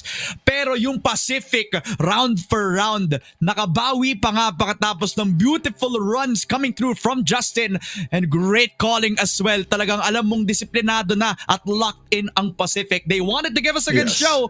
At pare, mabilisang laro lang to, pare. Balik na tayo dito sa ating laro, man. So, grabe talaga.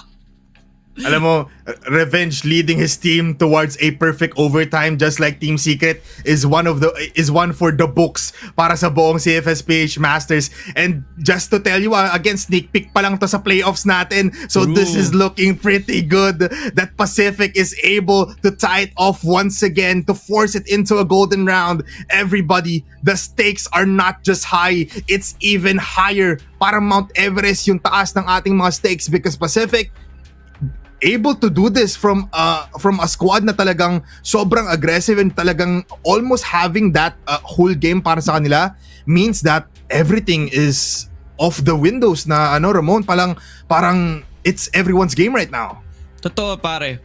At buti na lang sa isa 2 minuto na pag-reset natin because we're going into that golden round ay makapag-usap ng maayos ang parehong Team Secret at saka Pacific. Kasi again, nobody should be underestimated here, especially yung Team Secret talaga. This has been a band of misfits that have had this story ever since their time as Vanguard. Talagang nung naghiwalay na yung isa, nung nandito lamang si Tetsuo at si Aiden, then nung nagsama na yung dalawa na from Matt Jess going in towards this roster, tapos nung sinama na natong si Dracifer, talagang there was a dream na dapat ito ang makakaabot sa playoffs. Ito yung makakaabot sa mga championships, pero they're facing up against the legacy or themselves of Pacific. So many championships and so many internationals all culminating into a 12-12 pare. This will be a dream para sa Team Secret ngayon.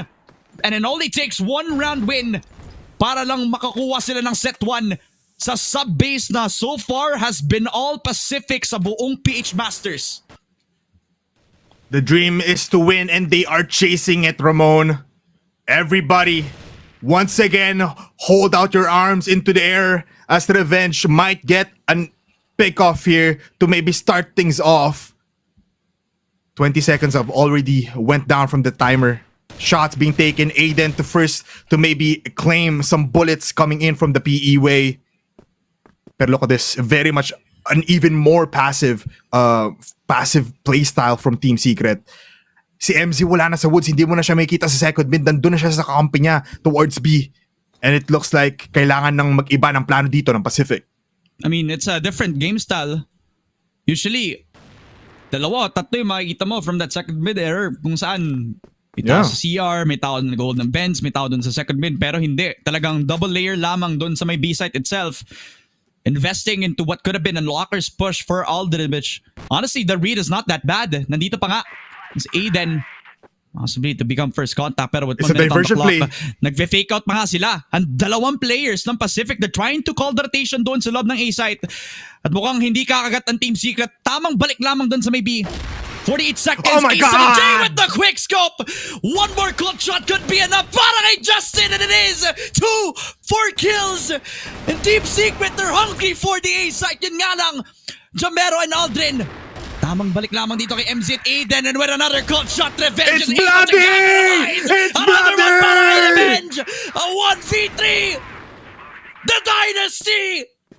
Babawi sa OT. And it's just gonna be Tetsu left. Tetsu! Pasok na dito sa dark room. Mawawalan ng liwanag. Ang Team Secret has Pacific now claim their throne sa sub-base. Their first set dito sa laban nila against Team Secret. Pacific once again telling us that they are still the kings of Filipino Crossfire. Again, it's the Dynasty to show us how it's done. It's almost triple overtime. It's a golden round to win it off. Ang ganda ng start for Team Secret, pero the onslaught coming in from Pacific was just too much for them to handle. Sobrang daming tinitignan na naiwan nila yung main side ng B. That locker push coming in from Revenge was just a beautiful crossfire all throughout. And Team Secret gives the first round for Pacific. That might be the best Crossfire match I've ever casted, pare. Grabe my talaga goodness. yung naipakita ng Pacific. Just pure mental resiliency out from the Dynasty themselves. They took it so many rounds in a row para lang maka-comeback in that OT setup pare, where Team Secret only needed 1 round. 1 round for so many rounds pare. Sobrang init na ni A7J, sobrang ganda na ng naipakita ni Aiden up until doon sa rounds kung saan yung Pacific naman ang nakadakot sa momentum nila. So many times that the mid-round calling has become the king of the hill para dito kay Revenge. And pare, have you ever doubted the consistency of Justin, pare? Talagang a big game player for a big player like him talaga. There's a reason why this core of Pacific has been heralded as legends. And it has been unfolding before our very eyes. Tama ka dyan, Ramon. It's just a good start for Pacific nonetheless. And talagang ang masasabi lang natin dito is that Pacific is really, really a great team, man. Talagang makikita mo na they are not there to maybe play those games. They are there to win. At makikita mo na the composure, talagang from start to finish, kahit they were at the edge of their seats, kahit na pushback na sila at the edge of the cliff ng Team Secret, sabi ni Revenge, sabi ng rest of the team every player coming from Pacific na wala to. Ano lang to? Basic game lang to, man. Nakakain namin tong pahabutin ng golden round. Ganun lang daw kadali, brother. Na parang it wasn't really a battle for them. It was just like a ball game na kung saan they clean it out very much beautifully, very flawlessly, and that is what Pacific is. And knowing the pride of Team Secret right now, hindi sila magiging masaya sa resulta na to, pero they have to stand proud kasi talaga nga namang they took Pacific to the limit dito sa subbase kung saan dito ang pinakamalakas na mapa ng Pacific ngayon. Pero hindi pa tapos yung port nandun pa at kailangan magpakitang gilas pa ng mas maayos ang Team Secret pagkatapos ng napaka-heart-crushing defeat dito ay dapat mag-focus na ang ating Team Secret players no? So talagang absolute cinema ang masasabi ko so far pare. Talagang this Team Secret team has been so fun to watch, very entertaining. The fact that they're not afraid to stand up against the Dynasty is very much respectable, pero there is a reason why we call them such as well. Man. So Pacific taking the first set and we're moving on to the second. Pero bago ang lahat, ihatid muna namin sa panel kay Sneaky Frog at saka kay Salvatore. Wala nang kuko sa mga daliri. Lahat ng pader butas na kakasuntok. Yung mga hininga sa katawan, walang-wala na pre. Grabe nga naman talaga yung game number 1 na yun. To think na game number 1 pa lang yun, halos ibuhos na ng Pacific tsaka ng Team Secret lahat para lang talaga bigyan tayo ng golden round. What a hold by Revenge dun sa lockers na yun, pre. That was so crucial kung bakit nakuha ng Pacific yung round na yun. Yeah, and I think it's a massive miscommunication as well para dun sa TS, no, going into that last round na I think it was Aiden and si MZ, no, were actually defending inside of the site pero hindi nila ma-figure out, or I think wala yatang nag-assign ng sarili nila in that 2F position, which kind of blew the round wide open, no, pare. Just gave Revenge some angles. Good cover rin galing kay Jamero, no, to cover the player that is actually dropping down galing nga dito sa rafters. So overall, very well played galing dito sa Pacific and Team Secret, no. You can't really diss anything yung ginawa nila dito sa mapa na to. I think both of them played super well dito sa series. Nagkataon lang talaga in that very last moment, Revenge happened, pare. Oof. Talagang Revenge, walang kupas, walang kalawang. Kailan ba tayo nakakita ng fall off kay Revenge? The moment that this man stepped into competition, wala na tayong nakita kundi talagang liwanag mula sa kanya. No? My whole life is consistent at hindi lang talaga si SJ ang pwedeng kumuha ng quote na yun. Pero si Revenge nga naman talaga ang embodiment ng consistency. This man just helped, binuhat yung bangko ng Pacific dun sa OT na yun, pre. Kundi dahil sa kanya, sa early pick-offs niya, ultimo pre, second mid, pinupush niyang mag-isa patungong luwag para lang makakuha ng early position dun sa may missile na yun kasi palaging kinukobra ng Team Secret yung pwesto na yun. That sparked a lot of debate kung bakit nga ba hindi nakahanap ng high ground tong Team Secret para mapunterya talaga ang Pacific. All Team Secret has to do was win 1 round, pre. Isang 1 round na lang. Hindi pa nila nakuha yun. And we cannot blame Team Secret, pre. Excuse me. Kasi nga sobrang lupit na naman talaga ng gameplay nila. Aiden and Tetsu was just doing everything sa kanilang kakayahan. A7J was holding Shatter na buhay ang nakataya. Pero the mid-round, the post-plant, the pick-offs, Pacific just showed who is the boss. Masterclass nga naman talaga. Sineminar lahat tayo kung bakit sila nga ba ang Pacific na kilalang kilala natin. Yeah, this is probably in contention, no, for probably one of the best games, if not the best maps na lalaro natin dito sa tournament natin, man. Kasi yun nga, sobrang pantay ng dalawang teams natin when it comes to their gameplay. Everyone was popping off in their own right. I mean, at one point, naging Chabero versus Aiden tayo for some odd reason dito sa subbase, pare. But it was just as entertaining. Ayun nga, not much to say about yung series na to. Not much anything bad to say, no, about yung series na to. Kundi, yun nga, well played for both sides. There's not really anything that you can point out na, you know, anyone did bad. Siguro yun nga, statistics dito ni Dre, pero yun nga, no, that comes with being the entry fagger, pare. Mapait pero matamis din para kay Jamero, no, na para umangat siya sa kompetisyon. Kailangan niya patumbahin yung dalawa niyang naging kapatid din dito lamang sa Crossfire, no, pre. Jamero just had like the most perfect second half. Feeling ko, pre, ito na ata yung nakita ko nga. Ito na yung Jamero na 100% nga talaga yung lakas na pinakita niya. Pero hindi pa ito yung ceiling niya eh. Like, feeling ko, there is a lot of plays na pwede pang iba to na Jamero. Pero kumbaga, sa mga plays na kailangan niya, yung emergency na plays na kailangan niyang ilabas, I feel like Jamero just really had to show it out para talagang mahinaan na loob ang Team Secret, no? Let's also give props where props is due. Si Boss Sigma, si Lito, si A7J, pre. This man also activated sa second half. The Ultimo was taking Shatter and as well as Lockers. In its fullest security, walang nakakalampas na miyembro ng Pacific up until that last round nga lang talaga, pre. Doon pa talaga nakitaan na nag-fumble ang Team Secret when it comes to defense. Kasi ang laking bagay na nakuha niya na si Justin tsaka si Aldrin dun eh. Pero nakalimutan niya, hindi lang pala yun yung dalawang players na kailangan namin punterehin para mawala ang Pacific sa mapa. Lahat pala kailangan na lang pakawalan, no? So yeah. Yeah, nice try para sa Team Secret, no? Kitang-kita nga naman ang effort dito ni Aiden, no? 1.60 KD almost, tas 1.5 kills per round, 0.60 headshot per kill, almost 3 players averaging 50 headshots, no? And it was not enough. It was not enough. The headshots were not good enough para sa Secret. Yeah, for sure. Ngayon nga, ang laking output na nagagawa nga dito ni Aiden, no, as we do expect him to be. 26 AP is an absolutely absurd number to have, especially pagdating sa mapa ng subbase where a lot of things can happen. But yun nga, very nice try galing sa kanya. Meanwhile, on the other side though, consistent all throughout, all 5 members dito, para even itong si MVA who has a 0.75 KD, ramdam na ramdam ang kanyang presence dito sa mapa na to.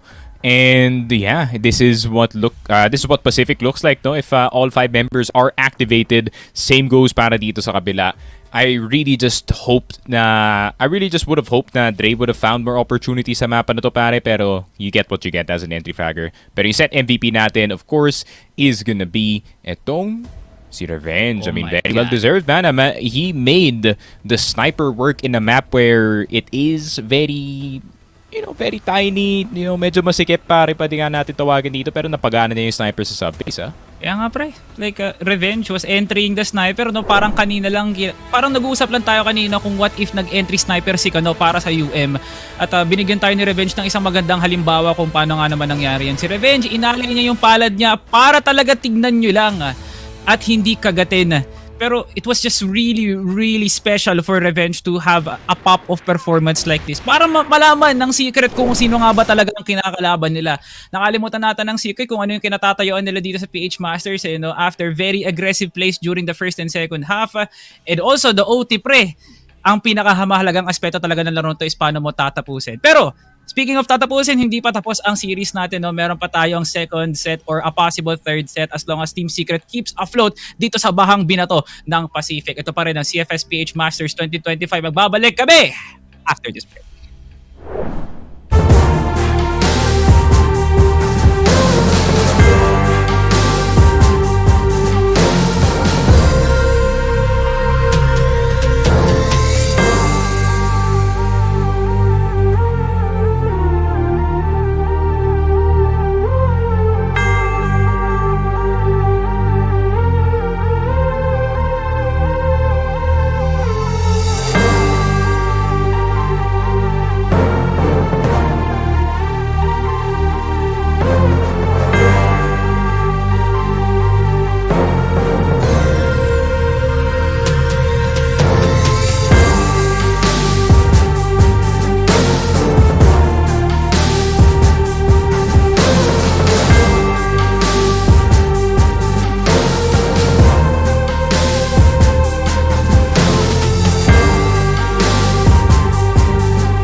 EVOS Pacific Masters. Call it a night, and Elvin will kill the final member as they will go to the grand final. The dynasty is still well alive. Pacific Masta will be your 3-time champions of CFS PH Masters.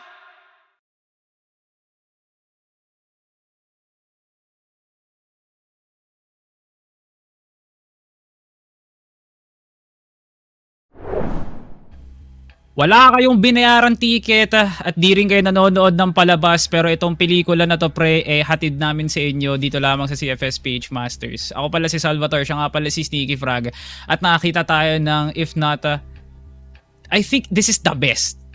I'll just say it out loud, no pre. This is absolutely the best series na pwede nating makita. At hindi pa nagsisimula ang UBEC tsaka EVOS ha. Sinasabi ko na kagad dito. Pacific versus Team Secret gave us one of the best sub-base maps we've ever seen sa buong tournament na to, no. At sa buong larangan ng Crossfire pre, ultimo talaga, lahat ng upuan talagang nabasag sa mga nakita nating action dito lamang sa sub-base.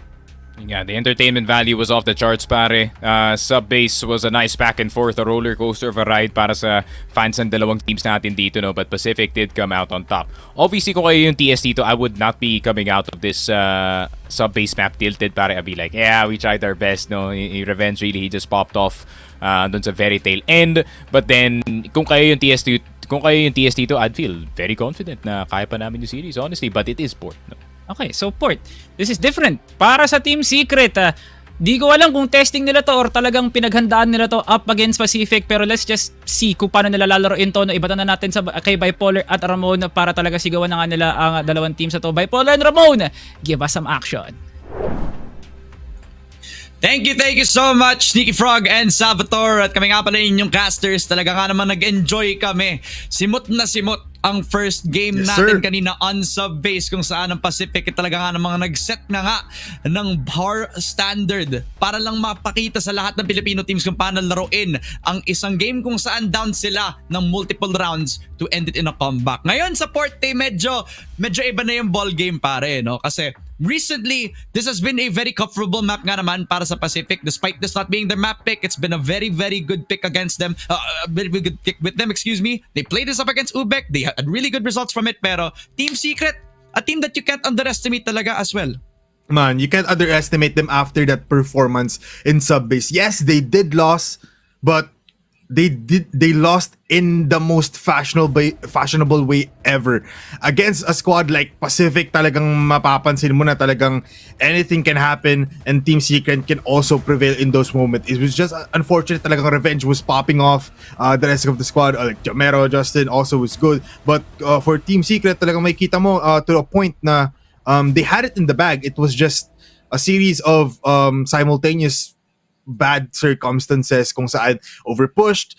It was just a good hold coming in from Pacific. Pero ngayon, tulad ka na sabi mo, port ang ating mapa for this decider. Gamit na gamit tayo, and as well as gamit na gamit ang ating mga players for this. And just to point out hindi pa po set number 3. Set number 2 pa lang tayo after this. So you never know what we're about to expect, kasi we were expecting a 2-0, we're expecting also a 2-1, but right now parang hindi, wala tayong makita, wala tayong mapredict, lalo na ito yung binigay sa atin na pang finals halos ang laruan nila kanina. Look, at this point, pare, parang hindi na talaga set in stone yung lahat ng predictions natin dito, kasi the first set has proven na kahit sino talaga ang pwedeng makapagtagumpay dito. We're looking at a refined version of both rosters na through grit and grind talagang kinailangan pang umabot dito sa kung saan nasa prime na ang parehong Team Secret at saka ang Pacific. Sino ba ang mas tataas? Ngayon na si Revenge naman ang sisimulang maayos. A7J down at ang ganda ng reposition. Walang trade-off whatsoever from Team Secret.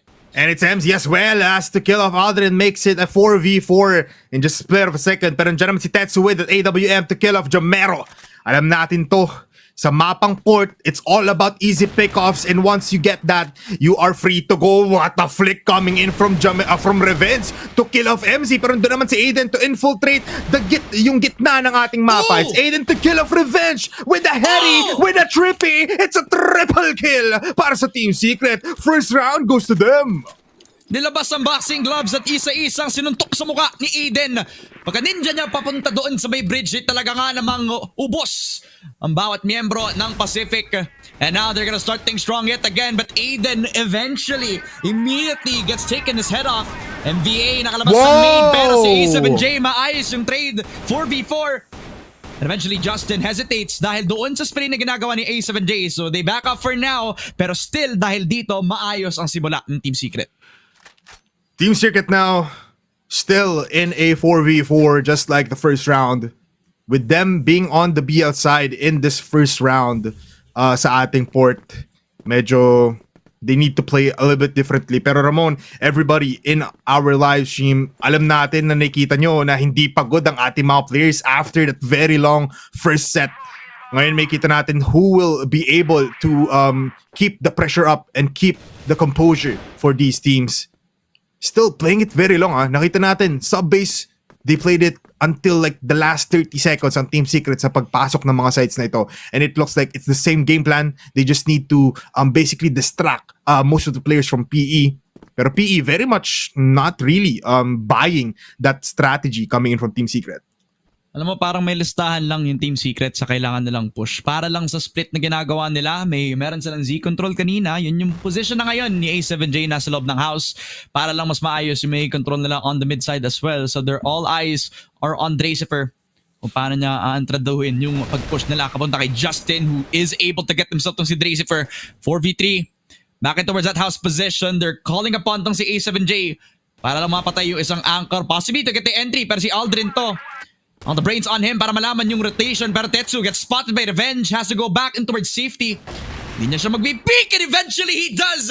30 seconds though. Kailangan mag-rotate, kailangan mag-push yung Team Secret. Justin eventually will expect them papunta dito sa may loob ng Z. Yun nga lang mapapatay si A7J and another spray down from Justin. 1v3 for MZ. Hinahabol si Justin pero si MZ ang makakuha ng patay. 15 seconds. A-site wide open pero tingnan mo si Jamero pare. Yes, Nasa the C4. LA siya. So kahit tumaas siya ng LA, pwede siya mapatay lamang ni Jamero. Looks like he doesn't get it. May plan pa siya. 1v2 pero si Aldrin, right place, right rotation. Pagbawi ng Pacific into the second round 1-1. It's back to a tie game for these two teams in favor of no one. Kasi pantay nga naman ito yung score, pero in the map of Port, you can see a lot of rotation being made by PE. Was very much a good play coming in for them.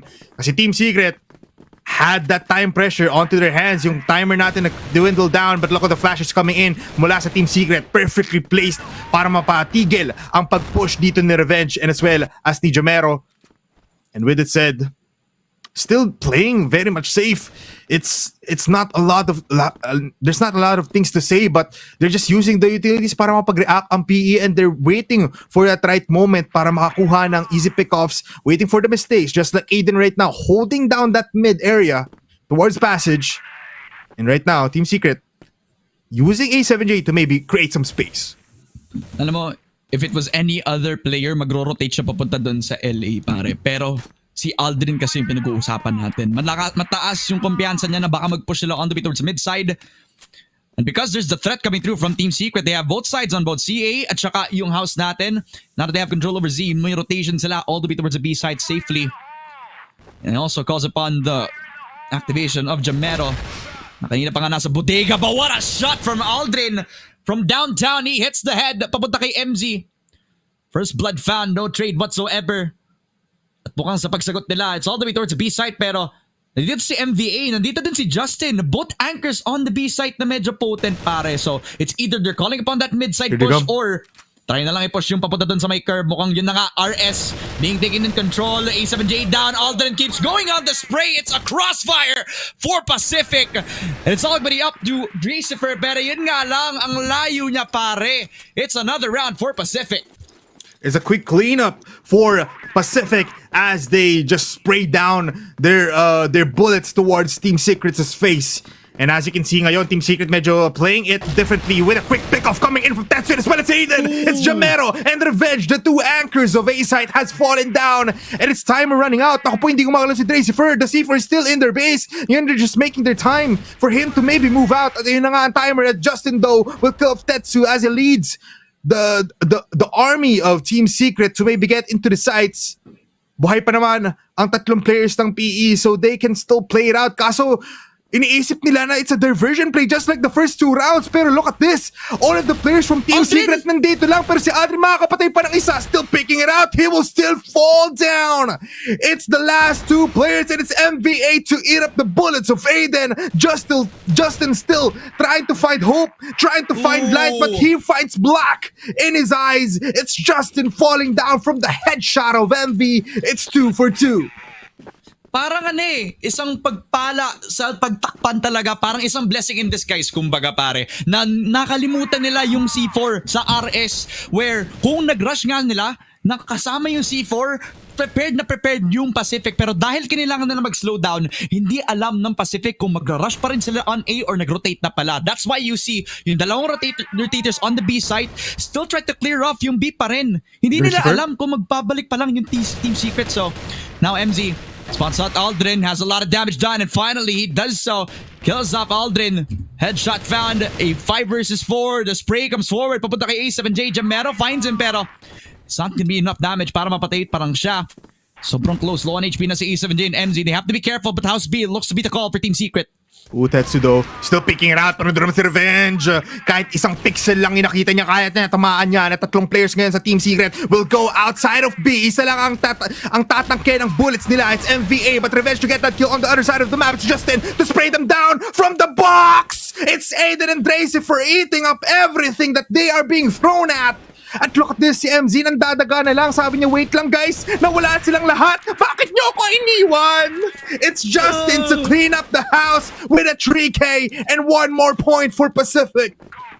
A full decisive GR round para sa Pacific, and you call upon Justin, the anchor, who tried to rotate back in towards that A site, pero at the right place at the right time, nandun na siya agad nung pumapasok pa lang ng house ang Team Secret. But Justin continues to reign supreme sa pag-hold na dito sa my B site. Another for Justin! He keeps going, pare! Pero Tetsu's gonna shut that down. MPA is still here. The Godbox defense! Team Secret though, they're still winning out the fights. Jamero and MVA na lang. Low on HP pareho. Revenge, hawak na yung M4. One shot, and eventually enough. It's all gonna be down to the Colt. 35 seconds, and A7J decides na mag-rotate na lang, at mukhang alam na ni Revenge ang nangyayari. Mukhang okay na yan para kay Revenge. Another clutch coming through on the port map para sa Pacific. Revenge does it again. Tama yan, MVA. Ngumiti ka lang kasi nandyan naman si Revenge para bigyan ka ng panalo dito sa ating port.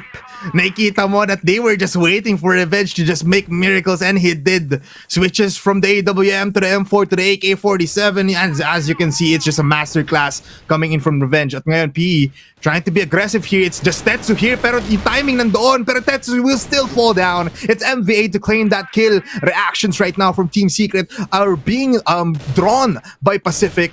Tatlong players very much close to towards House B. At makita natin ngayon na Team Secret in shambles in this 7th round. They know that as an organization, Pacific are parang alam na nila yung mga galawang mabilis. So after they kill up tong si Tetsu, mukhang hindi na magiging maayos. Hindi na maayos na sagot ang mabilisang push lamang. So go back towards the default. You can see that MZ wants to get active. Jamero lost out on the timing, giving an opportunity for MZ to kill off tong si Aldrin. Really good shot, 1 for 1. Jamero also spotted it from the ninja. Patay na agad si Jamero. 4 versus 3. Ang ganda ng sagot ng Team Secret. Kung kanina, they were crumbling to pieces. Agad nakabawi with 2 picks on their hands. Justin, all that he can do is try to spray down papunta dun sa may mid-side, pero ang Team Secret nakaluto na agad ng push. MTA with a good spray. M7J down. It's all being down to Justin and Revenge left. It's Aiden to get the kill onto MVA, so ngayon it's easier for them to defend this site. At Revenge, can he do one more clutch up together with Justin now though? It's not just a one player, one team. Ngayon, the flashes are there to maybe stop the defense, pero lumabas na nga dito si Dracifer. It's Aiden versus Justin. Justin with 15 HP. Justin playing the time, pero not the HP. It's Aiden to get that kill. It's Team Secret with 1 more point. It's Pacific just not able to clutch things up. Kala mo, skater boy itong si Aiden. Sa ganda ng movement niya, no? Just styling on Justin. With the high HP, he has full confidence para lang makapag-jump peek, para lang mahanap niya yung last bullet. And knowing because of the war that he has had, Justin, sobrang laki ng responsibility to get that 1v1. Pero back in towards Team Secret, their adaptation after a botch shot push doon sa may LB, nakapag-isip na agad na kumuha na lang ng pick-off. Si MZ, alam niya na may mga times na hindi binibigyan ng pansin nitong si Jamero on the way towards the mid-side. Yun yung kinuha niyang timing para lang makakuha ng split push towards the house B. Killing off Aldrin, making it an easier rotation for Team Secret despite the numbers disadvantage. And now within 3 to 4 setup, Jamero, hindi na siya aalis. But this also gives an opportunity for MZ to keep playing yung Z position natin, which could very well be a B split push kung yun nga yung gagawin ng Team Secret. Kinokondisyon ng buong Team Secret ang buong PE, and look at this, 3 players ang nilagay nila towards B, and it looks like there's still a lot of players for Team Secret to maybe consider A site as a push instead than B. Pero look at this, it's revenge with the AWM with the push onto long A, very deep towards steel door. Makikita niya ang isa and it connects onto Tetsu, pero there's a trade-off for Jamero. It's MZ to get that kill. Angat pa rin ng ilang players dito ang Team Secret. Makakapatay sila ng dalawa. It's Revenge and Aldrin falling down. 2 players left for P to maybe defend these sides, but Justin making it easier. It's a 2v2. Bomb has been planted on A. At onti na lang natitikman ng Team Secret ngayon, pero PE, it's MVA to get this kill para mawala ang hapunan dito ng Team Secret. Pero buhay pa rin naman si A7J. He has low HP, pero si Justin very much high. Naku po, he has everything that he needs para mapanalo yung round na to. He just needs to pick this wide, and he does, and he gets that kill unscathed, undamaged, and gets this round for the entirety of Pacific. It's closing up the lead yet again. Very well put sana yung ginagawa nitong si Eden. I believe A7J was also low on HP as well, so there was an opportunity for him to deny yung pag-rotate nga agad ng PE all the way back towards the top 8 position. Na-catch pa nga tong si Dracifer trying to cut the rotation off as well. So yun yung isa sa mga reason kung bakit napadali yung pagbalik ni Justin, who's up 14 kills right now in the second set. Kung kanina consistent siya, ngayon pare, para siyang dragon. Talaga nga namang kinakain ng buhay ang mga players ng Team Secret on the isolated frags. And now Team Secret taking that LB push, possibly against MVA as well as Justin. They're playing into the stack, and possibly yung duo na to, enough na to para mas maayos na yung defense nila on House B, pare.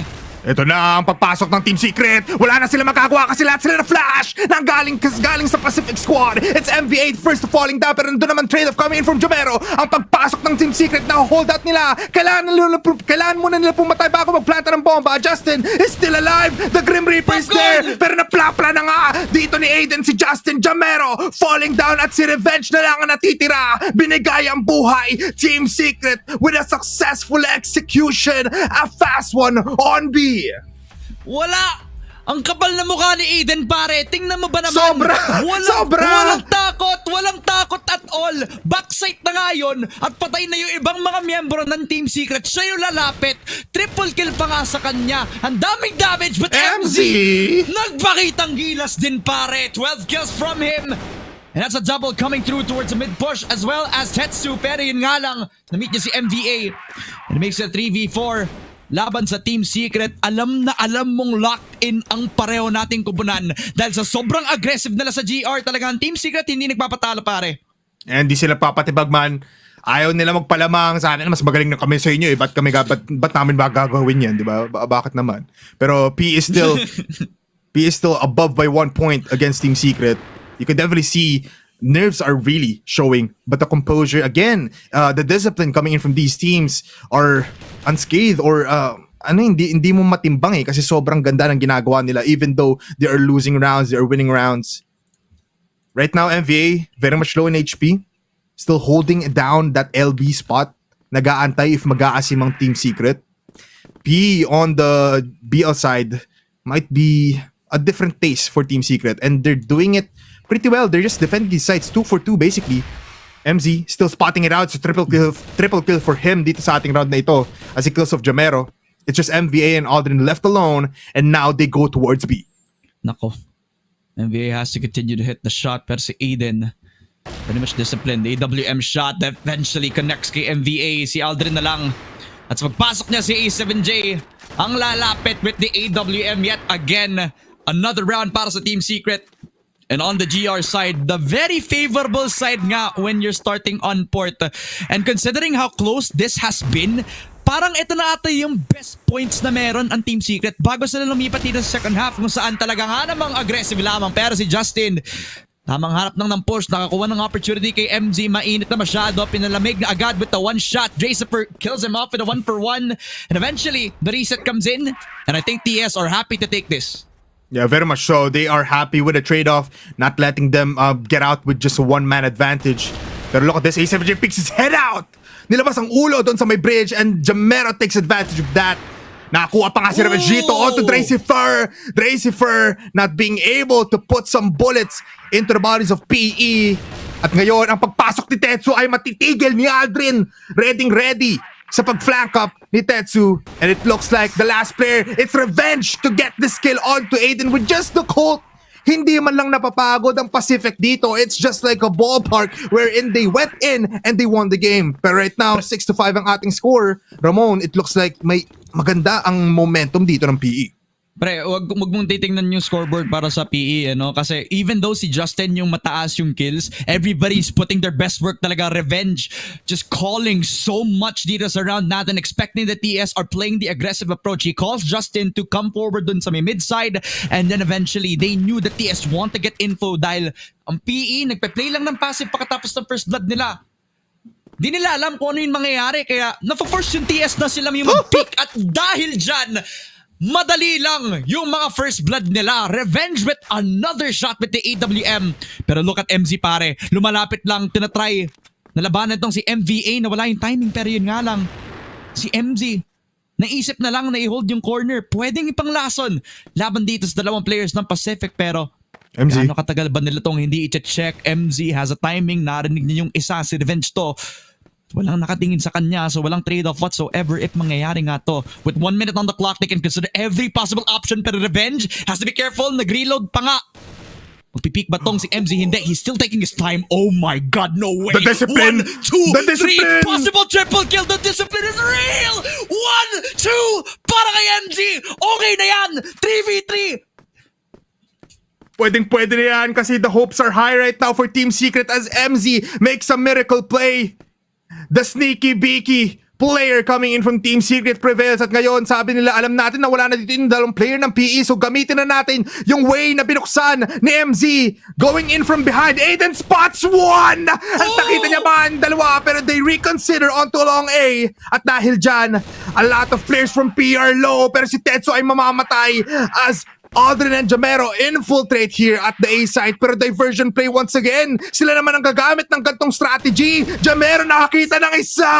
It's Aiden left alone to go back onto LB.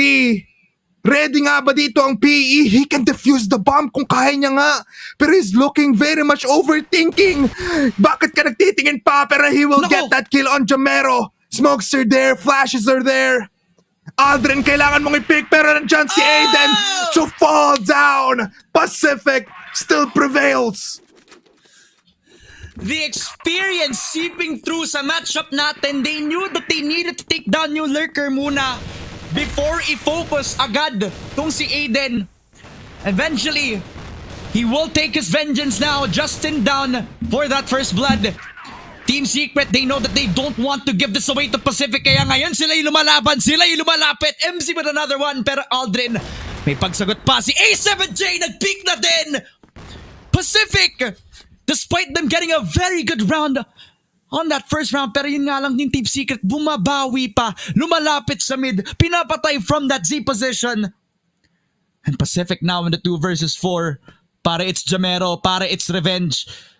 These are the 2 deadliest players dito ngayon na masasabi natin can turn games around, pero will that happen? Lalo na at 4 versus 2 pa nga sila. A7J just calling upon the push. What a quick scope flick! Grabe yung micro adjustment! Ibang-iba! Kapag unlock ang bawat player ng Team Secret, it's just gonna be a 6th round for them yet again. Man, Team Secret is playing out of their minds. Hindi ito yung Team Secret na kilala natin in the first week. Pero si A7 Gen says na ito ang prime Team Secret. We can get against up the top dogs and we can get those kills and secure these rounds. Revenge falling down is a bad spot and a bad start for Pacific. Tignan mo ang lapit na naman ni MZ. Isang daga ka talaga, sir. Binabaril mo pa nga. He will fall down with a quick scope coming in from MVA. At dahil dyan, the numbers are even. Pero si A7J will get that kill. A trade-off para sa kanyang kakampi. Aiden and Dracifer holding down mid. Pero tatlong players ngayon coming in from Pacific are now going to LA. The shots will not connect coming in from Tetsu. Magtawag ka na ng kakampi mo kasi pangalawang shot will still not connect. Naplapla ka na naman, sir. Si Justin gets that kill. At mukhang they will reconsider another site. Aalis sila dito. Pero maaabutan ni Aiden. Aiden, hindi pa clear yung corner niya. And once is gonna be one more, but Jamero expects it. Alam niya yung nangyari sa mga previous rounds, pare. Yung ginawa agad ni A7J kanina, hindi mangyayari ulit. Now, Pacific, an opportunity para makapag-reset yet again kanina. You know, the sniper is dead, pero sa A7J pa yung isa.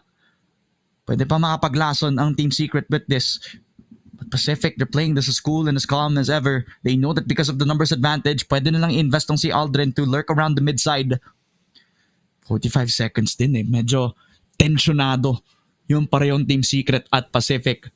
At si Dracifer, dapat siya talaga yung star dito kasi siya yung napakalapit dun sa may A site. Split push all the way from CA and possible for Pacific to go on that. Pero ganda ng rotation siguro ni A7J. He could just play around this timing pero 20 seconds, kailangan ng umarangkada ng Pacific. Dracifer's not cleared yet. Narinig niya na. Lapit na agad dun sa stairs. Narinig niya si Aldrin. Another spray down comes forward. A 1v1. And it's up against Justin. A7J does have to cult out. He spots him from the rotation. Yun nga lang, enough na yun! Team Secret, one more round, equalizing against Pacific 7-7. It's just like set number 1. Pantay na pantay ang laban. Hindi nagkakalayo ang mga players. It's just kills at the end of the day. Let's give it up for Justin with 17 kills right now and 16 kills for Aiden and MZ. A bloodthirsty map for these players and a bloodthirsty set number 2. Ngayon, alam mo, it's a different pace route now. Akala ko it's the same kind of playstyle mula sa set number 1 natin na talagang aabot tayo ng 20 seconds. Pero iba eh. They utilize those early pickoffs to get multiple frags. Tapos, they do it once again. Magbabagal sila para maiba yung timpla ng laban para magulo ang mga kalaban nila. And right now, we're seeing just the epitome of these two teams playing like chess. Playing the mind games for these two teams. Grabe, the grit and grind to get here, pare. All throughout Team Secret, we're getting doubts from the fan base kung paano nga sila magpo-perform. But now they're shining up against the Dynasty themselves. Justin down. Yung pinakamainit sa Pacific pa yung namatay. Pero si MVA kiniklear ang bawat corner. Na-spot pa nga si Aiden. Si Tetsu na-spray lang yan. And it's just gonna be an entry from the side of Pacific. A 3v3 where Team Secret has to play the tempo that MZ, he caught the bomb! Yung C4 nasa harap lang nila, nakapasok ang Pacific nang hindi hawak yung objective. Si Jamero mapapatay lang din. Alden in a 1v3, the legendary Lifer will get shut down ng ganun-ganun lang. A7J will get the 8th round para sa Team Secret. Team Secret up by 1 point right now. At nararamdaman nila that they can close this out. They just need 2 more points. PE needs 3. Pero with aggressiveness coming in from MZ, he is playing very out of his mind. He is controlling and the entirety of the B area and towards LB. PE needs to get these kills right now. They need at least 2 kills to execute onto this site. Pero look at this. A7J with the AWM leading it towards revenge. The Filipino sniper falls down. It's A7J to claim that title. The aggressive one prevails in that scenario. At ngayon, sabi ng PE, nakapatay tayo, mag-back off yan. Tayo nalang pumunteriya dito. Gamitin natin yung death ng ating IGL as an advantage. Look at Dracifer, parang kakampi niya lang. Look at the discipline and A7J with that triple kill to get Team Secret into match point. Grabe yung mga curveball ng Team Secret, pare. from Tetsu on the sniper, binigay niya kay A7J, precisely taking first blood against the Filipino sniper himself na si Revenge. And then when PE decided na mag-lock in towards that LA push, si Dracifer hindi na clear. Yes, hindi siya masyadong mainit sa round natin, pero grabe, the impact round that he put up with a double kill collateral pa. Grabe naman. Set point ba para sa Team Secret? At talaga nga namang the prophecy para sa kanila, the band of misfits now taking it towards the dynasty themselves to the limit. And this time it will be a 3-2 split up pare. Tinatry na lang nakunin ng Pacific.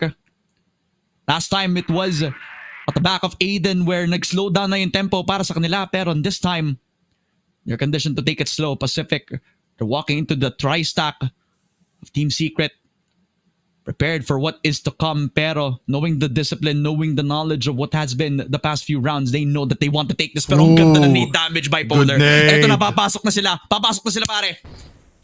Hindi pa ata with the smoke being the concealment. Can they really handle all of the firepower dito ng Team Secret? Just to point out, wala na silang AWM, pero dito ng pag-arangkada, Justin dodges the bullets coming in from Aiden, pero Aiden to get that kill onto Justin nonetheless. Ngayon, buong squad ng PE nandito, pero look at A7J! A7J with the double, and with the one more coming in from Dracifer. It's one less player. It's Revenge! The fall down! It's Team Secret with a 10-7 score. Sobrang saya ni A7J. He cleaned up the bodies of Pacific, and set 2 goes to Team Secret. Malaanghel ang galawan ni Lito para sa Team Secret, pare. Talaga nga namang when he needed him the most, he steps up as the flex god. 21 kills all throughout the port map. On the sniper, taking it to Revenge. And then when the setup was real para sa Team Secret on that GR, yung B-push na niluluto sana ng Pacific dun sa round na yon, ay talaga nga namang it came down to the absolute flash. At nung nilabas yung utility, dun palang naglabas ng maayos na spray down si A7J. What a performance from Lito himself. Pero grabe, Yes, sir. Everybody from Team Secret was on a high note dito sa ating port map. Man, everyone in Team Secret played disciplined Crossfire. We saw multiple triple kills, double kills na talagang pinalampas lang nila.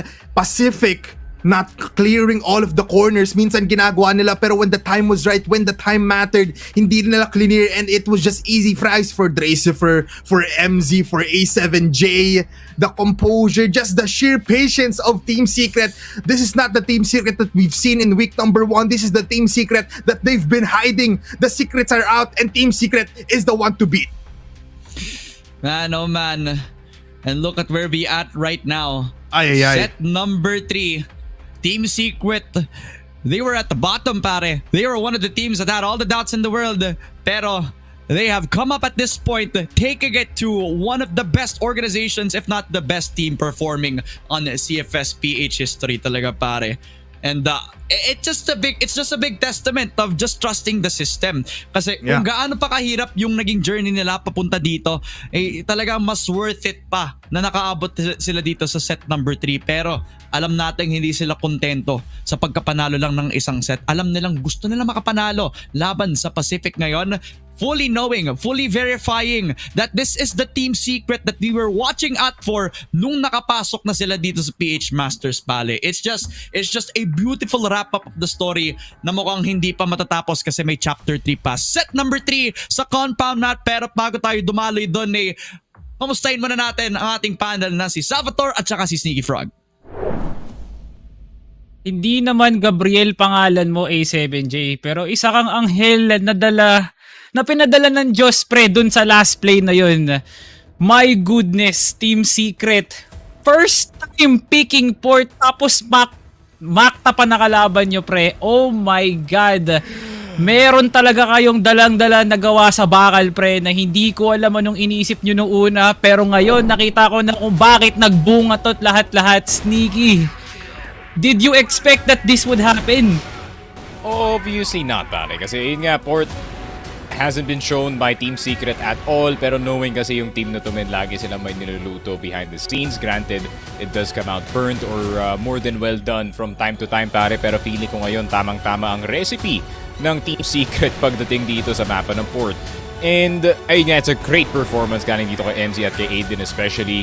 And A7J, super clutch positioning galing sa kanya, man. I mean, the amount of times that he has caught itong PE not checking his angle. And para naman dito sa PE, no, they didn't actually play too bad. Justin played super good dito sa mapa na to, pare. Pero yung setups kasi ng TS, man, they are so complicated na feeling ko napapaikot-ikot dito yung PE, pare. Pre, paalala ko lang ito yung Pacific na pinahirapan yung EVOS support. Ulitin ko. Ito yung Pacific na pinahirapan ng EVOS support. What went wrong into the mid rounds of Pacific na pinagmamalaki nga nila na mas angat sa mga ibang teams at lalong-lalo na nga rin yung post plans nila. Pero pre, binaldado talaga ni Aiden tsaka ni MC yung mga angulo na hindi makapwesto sila Justin. Kahit nga napipick up si Dre sa mga unang parts ng round, ang laking bawi na binibigay na factor dito ni Tetsu tsaka ni Aiden para gumawa ng play para sa sarili nila, no? Pick off after pick off, post plant after post plant, lahat ng util sinasalo ng Pacific sa mga pagbumukaan nila, pero hindi naman to pala bunutan. So that is something that PE should be concerned about, pre. Sa dami ng rounds na nakuha ng TS at lahat ng yon puro execute, pre. My goodness, Team Secret. Ito yung lihim, pre, na nabunyag na. Sabi nga nila, pre, walang lihim na hindi nabubunyag. Pero pre, nilantad na ng Team Secret na kung kailangan nyo makuha tong panalon to, kailangan nyo muna kaming patayin. Yeah, the time for experimentation is done para dito sa Team Secret. Now it's time for the actual result. Ito na nga set summary natin. Obviously, a massive performance galing kay A7J. 2.33 KD, 1.24 kills per round, and 15 AP para sa kanya dito. Para naman dito kay Dasman, HK is not that high, pero ramdam na ramdam ang kanyang rifling dito sa mapa na to, man. I mean, on the other side, Justin had a very good game. The rest of the squad had some very nice spots dito sa mapa na to as well. Pero, yun nga, no, by the tail end ng mapa natin, man, feeling ko, it was all TS. Parang pre, no, hindi na natin i-consider yung headshot per kill kung M4 nga naman gamit nila, no? Kasi Aldrin didn't really have that effective of a headshot per kill. Pero pre, ramdam mo sa kanya na he really had it going the moment he stepped into the plate na 2 kills, 3 kills. Pero Aiden and MZ was just feeling it. Ramdam na nila para sa sarili nila, no, na maganda tong pakiramdam ko sa port na to. Activated ang mga Diablo ng Crossfire, pre. And wala talagang nagtatrabaho para dito sa Pacific para pigilan sila Aiden at MZ, no. Double effort para kay Revenge, lalo na nga rin si MVA kasi nga the double snipers, I think yun ata yung susi para makuha nila yung control sa LB, no. Pero nagkakaroon ng footing talaga si MZ dito sa Z, no. And even pre, the moment na makuha ng Pacific yung CA, bigla na lang lilipad si A7J, bigla na lang lilipad si Dracifer para mapigilan yun. It's a matter of reading the map, no.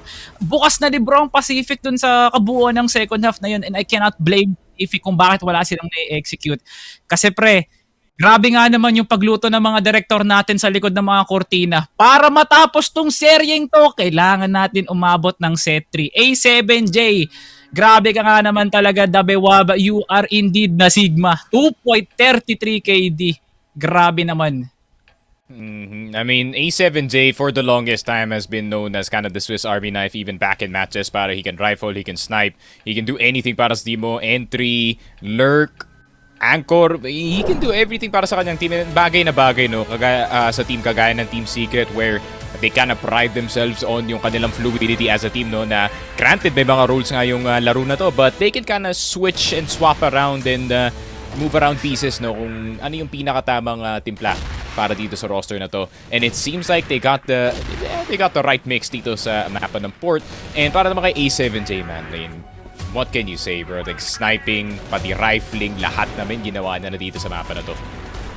Yeah. So, man, bilang na ang oras ng mga old gods, pre, kasi hinahatak na sila ng Team Secret pababa ng lupa ngayon. Pacific, the days are now numbered. Kailangan nyo na mag-activate dito sa compound, and Team Secret, can they complete the reverse sweep para malupit ang kwento natin ngayong araw? Ito nga pala ang CFS PH Masters 2025. Magbabalik ang aksyon after this break.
they win against Pacific Magna. Call it a night, and Elvin will kill the final member as they will go to the grand final.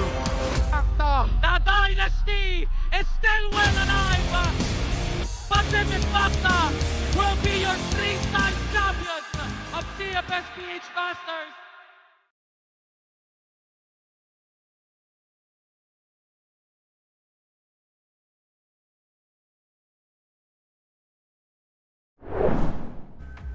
Ang telenovela ng Secret at Pacific magtutuloy at ito na ang ating huling episode. Ako nga pala si Salvatore, siya nga pala si Sneaky Frog at kayo ay nakatutok sa CFS PH Masters 2025.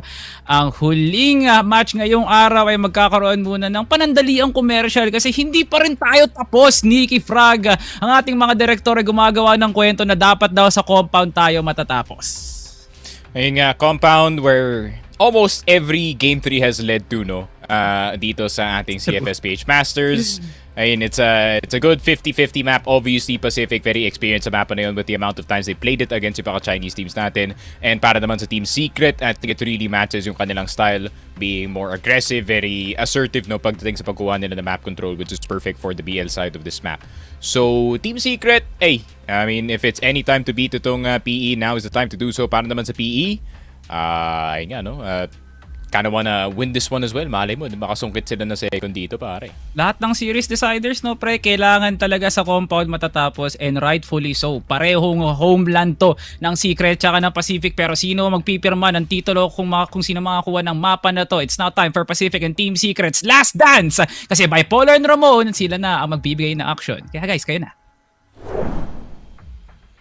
Salamat Salvatore, salamat para dito kay Sneaky as well. Kami nga pala si Ramon at saka si Bipolar. Kami ang nagkakast all throughout sa isang absolute cinema of a series between Pacific versus Team Secret talaga no? And what a way that we had para dito sa ating matchup no? Yung legendary organization now taken to the limit against Team Secret. One of the teams na hindi natin na-expect na talaga nga namang ginagawang close game lamang ang Pacific ngayon, pare.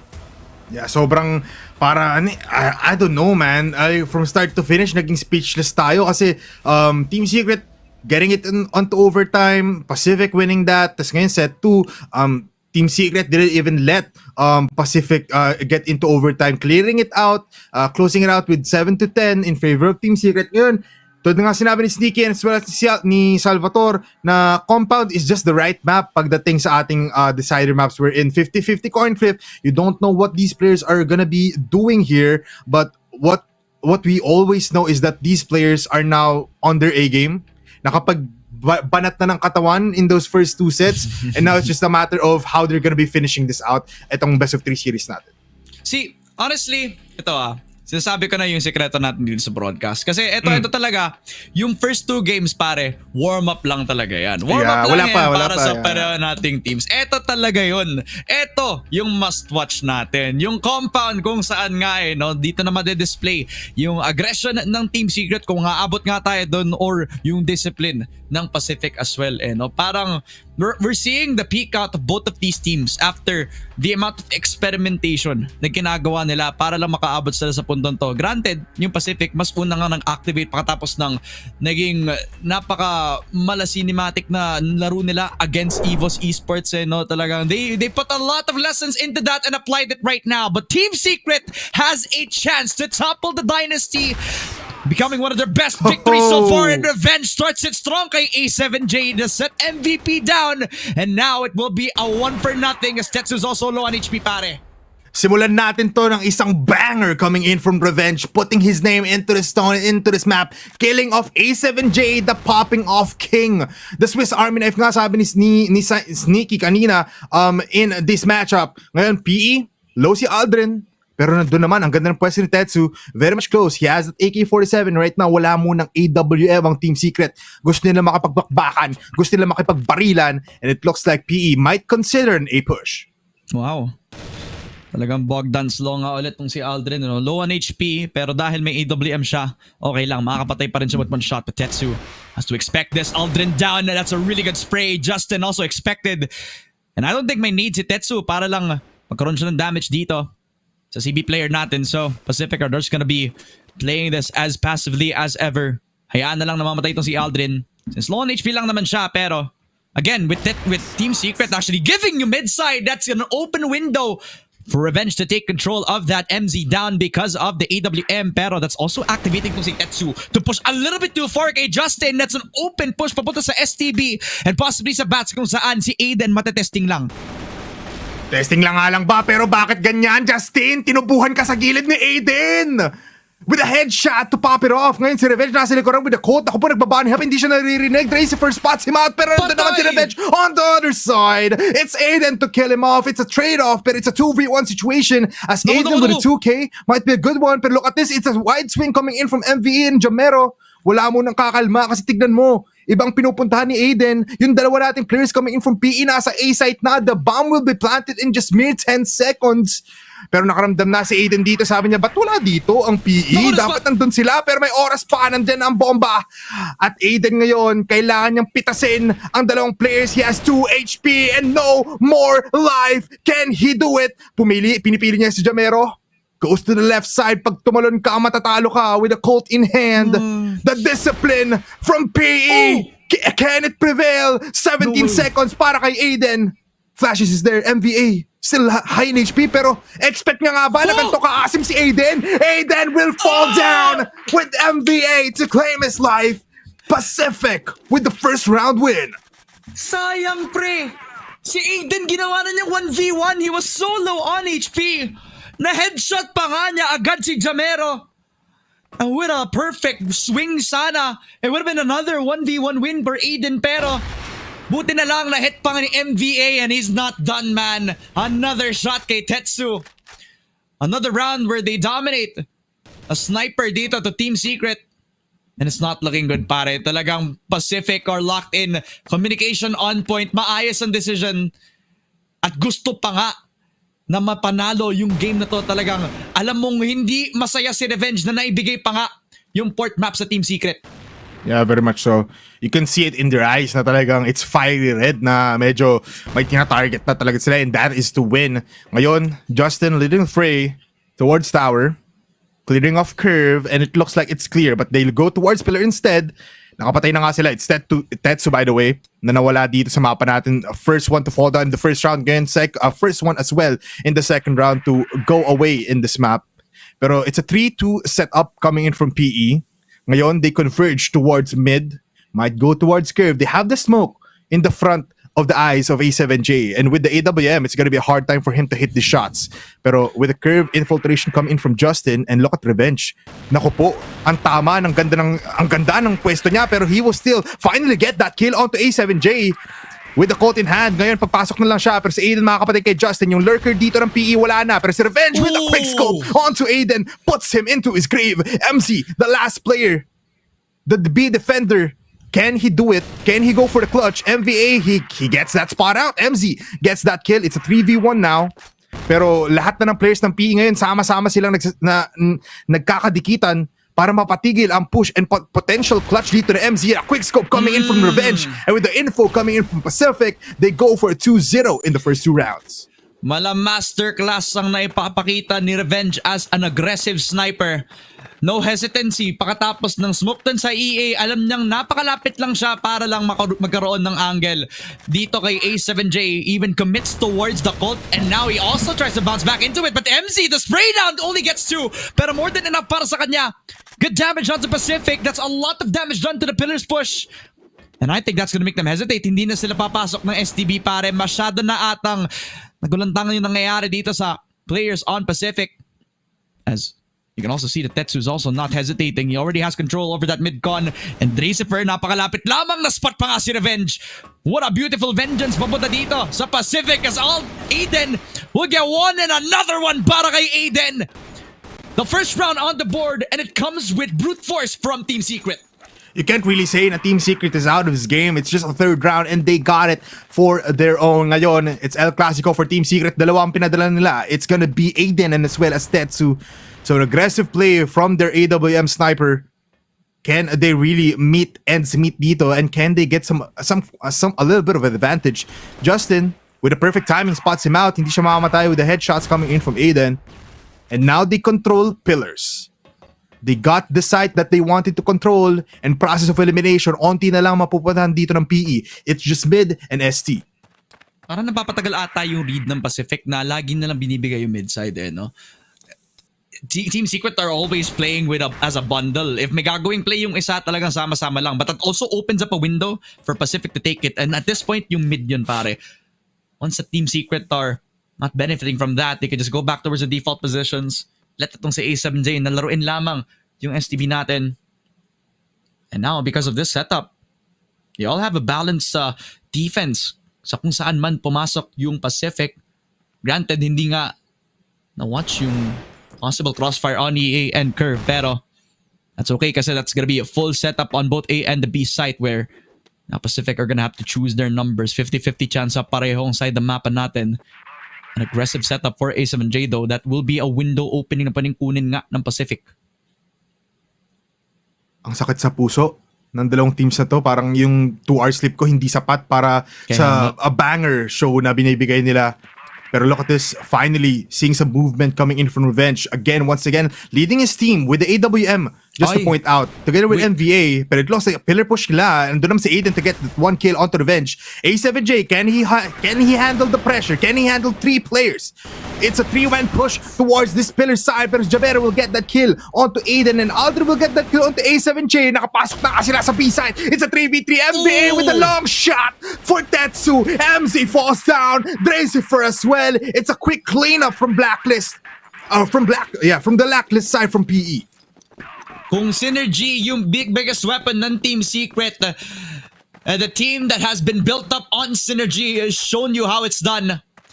And quick decision making, knowing that yung mid-side was an open space for them, they take a bit of split push. And eventually, once they had full control over STB, it's all business para kay MVA to cut off the rotation with just the AWM. Hindi na nakapasok yung Team Secret, pare. Talaga nga namang mahirap nga kapag gantong kainit ang Pacific right now. We're gonna be adjusting with that mid setup yet again. Yung Secret on the other hand, they attempted that police push na kanina pa rin ginagawa, pero I don't think uulitin yun ng Pacific na nakagat na sila one time, hindi na sila uulit. They won't do the things that they did again para magulat ang buong Team Secret. Pero look at the setup coming in from Team Secret. A deep hold coming in from Tetsu. Gets that kill onto MVA. Pero pag umarangkada dito sa CA ang PE, makikita nila ang dalawang players na sinet up dito ng Team Secret. Are they ready for the gunfire of these two players? It's Aiden pushing them out with the flashbang. Kailangan na umalis dito ng PE, and rightfully so. A respectable choice para sa kanila. But now with Revenge killing of Aiden, a long shot once again. PE are hitting their shots. How many times does Revenge get a name on the kill feed, pare? Parang paulit-ulit na lang kapag wala masyadong aggressive na nangyayari. Si Revenge ang kukuha ng isa. Dracifer daw kanina pa nasa STA. Kukuha pa ng dalawa, pare. Despite the heroics from Aldrin, Dracifer did his best work para may damage sila. 2v2 pa nga lang though. Team Secret now relying on A7J and MZ, the duo. All the way from Matt Jess, now trying their best para lang magkaroon sila ng magandang laban against Aldrin and Revenge na ngayon ay nasa loob na ng A-site, pare. 30 seconds. And I think they have the bomb. Pero ang hirap hindi nila alam kung saan sila manggagaling. Ngayon pa lang magpa-plant. Ngayon pa lang yung info. They hear it all the way towards the A-site right now. So it's either MZ is gonna entry onto the site, but Revenge gets spotted. A7J kills him. 1v1 from the Great One. Aldrin finds A7J. Pero the spray down is real para kay MZ. What a beautiful retake. A 2-2 para sa Team Secret. Let's put his name on that board. A7J finally getting that kill, and MZ with a clutch up para mapatigil ang arangkada, or basically a big deficit in terms of points for PE. They close it up to 3-2, pero right now, another push into the mid coming in from Team Secret. It's Tetsu once again, pero samahan mo ng dalawang players, and it looks like they might be successful here. Pero si Revenge, other position na naman. He's mixing things up para magulat talaga ang Team Secret. Gigil na gigil ang IGL ng PE, and as you can see, TS is respecting that. My God, pare. All these years of Revenge, and he keeps delivering pa rin. Pero despite all that, Team Secret may pambawi pa. All from the synergy, all from the trade. Buti na lang at nakapag-save ng round tong si MZ kanina. Fully knowing that he had a full mag up at medyo naubos pa nga. yung bala para kay Aldrin, kaya nag-switch up to the Colt. Definitely more bullets in the mag just helped them in that regard. But now, Pacific relying on a full push on the side of container mid. Si Dracifer lang ang makakapag-hold dito. May support from Aiden, pero the right timing has to be perfect. Kutang ng spray down. Justin gonna drop from the tower position. Dracifer with the double peek. And Justin will get the entry ongoing. Pero napakaduguan lamang si Justin at si MVA. Perfect timing para kay Aiden. Another shot from Tetsu as well. All the stars aligning para sa Team Secret as MZ picks up another. A 2v4 for Jamero and MVA. They drop the C4 doon sa may mid-side. And as long as TS keep this momentum going, then this third round is inevitable. Dracifer sacrificing his life doon towards the push of PE. Just putting out damage was enough for them to maybe clean things up. Ngayon, two players coming in from PE are now pushing on to the pillar side. And it's A7J once again to maybe defend this. Kanina tatlo yung kalaban niya pero ngayon dalawa na lang. Can he really do and define the expectations? He can! And that's a double kill para kay A7J. Keep it up for Team Secret. Magsigaw kayo kasi buhay pang laban para sa kanila. 3-3 ang ating score. Dikit sa first set, dikit sa second. At ano kaya yung meron sa third set? Dikit din ang laban. All 6 rounds already tying things up. And now with a lot of damage done, MVA and Revenge, they have to play a little bit more passively. Ganda ng smoke. Hindi na makapag-pick tong si Revenge. Pwede pa mag-rotate all the way back towards the mid-side. Yun nga lang, Aldrin with a perfect popcorn. One more nade. Okay. Kill of Revenge! Okay. Ano nangyari, Revenge? Sumobra sa Steam. Dito si Revenge. The time was there and the plan was right. Tama naman na may tao doon towards curve. Kaso nga lang, parang kinain mo, Boss Revenge. Wag mo na ganun. Pinapraise ka namin, boss. But Revenge, still, the damage is there. It's a 4v4 still, and it looks like PE is still alive and well. It's just MVA with just half HP in the HP department. Kaya niya pa naman pumalag dito, but very, very unfortunate circumstances. Medyo na-flick up lang ng onte yung mouse dito ni Revenge towards that grenade. And still, right now, without the IGL in hand, makakapag-focus si Revenge in calling these shots. And now, they go towards STA, towards exit, pero nakabang lang naman dun si Tetsu. Never mind. On into MVA. Wala na siya yun doon. nga lang. Ang hirap pare. Talagang expected na from MVA. Justin with another one. As PE, their discipline has been definitely a strong point para sa Pacific right now on their default. Forcing Aiden and MZ to play a little bit more aggressively. Jamero catches off his former teammate. Now 1v3 para kay MZ. What a nice flick para sa kanya. And now 1v2. MZ continues to be the god that he is. 1v1 laban kay Jamero.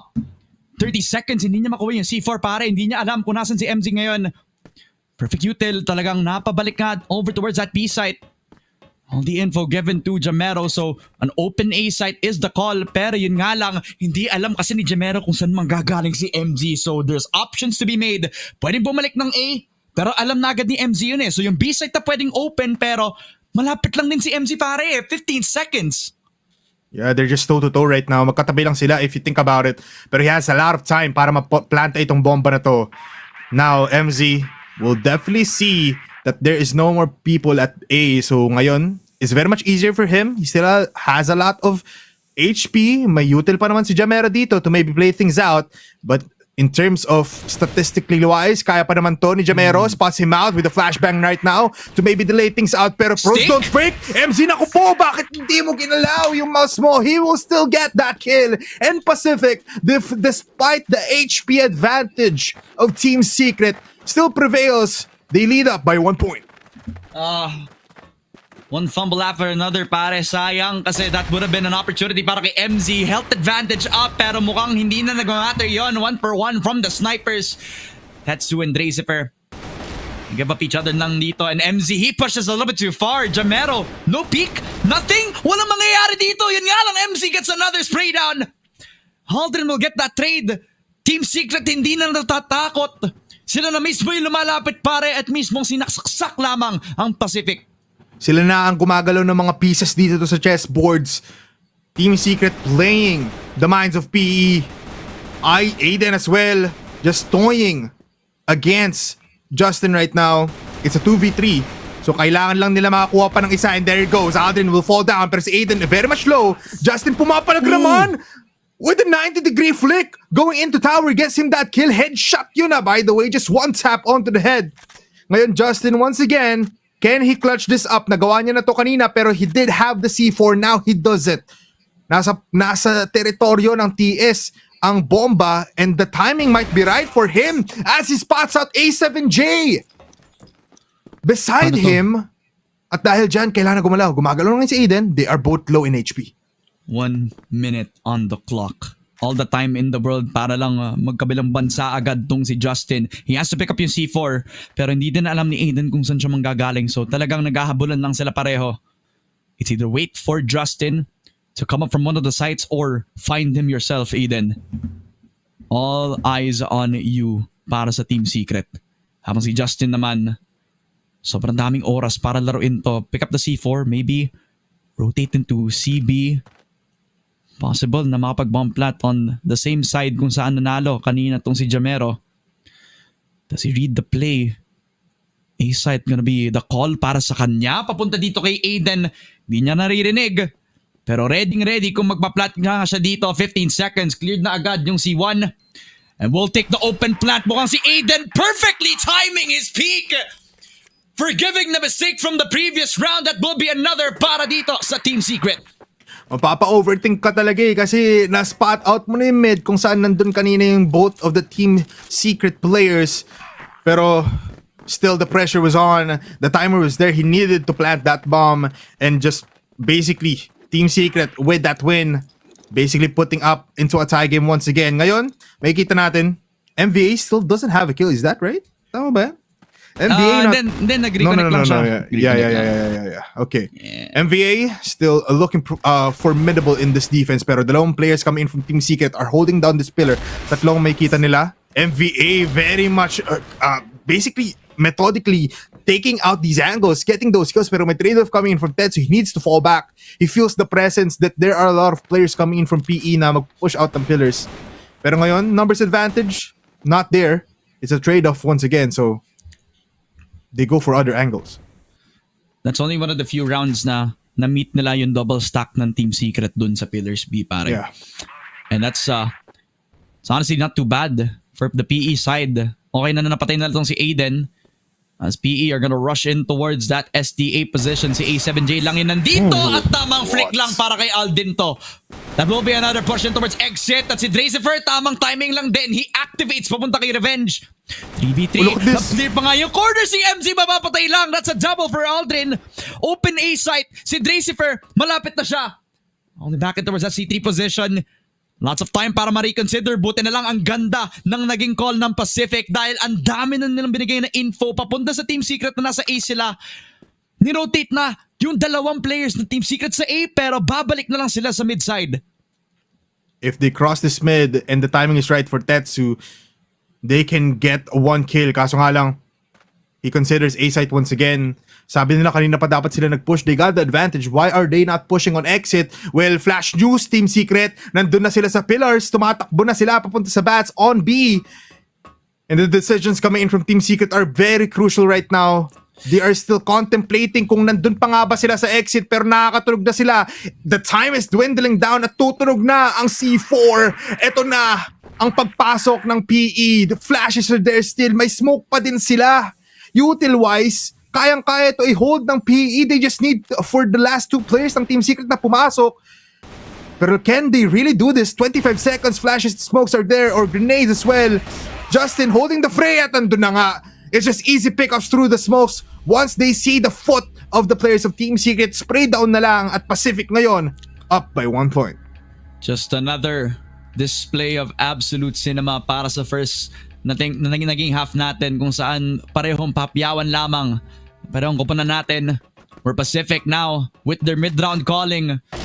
Surviving the push shot but Revenge expecting Tetsu. What a god. Never misses a shot. And now Tetsu down for the count, pare. What would have been a surprise para kay Revenge. Nakita na niya yun pare. Ilang beses na nalaro yung play na yun. At kahit sino talaga si Revenge, kayang-kaya pa niya. Si Dracifer though, may pangsagot pa. Napatay si Revenge dito. Entry on into the B site. Yun nga lang, Justin's also here at the right place at the right time. So 3v4. And Pacific, very proactive on their defense. Pacific now still has one player pero wala na nga siya sa MVA. But the repositions coming in from Justin is there. Justin get that kill pero si Aiden will also get the kill onto Justin. Ngayon si Jamero na natitira. It might be a dead round here as one player is off the boards pero let's still tell the story of the 10th round natin ngayon. It's Jamero to maybe get this last 2 kills. MZ trying to plant the bomb. The spray is there. Tama naman pero wala na siyang HP. The bomb has been planted and the bomb that is flying towards Jamero does not connect. Pero pumupuso pa din naman si Jamero without a lot of HP. He just needs to maybe pick out the last player here. Pero yun na nga, Aiden will get the kill. At dahil dyan, he is still above. And Team Secret still trying to get up in their feet. Team Secret, medyo natitibag na sila ng PE. Oo nga pre. Talagang tamang tamang trust in the process lang ulit para dito sa ating set now. Kasi at this point, talagang the gloves are off. Wala nang hesitancy yung bawat nating kupunan. Kahit yung mga players na hindi natin na-expect na tumataas sa scoreboard natin, sila na yung gumagawa ng mga confident plays, pare. So, really, what more can you say about this series other than yung kailangang mag-adjust talaga yung pareho nating teams. Yung PE, they've been doing a lot of like their legwork when they were ignoring yung mga double pushes na ginagawa ng Team Secret. Which honestly, yun nga yung nagka-carry ng kanilang game so far no? Yung kung gaano ka well-oiled machine nga, yung kung paano sila nagpo-push on pillars, kung gaano ka sila ka well-oiled dun sa mga retakes na it's just Team Secret can't do a play individually lang. They are relying on having everybody together to make the game-winning play talaga. Pero yung Pacific kasi, they already built a legacy on that. They know how to counter all those retake scenarios, all those plays na pwede nilang i-dissect. While Team Secret, on the other hand, are talented individually, the experience is just seeping through so far as the series natin. That's why you can see that this game is so close and Team Secret are not running away with it. Yeah, very much so. May kita talaga natin na every time we see these two teams in every round, it's just a trade-off after trade-off, tie game after tie game. So we really can't tell kung sino nga bang lalamang dito. But Pacific right now are looking better than Team Secret. Tetsu, unfortunate start for him the first half na medyo not really shining towards this. One thing to point out also is that Racifer making those crucial plays na mapapatigil yung flank ups and also those lurkers coming in from PE was a good factor para makuha nila yung mga side. Kaso nga lang, in terms of clutching these rounds, Pacific, medyo umaangat sila ng konti. Yeah, that. Pero yun nga no, parang maganda din yung pasagot ngayon ng Team Secret after they went off yung naging previous round nila. Ang ganda nga ng adaptation nila after nila mapatay itong si Tetsu.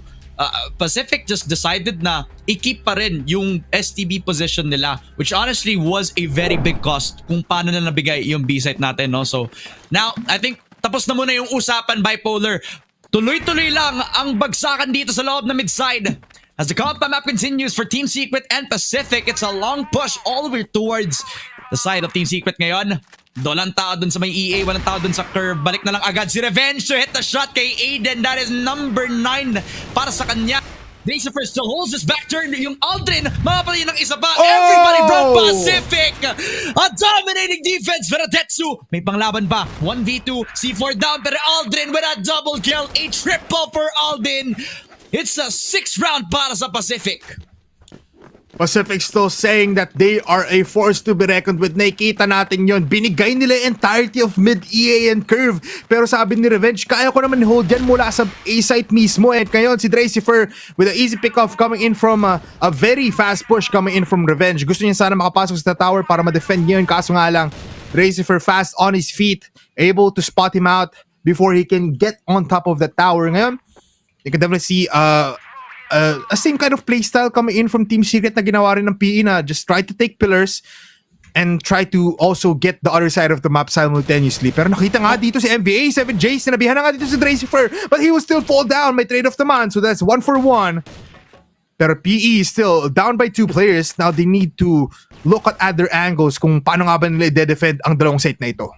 It's either hayaan na lang nitong si Justin na fully commit yung hold nila dito sa my STB or just let him get the B site for free talaga. Push na lang. At mukhang hindi pa siya naspatan ni Aiden. Buti na lang. Patay siya agad. Right before mapatay yung kasama ni Aiden ngayon for Team Secret. Muntikan pa nga to Maging open battlefield to para sa Pacific, pero that's what a really good quick scope. A flick kay Jamero sa ulo pa. Tumama para sa sniper IGL. So it'll be down to Aldrin now, 1v3.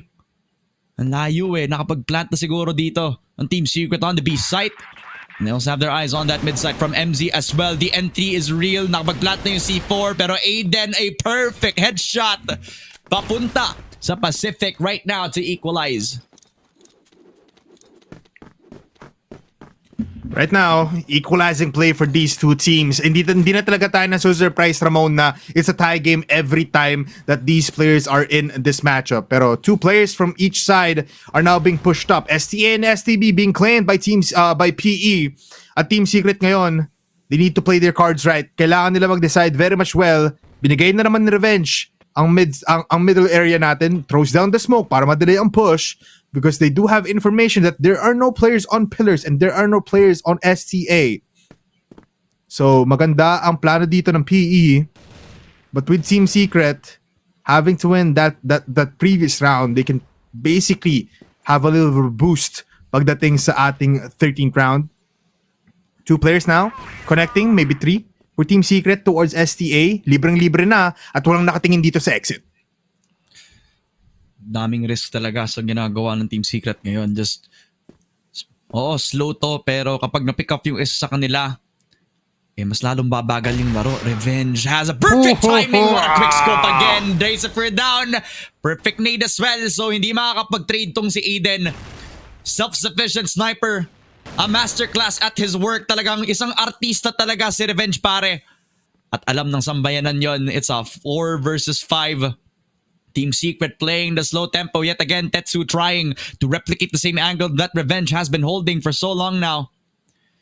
Pero dahil sa 50 seconds, kailangan ng gumawa ng push. Ang Team Secret spotted si Tetsu dahil sa spray. Hindi niya makapag-push! And Revenge keeps on going! A double kill for him, but Justin able to time on down dito kay Aiden at 2v3. At dahil napatay nila yung STB player, pwede makapasok po si A7J. Cross in towards the side of the map. Justin, sobrang daming pressure, pero buti na lang na headshot na si MG. 1v3 and another one para kay Justin. Pacific stand tall in the defense on B site. Justin holds down B site alone. Hindi niya na kailangan ng kakampi niya to maybe push out the last two players of Team Secret. Ngayon, a lot of players coming from PE, hindi na mag-hold down defensively. They will push towards steel doors and towards CB. At on the other side of the map, it's Team Secret running it down towards exit. Nandito si Revenge. Can he really flick this out into 180 pagtingin dito sa exit? Magkatabi na lang sila ngayon. It's just a matter of decisioning. It's Dracifer with a Colt to put him down. Pero nandiyan naman si Aldrin to get a trade-off. It's Aiden to get this kill at MZ planting this bomb. Now P is in a timer. They have 35 seconds. But it's A7J. The shots are not connecting. Justin though connects those shots into a headshot. 30 seconds na lang ang gagawin dito and it's a 3v3. What can they do from all angles? Pumapasok ang PE and Team Secret just needs to hold this out. That's one. But it's also one from PE. Jamero enters exit para mamatay lang. Justin falls down through the smoke. MZ with a double kill. Team Secret with one more. All 3 kills para kay MZ. They needed somebody to step up from the aggression. Pacific were coming at them at all sides as you mentioned, pero yung paglapit ni MZ all the way towards 2F, killing off one, kills off si Jamero from the flag sa exit, tapos after nun, nahanap pa si Justin, pare. It was a really good post plant sana for PE until it wasn't. Team Secret improving by every round. And they make it count talagang pagka-drop ni Dacever, patay na agad si Revenge.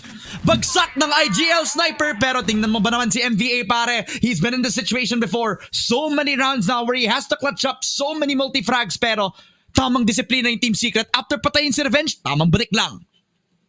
That is a crucial pick-off coming from Team Secret. Denying the IGL to pop off and to shine once again. 15th round na at hindi papagod ang ating mga players. They go for an exit push once again. Pero si Aldrin not being able to adapt towards the push of Team Secret at mukhang uulitin na naman nila. Get one kill and get to the other side of the map. Guluhin natin ang isip ng PE at ayun na nga ang ginagawa ng PE. They are adapting, but adapting very much wrong. Kasi dalawang players have committed onto A site at just look at the movement coming in from Team Secret. Talagang hinahagod ang buong mapa, using up every corner, using up every lane para to get into the sites very much safely. And now they are connecting towards Dresifer and towards Tetsu. 4 players now, pero nandito pa naman si Aiden para gumawa ng distraction, para gumawa ng maingay na playing field and to let Justin be caught off guard. Nandito na nga siya, spots out 2, nandito na nga yung tatlo. Justin's still alive! He still has the flashbang, he still has the shots, pero nandito ang dalawang pla-pla para sa'yo. A7J gets this kill.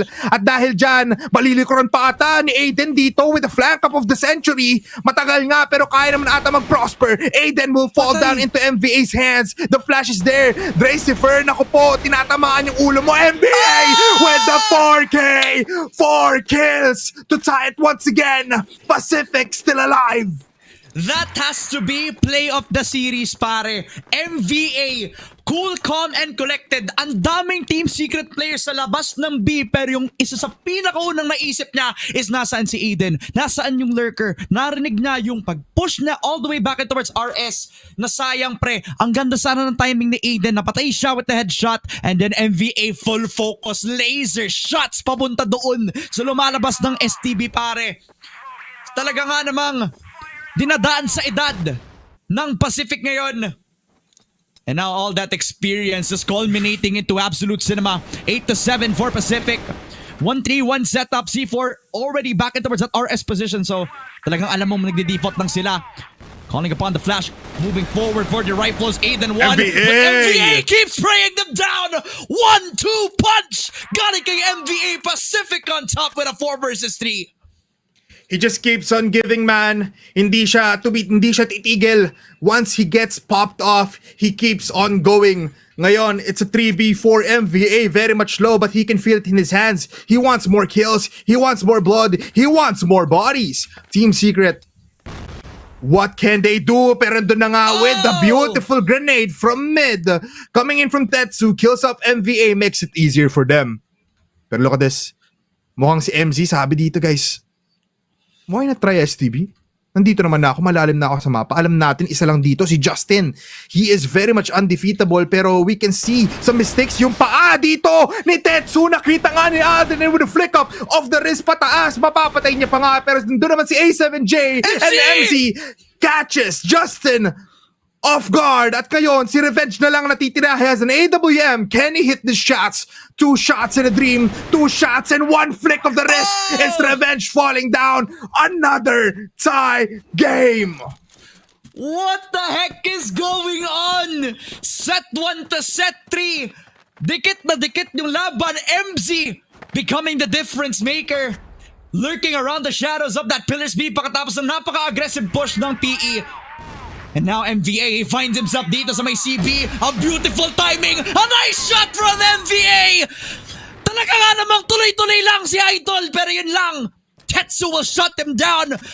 Pero yun nga, with that double kill, pare, yung TS hindi na makagawa ng kahit anong sagot pa. It's a crucial defeat of these two players para sa Team Secret. Aiden and Dresifer being taken out is gonna be, mararamdaman natin yung pagkawala ng dalawang players na to dito sa ating 17th round. Pero kumakaripas ngayon ng Team Secret, sabi nila lumipat na lang tayo dito towards CA once again. Let's try that initial strat natin na to infiltrate exit and to get this A site. Pero Revenge, he adapts pretty well. He knows na palipat-lipat ang Team Secret dito. Pag hindi sila nandun, nandito na sila. And he holds this angle. If he gets MZ, he can get A7J instead. Nandun naman yung caught in hand. MZ though will get that kill. Pero may trade-off coming from Adrian. Palitan lang tayo ng buhay dito. At ngayon, mag-isa na lang si Tetsu. The sniper of Team Secret. Tatlo ang nasa harap. Gets 1. The bomb is being planted, pero yung likuran mo nandun. Exposed para kay Jamero. It's Pacific once again on top of Team Secret. Bomb defuse. 1 point away from getting this whole match point. Series point na for Pacific. At isang round na lang talagang pure domination pagkatapos ng napakabilis na flicks lang din para dito kay Revenge. And a step-up performance para kay Justin as well. Just trying to relegate them from getting control of that A site as well. si MVA talaga pare. Masasabi nating impactful player. Sa simula ng naging second half natin, may nabuhay sa loob ni MVA. At talagang hanap niya lang lagi ay isang suntukan labang sa kahit sino sa Team Secret. Tako pa nga siya ng dalawa just to cut the numbers off. So it was a very difficult situation for Team Secret. They walked into revenge talaga. Pagkatapos na ma-encounter tong si MVA. So definitely every threat on Pacific is online ngayon. Which is making Team Secret hesitate to take a move right now. 1-3-1. Tetsu gonna have to hit the shot yet again. Pero he hasn't been getting the most amount of success dun sa tower angle na ginagawa niya dito. All their cards, all their Hail Marys papunta dito sa loob ng STB pare. Kailangan i-clear si MVA pero si Drazifer pa nga with the headshot. May Justin Open pa. entry back in towards the B side. Justin. Now that's gonna be another set piece para sa defense nila pero yung discipline ng Team Secret agad-agad ginawa ng paraan na ulit. Pagkatapos patayin si MVA, rotate pabalik doon sa may mid-side. They got what they came for and they are now initiating the strat that they've been doing for the past 5 rounds. Will it see success? Still Revenge holding the side. Medyo nakakatakot na for the side of Team Secret ito. But just look at this. Aiden very much deep into the waters of Pacific. Kailangan mong pasukin and Jabera falls down with a headshot connecting coming in from Aiden. At mag-isa lang dito si Revenge pero makukuha niya na agad ang initial fragger dito ng Team Secret. He is low in HP. Kailangan niya tumakbo. Kailangan niya maghanap ng kakampi. Aldrin enters the site. And with those shots not connecting, it's gonna be a crucial one. Will this be overtime? It is! It's OT! It's OT for Team Secret and PE! Grabe! Siyempre, sa ganto, wala talagang dapat sumuko. Kung isang OT pa, kung hindi ka pa sapat sa naging OT natin sa first set, kung hindi ka pa nakakita na mas marami pang kills, mas marami pang plays dun sa second port, syempre gumugusto pa ang Team Secret pare. That mid push from Aiden na kanina ko pa sana sasabihin no? Very risky considering na si Revenge nga, yung isa mga kalaban na well, hindi si Revenge, yung isa mga players ng PE, he was holding down yung EA cross na mismo pinapag-bait and switch lang ni A7J, gives Aiden the window para makapag-entry. Tapos after that, si Revenge pa lang na sana yung anchor na dapat gumawa ng diferensya. He only got one, si Aiden yun pare, pero from all sides, kahit doon sa lurk all the way from that B side, Team Secret was just fully unloading onto Pacific sa rotation pare. At sa gantong sitwasyon, ano magagawa ng experience mo? Ang daming players ng Team Secret na pinapaligiran ka pare. Ang hirap kahit yung Pacific pa, yung kinakalaban nila pare. Sobrang hirap talaga. Yeah, once they got that initial kill, once na-infiltrate na talaga yung EA natin coming in from Aiden, it was just Team Secret's around for them to take. Revenge hitting those shots were crucial. He got one pero he couldn't connect on those last two. And might as well go into overtime. Why not habaan pa natin yung broadcast natin for today? Give us a show. Ngayong overtime natin ngayon, nakita natin, onting throwback lang tayo. Team Secret getting that clean sweep up. 3 rounds after that overtime, kinuha nila. Can they do it again? Or will Pacific go into a golden round once again? Or baka sila naman kumuha ng clean 3 sweep up pagdating sa ating first overtime? Pero Ramon, it's a fucking pleasure. It's a pleasure na makita natin to man. I don't care anymore. Kasi grabe ang pinakita dito. I really don't care anymore. Grabe ang mga pinapakita natin dito. Everyone is going wild. Revenge hitting those shots. Tetsu also coming up into the fray. MVA popping off. And just Team Secret still pushing through. The powers of Pacific is just great, man. It's beautiful Crossfire. I mean, may award show ba tayo for the end of the year sa Crossfire pare? Kasi feeling ko this game is up there.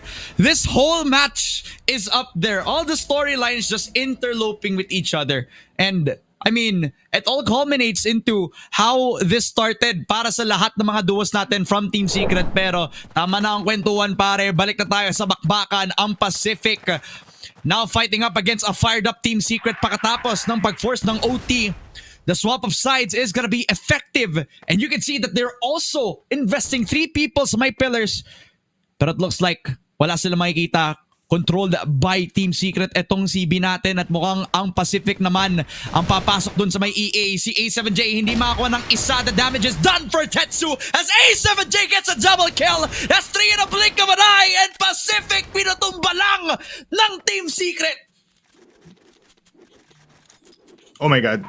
It's just deja vu, man. Team Secret, rushing it down, rushing this out. Kahit sila yung GR side, sila ang aarangkada, sila ang may kabayo papunta sa kalaban at PE to maybe get these damage out. Good frags coming in from TS ngayon, and with this pillar push coming in from the two players of Team Secret, hindi alam, hindi tama yung angle mo. Justin, nakatingin ka sa kanan, kailangan mo tumingin sa kaliwa. At dahil dyan, one player down is just enough for them to instill the fear of the Secret Squad. Jamero, nakakita ng isa, pero gulat ka, dalawa pala yung nasa harap mo. Grabe. The grind is real for Team Secret. A very, very bloody CB rotation para dito sa TS na okay na sa kanila na nakuha sila ng dalawa dito. Very well put for Pacific. All that they can do right now is to try to force a mistake out for Team Secret. Rotate back in towards CB and CA papunta doon sa may long.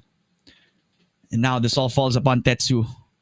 He can call for support from A7J. Napakalapit lang niya pero yun din yung masasabi natin sa Pacific right now. The angle is held perfectly pero walang magde-trade para sa kanya. Tetsu spotted, the shot does not connect. It will be MVA killing off Tetsu in the process. And now that puts pressure on A7J now, pare. All eyes on him to hold down A on himself. Pero as long as there's time for Pacific, pwede pa sila mag-rotate. Rotations are a possibility, and with 1 minute into the clock, alam natin na pwede nila yan i-consider. But with 3 players versus 3, we know that anything can happen. The shots just need to hit, especially on Aldrin. He has, 20 HP into his name?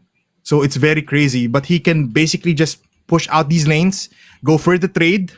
At ngayon kasama niya si Revenge, his IGL holding his hand towards the B site. At may kita nga nila dito mamaya lang si MZ with a different angle. Not like MVA. He's holding it out. Nakitang ulo dito Aldrin to go for the peak. Nandyan na ang low HP. Pero what a beautiful angle coming in from Revenge. Unexpected gunplay coming in from MZ himself. From set 1 to set 3. Pinakita niya na siya ang magaling. Siya ang mag-hold ng larong ito. 2 points up for Team Secret. Grabe pare! Yung parang ginagawa ni A7J kanina, si MZ naman. The stronghold coming through on STB. And the full trust in him, talagang hindi na talaga pinalipas. And MVA down. Makes it very doable now. This Dracifer gets the 1-for-1 trade-off. Still very doable. Sa pagpasok ni Tetsu, talagang nilabas pa nga yung rifle. No sniper whatsoever. Dracifer follows with another. And round per round, you can see the confidence is real for Team Secret. Binabawian. And now, hinahabol si Revenge. Hinahanap niya si Justin. Pero si Dracifer naka-double kill pa nga. 4 versus 1. And it's all up to Justin. The engineer can't do anything, pare. Ang lahat ng tinatry gawin ng Pacific. Laki na lang may sagot yung Team Secret, pare. Ano nangyayari, pare? Ano nangyayari? Man, I don't know what to tell you, pero as we predicted, it's just like set number 1. Team Secret gets all of those rounds for themselves. And if they close this out, matitigil na talaga nila ang pag-arakada ng Pacific dito. All we can say is that we are living for this action. Team Secret, kung kanina hindi sila nakakuha ng onting momentum, right now, when it's OT, they always deliver. Man, every game just a display of pure talent from everybody. Especially para dito sa players on Team Secret. Another perfect OT. Pero tandaan mo pare, kung saan tayo nagsimula kanina. Yung sub-base kung saan perfect yung mga OT rounds ng Team Secret. At anong nangyari pagkatapos? Full sweep. Another perfect OT as well para sa Pacific after na mag-swap ng sides. Sa sub-base nangyari yun, and there's a possibility na mangyari yun ulit pagkatapos ng napakagandang rounds coming forward from MZ as well as A7J. Sana hindi mawala yung efforts nila dito, pero it's Pacific we're talking about, the dynasty that has been through the grit and grind of Crossfire, not only in the Philippines but internationally as well. Set point for Team Secret, pero honestly, Bipolar, you can't help but feel that Pacific still has this in the bag. Bakit ganun? Palagi tayong nakiklip. Pag ako lang talaga, my goodness, pero i-clip natin ngayon ang Team Secret because they've done the unexpected. 12-9 ang ating score.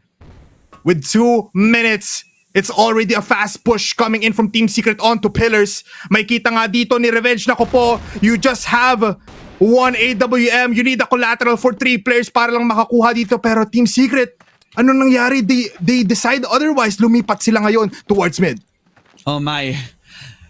So the adaptation has to be set because now you can see that Revenge could be anywhere at this point. He's holding down that pillar's position. This is the first for him now. But now with that utility, with the nades, they know that that mid side is gonna be a very, very crucial part para sa Pacific. Pero gusto ko yung hindi doon yung magiging vital part for Team Secret's push. As they're now walking into Revenge, he has to clear the corner. He spots him out. He does not hit the shot, so he has to go back in towards that B site. Try to call upon the support from Jamero. As now, Team Secret, they're layering down yung seeds of doubt para dito sa Pacific. Alam nila na nasa labas lang sila ng B, pero nandun pa nga sila pare. Nandun pa ba sila? Si MG nagluluto ng isa pang magandang flank, and the last time that he did this, nagulantang ang Pacific. Magagawa ba nila ito ulit? 50 seconds on the clock. Iniwan pa nga tong si Tetsu. And Pacific, they're all relying upon Aldrin as well as Justin, the connection of the riflers, to be enough of a defense para lang maging maayos at solido yung A site para sa kanila. As Pacific, they don't even know about this. Exit now, conquered, the Tetsu hits the shot, and that's where Team Secret pulls the trigger. Nagsisimula na with the 2-for-1 MVA. Gets the shot despite the blind. Ito na ata. And now Revenge, he joins the fight. MG, so close to the fight. Nasa 2F lang siya. The bomb planted as well. Revenge has to hit it. Pero sino yung una niyang papatayin pare? Si Dracer ba? Si Aiden ba? Sino ba ang kanyang uunahin? Si Aiden! Pero si MG nandito din! And with a 3v2, Dracer's gonna kill them off! An MVA! MVA! MG! Sana! Pare! Nagsimula sila sa kailaliman at sa kada linggo, sa kada laro, nakapasok na tayo sa pinakamatinding version ng Team Secret. 2-1 against Pacific. The boys did it! Boku! Wala ka sa HQ pero okay lang yan. Nanalo ang Team Secret. 2-1. Double overtime the first set. A dominating set 2. And one more overtime para may cherry on top. Naubos ang puso ng Pacific at Team Secret nakahanap ng ilaw sa dilim. Grabe. That is just one hell of a battle, pare. My goodness. Oh my goodness. Oh my goodness. This is... Hindi na kasi absolute cinema yung tawag dito eh. Kasi ang dami na nating games na yun yung sinasabi natin. Pero eto na talaga. If there was a way that we could find the word na above absolute cinema, yun na yun. Kasi we got so many moments out of this game, pare. Yung pag-evolve ng Team Secret all throughout, yung pag-adapt nila against Pacific all throughout the series, yung mismong hurdle na binigay ng Team Secret sa sarili nila, kung paano nila i-overcome yung mental differences nila against Pacific. Kasi yung Pacific, nakailang maps na, nakailang sets na, all throughout their history as an organization, ang dami na nilang ginawang mga highs and lows throughout their career. So yung mental fortitude nila nandoon. Pero yung Team Secret, mga bata lang to pare na malakas mag-crossfire. At ngayon, hindi na yun yung tatawagin natin sila sa kanila. They are the dynasty killers from this moment forward. They find the way to get that 2-1, and it's off the back of pure aggression from the right players themselves on Team Secret. Alam mo man, speechless ako kasi what a series na nakita natin dito. And parang ayoko na lang talaga magsalita. Ayoko na lang magsalita kasi iba kasi ang pinakita dito ng dalawang teams na to. Kaya parang there's just no words to describe that. Pero Ramon, I think it's time for us to end this off. Yep, I think it's a perfect time para mailipat na para kay Salvatore at saka kay Sneaky. Hirap na harap kaming i-digest to, pero feeling ko mas madadigest nyo tong dalawa eh. Bye-bye.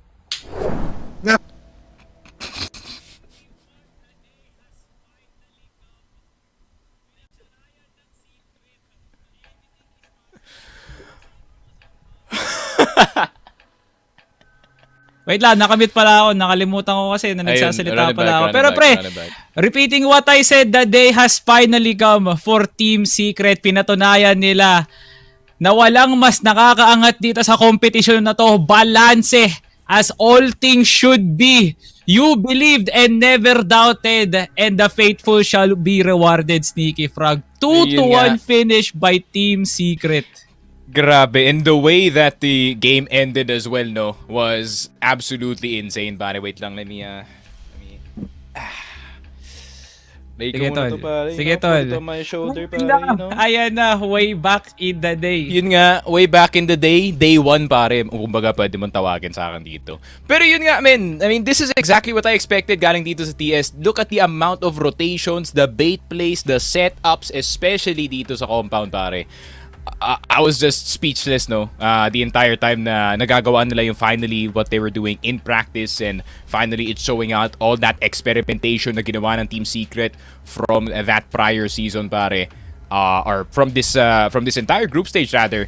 Grabe, man, it finally worked out at the end, and they got a very big win up against itong Pacific, which is a very good litmus test, no?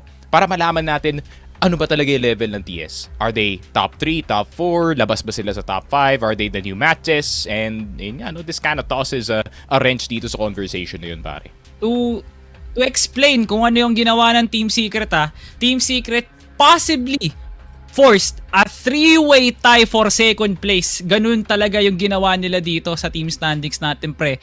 Kung mauudlot ang panalo ng UBECMANIAC kinabukasan, 3 ang teams na magtatay for 6-1. Oh my god. 5-2 rather, no? So, oh my god, Sneaky Frog. This is an insane stat na ginawa ng Team Secret na hindi lang tayo ginulat mismo ng mga tao, kundi lahat ng mga nanonood, pati yung mga naglalaro dito sa PH Masters, pre. Sa oras na walang bootcamp, hirap sa internet, pabago-bago ng roster, paiba-iba ng pwesto ng coach kasi hindi alam kung sino ipaprayo. Eto na, pre, ang Cinderella story ng Team Secret. Pero pre, hindi pa tapos. Nagsisimula pa lang. Team Secret, God Slayers indeed nga naman talaga. No? Kailangan muna nila mabugbog ng EVOS tsaka ng UBEC, no? Para masabing kaya namin ng Exec tsaka Pacific. Of course, man. You have to go through the trials and tribulations ng first 3 weeks ng laruan na to, pare. I feel like ang dami nilang napulot na lesson probably from those prior na series, and you know, it's a lot of props as well para dito kay Buko, pare, kasi ay nga, you still have to keep the boys' head down, pare, kasi alam mo naman, season's a bit up and down para sa kanila dito. You know, losses are starting to stack up, pero solid naman yung naging mental dito ng Team Secret. I like their approach going into yung season na, yeah, group stage is gonna be very important para makapasok dito ng playoffs, but still, yung mas malaking priority talaga nila dito is to really just improve yung kanilang overall gameplay in this off-season, and that they did. And that they did in the group stage as well. So, yun nga, very impressive yung trajectory ng Team Secret dito. I think the way that they play yung mapa is very, you could say, you know, I feel like it can compete with some CFWL teams, pare. Oh. Yung pwede nga nating tawagin dito. So, let's see. Sneaky, get hype, pre. This is our team. Ito yung team na last year pa natin binubuhat yung bangko. Gusto ko makarinig ng sigaw tsaka hiyaw mula sa'yo, pre. Parang hindi sapat yung winawasiwas mo yung jersey ng Vanguard, pre, no? This is a team na hindi nakakala na sapat para sa Crossfire kasi unang tanong ng mga madla, sino ba tong mga to? Ang siyagot nila ngayon, pre, eto na kami ngayon. Oh my goodness, Team Secret. From the days na maraming nagdududa kung kaya nyo nga ba makipag-compete dito sa PH Masters, now it's a reality. Sinagot nyo na yung katanungan na yun with a statement win up against Execration, and not just that, pre. Para talaga mabudboran pa ng alcohol yung sugat ng mga taong nagduda sa inyo, tinalo nyo ang Pacific sa huling araw ng group stage nyo. What a way to show everyone na kayo nga naman talaga dapat ang nasa pwesto ng top 4 ngayon. Putting everyone's prediction on notice na kailangan nyo na ata bagu-baguhin yung pagsusulat nyo ng kwento kasi Team Secret just showcased that execute is a must. Lahat ng mga nakita nyong plays mula sa Team Secret, pre, pinag-isipan ng maigi. At grabe nga naman, dalubhasa talaga tong mga players na to. isang dekada ng paglalaro ng Crossfire. Ito pre, isang taon lang nabuo na team. Tinalo nila. And this is off a back of a performance ng Pacific na akala talaga natin gugulatin nila lahat ng mga tao dito kasi seemingly kaya na nila talunin lahat no? So yeah, For sure. apparently this is Team Secret na kailangan yung panoorin talaga kasi hindi kayo magsisisi. Yeah, and yun nga, I'm quite happy with how the season is turning out dito sa Salvador, no? Kasi usually nakikita talaga natin yung first, second, third, and fourth are aptly ranked, no? Pero para naman dito sa 2025 season of CFS PH Masters, it seems like everything is topsy-turvy dito, pare. Set summary, of course, para dito sa Overtime Thriller in Compound. 1.64 para dito kay Aiden with a 0.78 headshot per kill. 3 players above the 50% threshold sa HNK, pare. And, ayun nga, MZ, Aiden, we're on another planet sa mapa na to, men. Alam mo nung kulang dito, Sneaky? High grounds So, Ayun, parang this is such an high grounds game. Pre, ito yung mga laban na tingin ko sa high grounds lang natin makikita at hindi dapat siya within online setting no? So, it is one of the few groups. Pre, nakakita ka ba last year ng PH Masters na group stage na tingin mo dapat dalhin natin sa... Di ba parang wala kasi every match was very predictable. Siguro, matches lang ng SGJ, UBEC, tsaka ng Pacific, pre. Pero this year, lahat ata ng laban, dapat talaga magpang-abot sa isang setting na dapat nakakarinig sila ng hiyaw ng mga tao at hiyaw nating mga talent. Dito muna tayo sa set summary, pre, na wala muna ako ng direction. MZ with one of, if not the most generational, star-studded performances ng isang tao na ino-overlook sa roster. Kasi palaging tinitignan si Aiden tsaka si Tetsu, but MZ just proved everybody na oo nga pre, may revenge tour nga na pinapakita si A7J tsaka si MC. 2.0 KD and a 1.22 kills per round over a 73% headshot per kill. Siyempre, dapat lang naman na ikaw ang ating MVP, Boss MC, no? Bakit nga naman hindi? 2.0 KD, pre. This is absolutely crazy and cinematic para sa Team Secret. Yeah, I mean, MZ, we've long waited for a absolutely insane performance galing sa kanya specifically ever since yung performances na from last year, and ngayon he gets to show it on Team Secret and on the very tail end pa nga ng group stage natin up against Pacific. And for the longest time, yun nga, MZ has been quite the player, no? Yun nga, he has been lurk para sa MJ. He's always finding opportunities para sa kanyang team on the other side of the map. But with a bit of a pace change galing dito sa Team Secret, no? More of the aggressive lurk, more than the the guy that looks for opportunities on the other side of the map. Feeling ko mas na-enable siguro, no? Yung mechanics dito ni MZ, fully knowing na he's also a very, very good shooter, man. Ito na yung MZ na nilalagay talaga yung buhay sa para sa laro.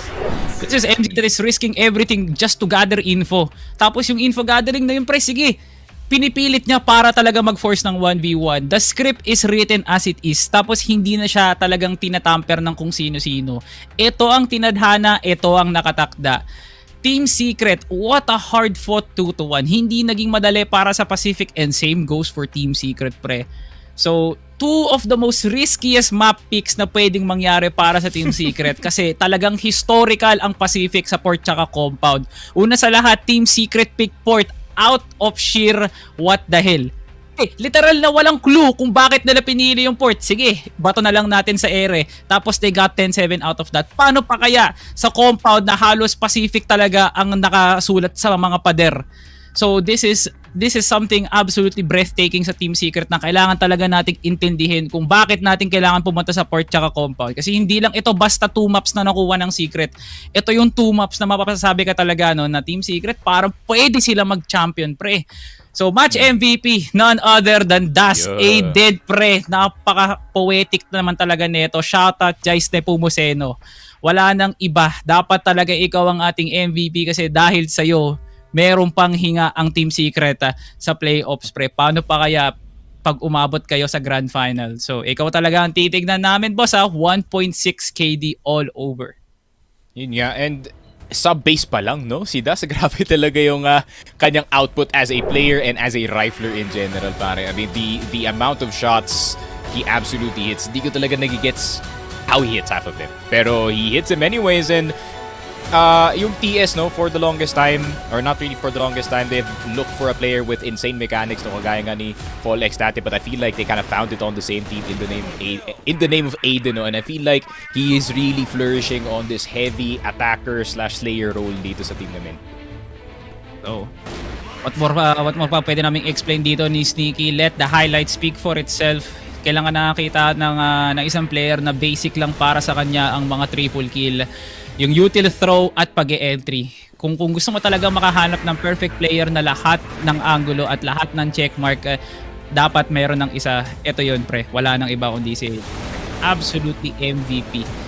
Deserved nga naman talaga, no? And no doubt about it, no, na Aiden, from the year na mapapasabi ka talaga na who was this player from Impact to play-ins to PH Masters, and now the storybook ending para sa katapusan ng group stage, si Aiden ang nakatayo among the rest, no. Punta naman tayo sa interview, pre, kasi excited ako kung sino yung gusto nating tanungan kung sa ano natin.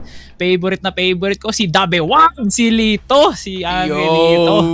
A7J para sa ating interview. At boss A7J, ramdam na ramdam ko yung saya mo ngayon, at congratulations sa panalo mo up against Pacific. Pwede mo bang i-drawing sa amin ni Sneaky Prag kung ano yung naging susi kung paano kayo nanalo up against Pacific? I-drawing. May... Explain mo lang. Ito naman. Literal mo naman, boss. Ano yun, boss? Sige, go. Wala po, boss, eh. Kulang po po. Wala. Feeling ko pati siya di rin makapaniwala na nanalo sila. Feeling ko kasi, pre, ito yung team secret na dahil hindi nila alam anong ginagawa nila. Hindi alam ng Pacific kung anong gagawin nila. That is true. Pero Lito, men, obviously, malaking panalo. PE for the longest time, big brother dito sa Pilipinas, pare. Feeling nyo ba, ready na ba kayo sa playoffs, men? Medyo ready po. Boss, medyo lang. Medyo ready na. Ready kayo. Hindi nyo ba nakita kung paano nyo binurog yung Pacific sa third map, pre? Yung ba ang medyo ready? Medyo ready. Uin mo, Lin. Ayaw talaga, Sneaky Frog, no? Kailangan lang talaga maging humble gods lang, no? Kasi sa playoffs pa magkakaalam. Tama nga naman si Boss Bench, no? So, A7J, no? With that performance para sa Team Secret, ginulat nyo kami lahat, especially sa mga taong mapapasabi ka talaga na sino ba tong Team Secret na to? And I feel like yun yung laro talaga na mapapatungo yung mga ulo ng mga tao. So, A7J, may mga mensahe ka ba sa mga naniniwala kay Team Secret, sa mga taga-suporta, at mga bay gusto kang batiin dyan? Sa mga naniniwala sa mga Team Secret, guys, maraming salamat po. At sa misis ko na nanonood, yun. Shoutout sa Trupa na NG for sa kay Madam Thank you po. Yun, chamba po. Gusto sabihin kasi feel ko maraming gusto sabihin. Das! Silent dyan, Das. Bago dito ka muna. Kami mag-outro dito. Sige na, Das. Bilasan mo. May 20 seconds pa yung may 20 seconds pa. Pag madali mo. Das, eto, pagkakataon para marinig ng buong sambayanan, pre, baka may mensahe ka dyan para sa amin dalawa ni Sneaky tsaka sa mga nakikinig dyan. Pre, sabi, MVP ka. MVP, pre, sabi mo lang. Sabi, tanongin mo lang, sabihin ko. Pre, mensahe lang, pre, kasi panalo kayo sa Pacific, tsaka kasi MVP ka eh. Mensahe ko. At pre. Salamat na nabigyan niyo kami ng magandang laban. Nabigyan mo kami ng magandang laban. Salamat, pre. Nakasalamat last week, pre. Salamat sa mga nanonood. Sana nabigyan namin kayo ng magandang laban. And sa mga sumusuporta sa Team Secret, thank you. Tapos thank you din pala sa Team Secret, pati kala Madam Yam. And Kuya Bash. Yun. Okay, yun. Nagsabin pa rin, emergency sub. Pero yun nga, that is it para dito kay A7J. Si Aiden dito, pare. And ayun nga, that is Team Secret, just as chaotic as they are in-game dito rin sa interview as well. So, ayun nga, Salvatore, what a day of Crossfire, pare. Grabe naman. medyo na whiplash ako, not gonna lie. I was hoping pa lang, onting hopium pa lang pwede natin tawagin dito na TS would actually get this win, pero ngayon I still can't believe na they finally got it, pare. Pero you gotta sink it in talaga, pre, no? One of the few words na hindi natin akakalain masasabi natin. Putang muna tayo na team standings. Ay, wait lang, mamaya pa lang daw pala. Words na hindi ko akalain masasabi talaga natin, Sneaky Frog, no? Kasi we have our fair share of doubt sa Team Secret, pero we have to admit na nagawa talaga nila, no? Team Secret defeats Pacific sa PH Masters, no, pre? Rare occasions, pero pag nakita mo talaga, mapapawaw ka naman talaga sa makikita mo. At ito na nga ating team standings after the fallout of week number 7. Day number 11, pre. Ito na nga, na kung saan ang Pacific nandyan pa rin sa ating number 2, pero pwede pa magbago yan at the moment na manalo ang Pacific bukas, pre. Tingnan mo yung pwedeng mangyari, pre, o pag natalo ng EVOS ang UBECMANIAC bukas, 3-way tie tayo para sa number 2 spot. Oh my goodness, pre. Ito na, tama ka nga sa sinabi mo, Sticks, the most competitive year of Crossfire Philippines. Yep, called it from the beginning, called it until now. And speaking of calling it, pare, just a quick shout out dito kay Tanks and kay Nice Katol. I told you guys. Pero yun nga, pero yun nga, this is what the playoff picture looks like. Low-key, do hope na malay mo, di ba? UBECMANIAC, they might slip and fall. Pero yun nga, it would be nice to see kung may 5-5 to 5-2. At the same time, yun nga, no, knowing kasing UBEC, feeling ko, they're not gonna let that slip by easily, no, pare, kasi after last week, feeling ko gustong-gusto nilang bumawi dito, men. Bakit naman may aayaw talagang makabawi, no? UBECMANIAC still has a huge target sa likod nila, no? At pinana yun ng Pacific. At binigay nila yung galit nila up against Gaon, and hopefully dito na talaga magtuos kung paano nga ba talaga magagalit ng husto ang EVOS. And for tomorrow, bibigyan namin kayo ng duelo de Cebuano dahil dito sa Fervid at Acceptance, yan na magpapasimula ng banal na araw sa linggo. Fervid versus Acceptance at bilang panapos sa ating group stage na hindi nyo pwedeng lampasan at kalimutan. Sama-sama tayong manood ng laban na to kasi, pre, this is a playoff worthy fight. UBECMANIAC versus EVOS, ang rematch ng Grand Finals ng PH Regionals last year. Pwede nyo pala makita sa group stage. So Crossfire Gods, maraming salamat kasi patuloy ang mga banger na matchups. Grabe, man, the sheer aura of that best of 3 at 6 p.m. pare. EVOS, the cream of the crop of Filipino Crossfire talent, finally clashing on the very tail end ng ating group stage. So yun nga, shout out to the direct and yung script writers natin behind the scenes for leaving this for the very tail end. So we are on the second to last day ng group stage natin, pare. Time goes by very quick, man.